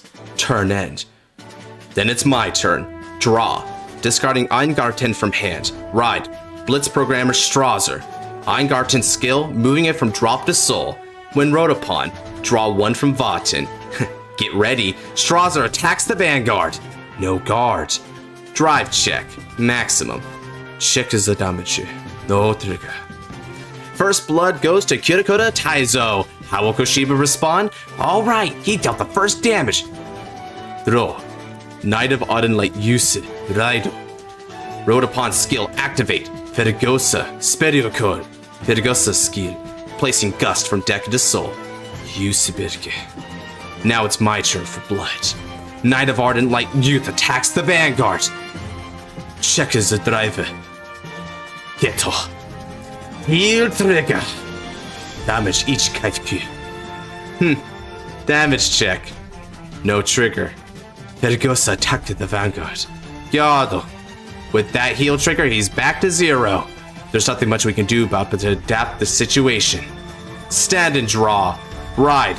Blitz technology research at Ube. Strasser's skill. Placing Eingarten from deck to the order zone. Assault Flight carry Lubetsol from hand. I play. Draw 1 and Soul Charge. Ube's skill, operating Lubetsol, calling Bulba Mine from the deck to middle back row. Bulba Mine's boost. Ube attacks the Vanguard. Or Ube attacks Fergosa. Why is he attacking Fergosa, not the Vanguard? He's trying to deny Counterblast. That's a pretty effective strategy. Guard with Toll Pass. Toll Pass's skill activates by returning 2 youth from drop to the right deck. Power plus 15,000. Ooh, that's interesting. That's interesting right there, because getting rid of cards from the soul that were from the right deck, that's nice. Now, here's the thing. He Soul Blasted for Fergosa, and he also Soul Blasted for Grade 1 and Ride Line. That means that the Grade 1, Determined to Breakaway Youth, and also Youth Following in Footsteps should both be present in the drop zone at the time of activation here, so Toll Pass is used optionally. Alright, Drive check. No trigger. Persona Ride though. Tanendo. Velstra. Sando no draw. Yusibirke Skypola Armsni. Raido. Without CB, you can't use your Ride Line skill.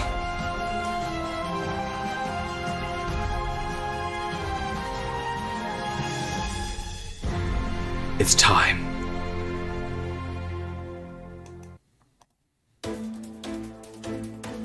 Skyfall Arm skill activates. Discarding a card from hand. Looking at the top 3 cards of the deck, calling Bard or Brave Instrument Carino to the back row right. Then with Carino's skill, adding Tempest from the deck to the hand. Place it into the soul. TL, when the frick did Rika Soul and Zest? I swear to not miss a page.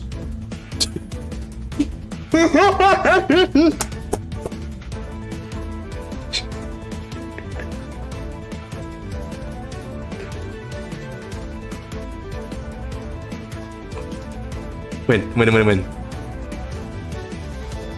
Knight, okay. Fergosa from deck. Fergosa puts Gust. Not yet. He's not backed into the corner yet. Okay, I don't know. With Zest, Gust, and Tempest, all 3 used in his soul. That means that guy's in his hand. But, Yusibirke, Skyfallans, Kokiki, Guard, Checkers the drive.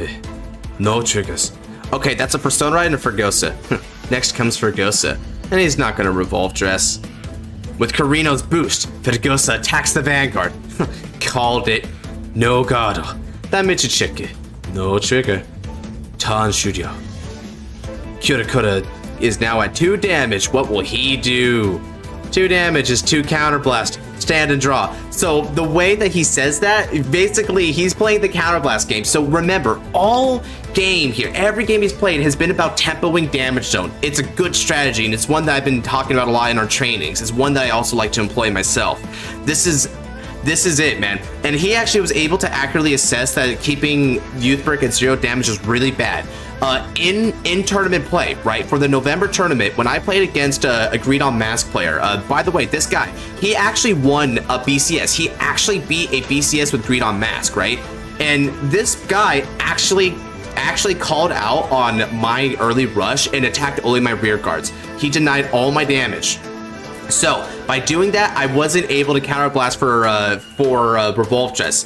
Now, here's the thing. The difference between those 2 scenarios, Rika didn't Revolve Dress and just swung Natty. I actually still did Revolve Form Full Blast and just didn't do the power at all. I just did it to swing against the opponent with the 1 drive from Sequana, which actually got me a good trigger and won the game. But still, that just means that this is a very effective strategy to stopgap the opponent. You can damage deny Youth. It's a good strategy if you feel like you can't take the next offense. Now, continuing with the next attack. Let's go ahead and move on to another OST. And I know one for Velstra. Let's blaze a trail into uncharted territory. My decision is final. Now, let's go. Blitzio Velstra Raido. Here it is, the Prez's avatar. For the cost of Ube's Road Upon skill, placing Eingarten from order to drop, and set Lubetzel from deck to order zone. Lubetzel skill, draw and soul charge. Eingarten skill, placing itself into the soul from the drop. Call. Blitz accounting department staff Bergina to right front row, with Bergina's skill calling Bulbamine to back right row from the top 5 of the deck. Then calling Operate Master Freiheit from left to the left front row. Operating Lubetzel, Freiheit skill activate, counterblast 1 and discarding 1 from hand. Adding Mobile Fortress Obliteration Freischütz maximum from hand to deck, from deck to hand. Set it in the order zone. Freiheit attacks the Vanguard with its skill Operate Maximum. Retire Fergosa, and your Vanguard loses 5,000 power. With Bergina's skill, draw 1. No guard. Check the damage. No trigger. With Bulbamine's boost, Bergina attacks the Vanguard. Guard with all pack. Bulbamine's skill, place into the soul and countercharge. With Bulbamine's boost, Velstra attacks the Vanguard, operating maximum again. Counterblast. Return Freiheit back to my hand and calling to front row left. Mobile Fortress of Obliteration, Freischütz maximum. All right, there's the trumps. There's the Prez trumps card. I'm messing it up at the end here, folks. I gotta get it together. First check. Critical trigger. Critical to Vanguard. Power to maximum. Second check. Frontal trigger. My front row units get power plus 10,000. Check is the damage. Heal trigger to Vanguard, but I don't heal. With Bulbamine's skill, putting into the soul and countercharge. Get ready. Freischütz maximum attacks. The Vanguard. No guard. Way to go, Prez. Maximum. That bloody pizza chunk was the one that ended me. Check the damage. No trigger. I already know that. You have it in hand. Full blast. I'm looking forward to it.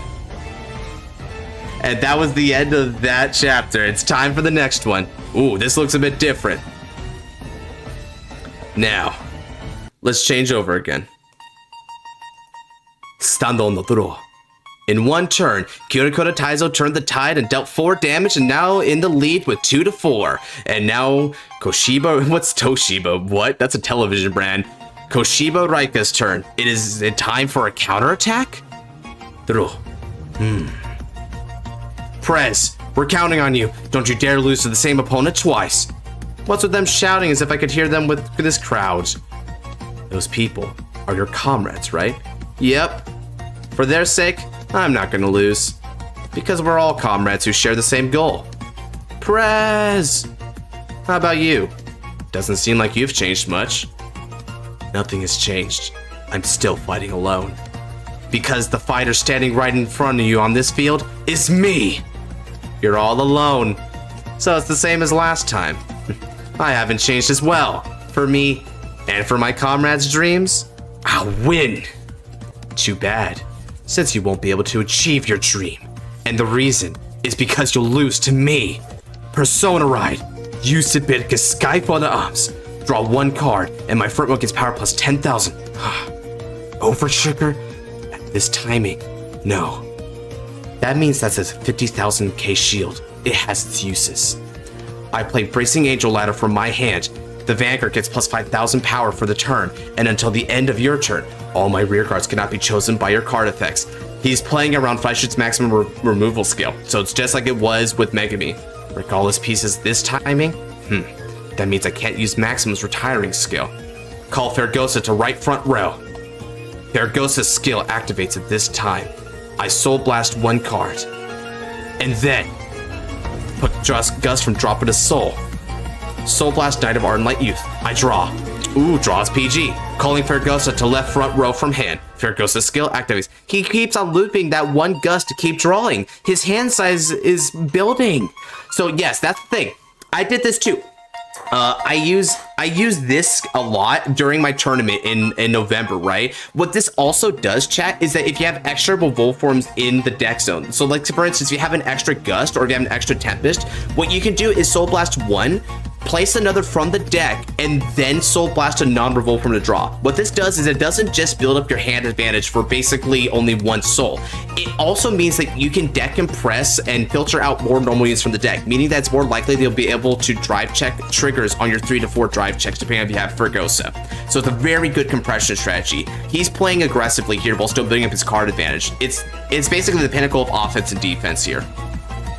Skype Alarm skill, discarding Carino from hand. Check the top 3 cards of the deck to call Sequana to center back row. My girl, let's effing go.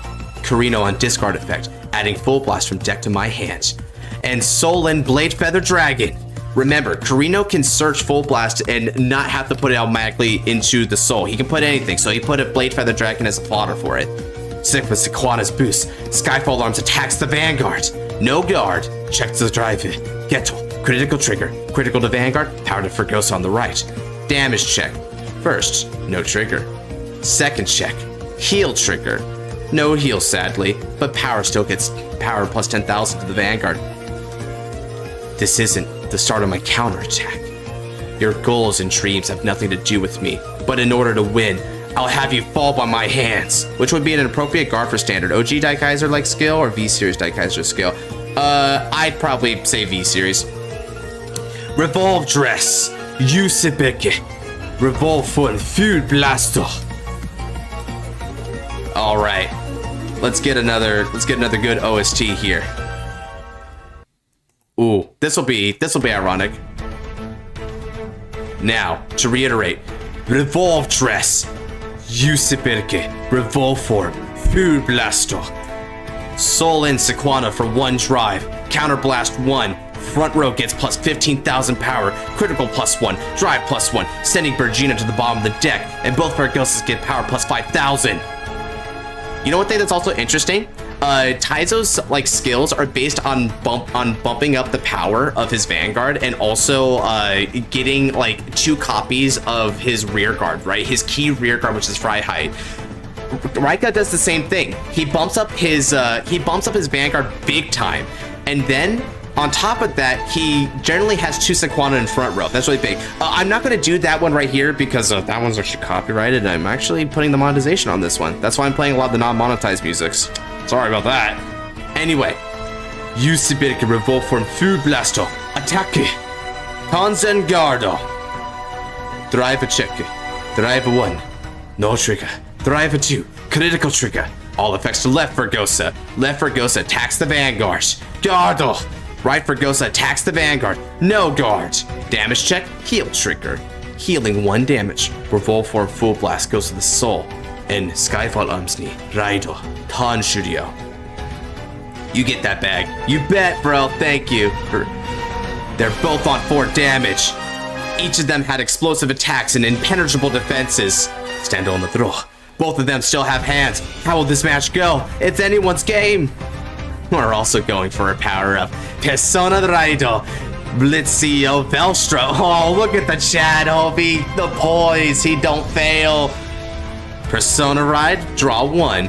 Power plus 10,000. Calling Freiheit to front left row.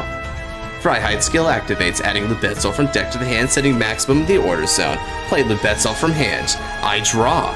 Press. Soul charge. There's more to come.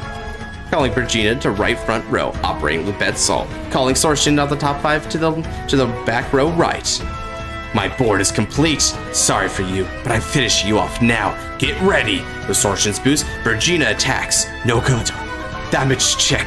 Frontal trigger. I have to conserve my hand. I'll take the damage. Freiheit attacks the Vanguard. Skill activates. Operate maximum.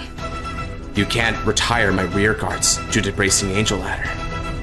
Your Vanguard gets minus 5,000 though. Returning Virginia to the hand, calling maximum. Okay, what's a good one? Ooh. Yeah, this is good, because they played this once already for Taizo. Returning Virginia to the hand, calling maximum to the front right row. Virginia's skill, I draw. Gardo. Next, Velstra's attack. Skill, operate maximum. 5,000 to your Vanguard, goes away. Returning Freiheit to the hand, calling maximum to the front row left. Deskekida. Velstra gets a power-up. Raida Kick. Ganzen Gardo. Drive check. Drive a 1. I just need to pull a trigger. Right now, 2/3 of my decks are triggered. I need to finish it this turn. Second check. Why? We have to win this. Over trigger. Eldo Breath Hatsura. Over trigger right now. It's President's win. He did it. Draw 1 from trigger effect. My left maximum gets 100 million power. And additional effect. Double the critical and power to all my front row units. Bro, Taizo hit the key, bro. He hit that Eldo Breath. He is playing Brandgate. He is a god. The right maximum attacks first. 66,000 power and 2 critical. Gado, a Martinoa, Blade Feather Dragon. He guarded it. Finish it with the next attack. 3 cards in hand. That means... Alright then, let's take a gamble. Second maximum attacks the Vanguard. 200 million and 66,000 power and 2 critical. Is this the end? Kanzen Gado. Yup. Just as I expected. You had it. He did it! He survived on 5 damage. Raika Koshiba gets another turn. He had 2 PG. Effing hell. Just 1 more damage. Okay. It's time. Let's change the music once more. What's a good one? Now it's time. Just 1 more damage. Even after hitting the over trigger. It's expected, really, since Koshiba Raika has an amazing fight sense. Sense? He no-guarded the first attack, to save his hand in order to guard the remaining attacks. Ah, Yep, see? He took the ones he was safe to take, thus maximizing his opportunity to not only hit defensive, but also guard the attacks that really matter, just in case Velshta hit some head-ass crap on the Twin Drive, which he did, and so he guarded those. That's great. That right there, let's keep this in mind for Deluxe Season 3, the fight sense bit, because that's going to be his greatest strength, is the fact that he can kind of sense the way that things are going to go. In one turn, I'm only one card left with my hands. One card. Turn end. It's 4 to 5, and I have 7 cards in hand. Sorry to break it to you, but how do you expect to make a comeback with just one card? Wait, what's this? I can't believe Taizo really fumbled that free win there.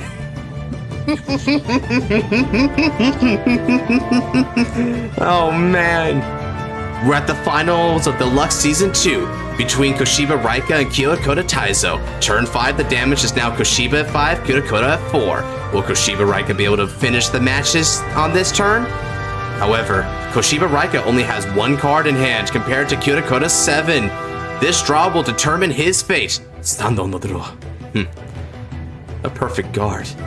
Guess I could keep it for next turn. No, there is no next turn.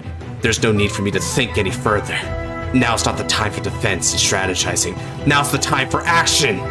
I have to end it right here and now. Palladium Zeal dragged to the center back row. Calling a PG? Guess it's the dead hand. His hand will increase from the Twin Drive and Skyfall Arms, but that's not the problem. With Palladium Zeal's boost, Skyfall Arms attacks the Vanguards for 19,000. He isn't discarding for top 3. He just needed a boost, so you know what? I guess rather than chancing it, I guess that makes sense because he's probably feeling, this is another fight sense thing, Ace of Games, he probably feels he's going to have some good cards on top right now. So because of that, he wants to maintain the order of his top deck, even though he doesn't know what it is. And loving the dramatic dynamic reading. I'm glad you're loving it, bro. I'm throwing my soul in on this. Let's do it. Yugioh. He guards with Brigina and a Star Aggression. That's a 20k guard, playing with the 33. That's a 2 to pass. Twin Drive. Drive 1. Skyfall Arms. Drive 2. Critical Trigger. All effects to left for Gosa. I have a PG in hand. I'm still safe. It's time for the heavens to fall. Oshido. Dokumatemo. Overdress. Yusuberge. Revolve form. Boo. Blasto. And now, it's time. The end of the line for you.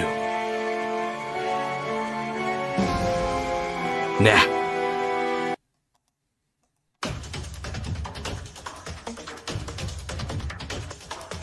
You had it all along? That was the last card in your hand?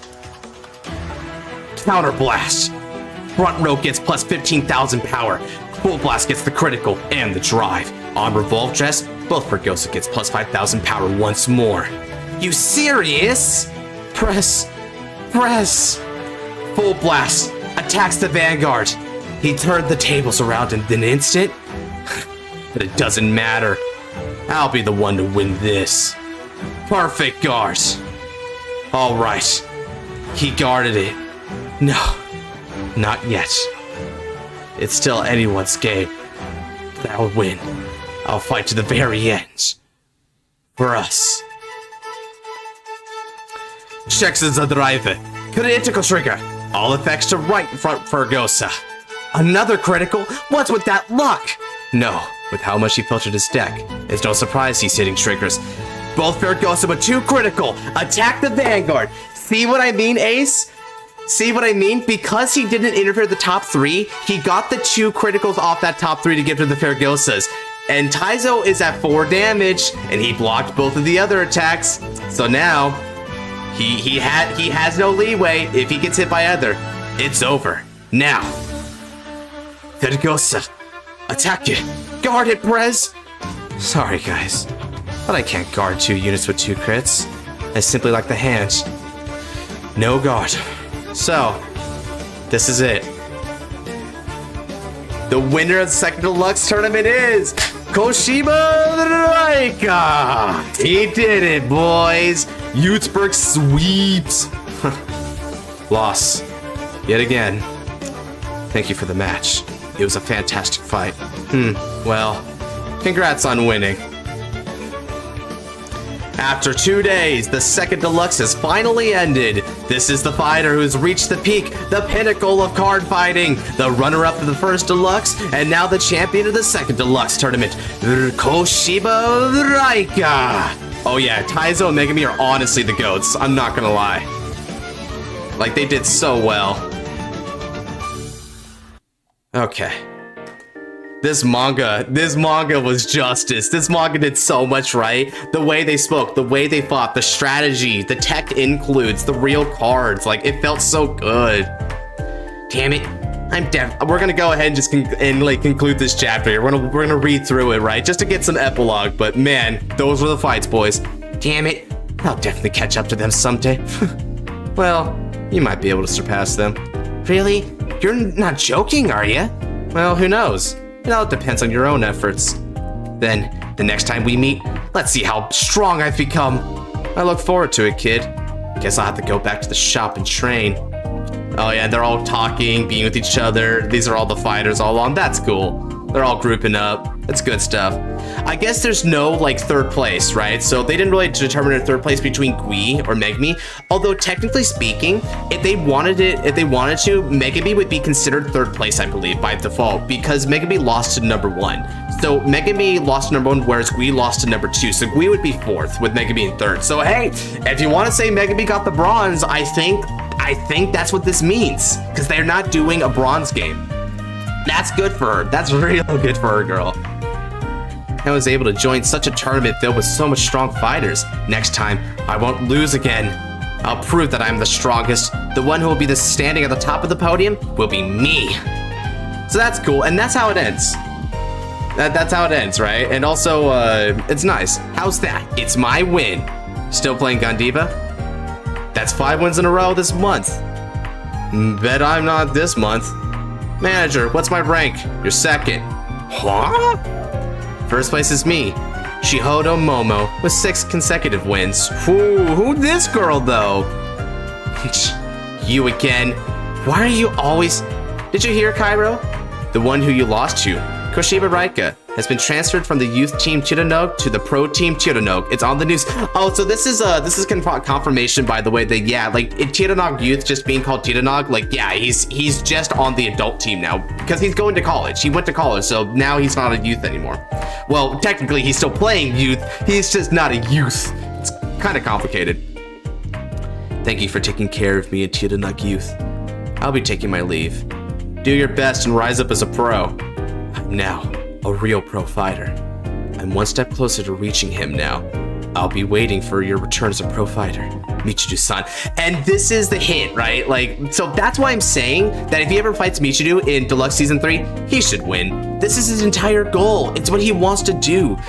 I think he will be fulfilled as a character and as a fighter if he could finally get that run back with Michiru and defeat him in front of Deluxe, in front of the whole world. Not showing up for Divinez, I know that for a fact, which sucks, but I guess he just needs to train up more Ace of Games. And as we saw from this panel right here, he's got competition from this Shihodo girl, so you know, he might need a little while to get back up there. They're definitely making it far in the journey. Man, they're also definitely gonna fight for sure, Sparks. There's no way. It would be criminal to not have them fight each other. Koshiba Raika's a pro teamer now? Yup. Damn it! He's leaving me in the dust! There's this as well. The other person who you lost to, mind you, has established the Vanguard Dome project. What do you think this dome is for? Vanguard Dome? I'm surprised that you got the chairman to agree to it. Now we can proceed with our dream dome project. It's all because there's a lot of discussion with our allies. Though, he did reluctantly agree to it. And it's not like we made much progress. Even if it's for the sake of the project, I didn't expect to move out on the head branch office. If it's for the project, I don't mind moving to the Kanazawa branch office, which, this is the hint right here that he's gonna be part of Divinez, that he's going to Kanazawa, which is where the Divinez takes place. That's amazing. Making a dome. Now that I think about it, there were people calling him Prez. Didn't you know? He's the president of Kyokura Group. That's right. He did say that. Bro, Deluxe 2 has ended, and everyone's moving forward. There's Megami the card shop, our boy Toya's just moving around everywhere. Mide's still at Daybreak. Mondo is still being like a role model, doing his own thing. Urara is playing she's juggling between the flute and Vanguard. That's kind of a cute image. I can't lose to them. Fight me, Shihodo. If I win, I get rank 1. Huh, sure. I was thinking of getting my payback anyway. It was so much fun, Deluxe 2. I want to know even more of what's having fun is. Please set up the third one as fast as possible. Jinky. Kaido and Momo are fighting to determine who the shop's #1 is. I'm betting on Momo. I'm different from before. Let me show you the power of who made it the top 8. Yeah. That crappy attitude and mouth of yours is still the same. But if it were me, I would have reached the finals at least. The heck you just say? You lose to me in the shop tournament finals. But from our matches, I have the higher win rate. There's no way I'm gonna lose, boy. Then I'll simply increase my win rate. I'll increase it so much that you can't even catch up. Let's do this. Stand up, Vanguard. And then here we go. Thank you for reading, your continued support. Oh! We did it, guys. We read the manga. Oh wow! I need some water. All right. So overall impression, very impressive manga. Now, the art wasn't peak or anything like that, admittedly. So it's not like, oh, it's like perfect 10 out of 10, but I think it had a lot of the correct terminology. The matchups were good. They were interesting, good dialogue. The fight action was definitely there. It felt like if you're like a veteran fighter of the format, you can recognize the cards. You can recognize the strategies. You know, you can really expect the flow of the battle. It's cool. I think this is just like pure fan service for us who like watch through the Overdress and Wildress anime. The second canon protagonist, if you want to say so, bro. If you want to say so. I don't know about that. I mean, that would be kind of funny to put on a bingo card, but it ain't even relevant. It's too bad Urara wasn't in the poster. It'd be nice to have her back. Maybe she will be a surprise return, right? That is on bingo, funnily enough, so shoot. We would actually get him. We would get a slot for that one. Funny how Divine Season 1 spoils the D2 finals. It's still a good final overall. Yeah, it does spoil it, but like at the same time, I think it's still cool how like the process towards it, it's like because Taizo is playing so well, right? It really makes you feel like, wow, I can't fathom how Rika's gonna do it. So it's that process of finding out how he clutches up that's really important, and he clutched up pretty well. There's a lot of critical pressure going on there, but he did it. He really did do it. Whew, Taizo had to go through so many tough opponents, and he even beat Gui. Yeah, he was a tough fighter. When it came time for the Fated Clash, and now brought up that Taizo's the favorite to win it, yeah, she meant it. I could legitimately see Taizo have actually being able to beat Suo. I actually could have seen it. As long as he knew what Suo's like battle plan was, and he saw Blankmeyer win once, he'd be able to do it, I think. I wonder if there'll be non-evil version of Mask. It's possible. Seraphic Gila might be able to propagate a new form of like mask. Maybe even the Mask of Hydrogum itself could help. But I mean, the mask units themselves have like menacing artwork, so I don't think you could really retrain those artworks, right? Because that would be a lot of retrains at that point versus just like a singular Mask of Hydrogum retrain and a singular Dragon Tree token, right? Or marker, I should say. I wonder what Taizo play for Suo would be. I would imagine that, basically speaking, he would probably rack up hand for the Divine Skill turn. And then just like clap back, right? And just like kill him there. Probably also maintain a Persona Ride so that he can get Velstra's skill. Now, and it's easy for Taizo to get a Persona Ride because, as you'll recall, Freiheit can actually physically add Persona Ride manually from deck to hand. It just adds it to your hand. So he has that really good counterplay to shut off the nullification effect of Blankmeyer's Divine Skill. The one risky bit there, I actually could see where if the writers wanted Suo to win that theoretical matchup, they would have him hit OT on the Divine Skill turn because no matter how much shield you do, OT will just break through it because no form of PG can actually stop that. Funnily enough, the only way to PG it is something that Taizo technically has access to, I guess. But I don't think he would do it. But technically speaking, Zamuk's Alchemist, one thing he could do is he could play Hostage Order. Brandgate is one of the nations that actually do play Hostage Order. So he could be calling down PGs as boosters for early rush, and then later on PG move them from the Guardian Circle to move them from the rear circle to the Guardian Circle to stop Blankmeyer and the Zamuks. So that is another through line. If he really wants to tank that, he can build his deck around that. And a lot of the core of his deck is still based around Freiheit and also maybe like having some counter chargers and just his orders, right? So he has space to run some more of the random crap, especially because he's not like putting in Finlinkta by that point. He needs 2 fodders to get that PG. Yeah, but you know what though? They clearly, if it's to stop Blankmeyer, where its big move is that move, I think it's worth it. It's definitely worth it compared to having to lose a lot of your hand just to not die to the OTK, right? So I think it's worth it. Deluxe 3's lineup is quite interesting with the competitors. I'm so hyped. Yeah, I'm so hyped too, bro. That's why we're doing this. We're doing this because Deluxe is going to be so good. And that's a great segue too. So I'm going to end the stream here for the night. We did a lot, right? We made a really good bingo card. We read through all of Divine's, like, not Divine's, all through all of Deluxe Season 2. So we analyzed the strategies. We talked about how the tournament is probably going to be officiated. Some of the things that we should expect from the returning participants from this and also the first Deluxe, right? We went through a lot here, guys. Now, in the next stream, I'm probably gonna have some fights, but I'm also going to include a segment where we're going to be going over fight brackets, where we talk about every potential matchup that can happen in Divines, and then theorize about who would win that matchup. So for those of you who are still wanting to talk all about Deluxe and talk about the fights, don't worry, I've reserved just that topic for the next time that we're going to be doing these streams, which will be on the next weekend, which we're going to be having episode 1 of Divine Season 3 popping up this upcoming Friday. So if you're answering for it, look forward to my first review on that first episode. We're going to be entering into the Deluxe Divines era of this game. It's going to be so good.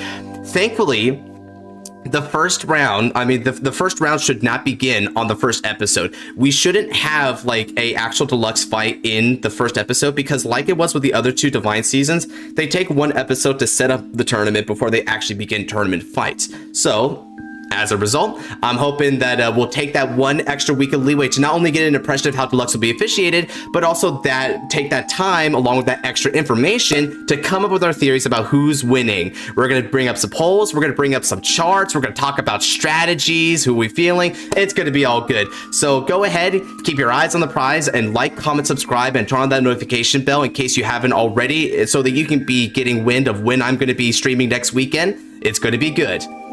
Even this was my first time in your stream, that was fun. Even though I read this, it's not nice to read. Even if I already read this, it's nice to read again. Y'all, I'm glad to hear that, Grid. It was a good time. I liked reading this. Don't get me wrong. It's a little exhausting reading so much, right? And it definitely took a lot of time, more than I expected. But it was worth it, I think. Especially because, you know what? It just makes me even more hyped than ever. I think that goes for a lot of us, eh? Alrighty. Well, that's going to do it for the stream, y'all. With that, take care. God bless. Have a good night.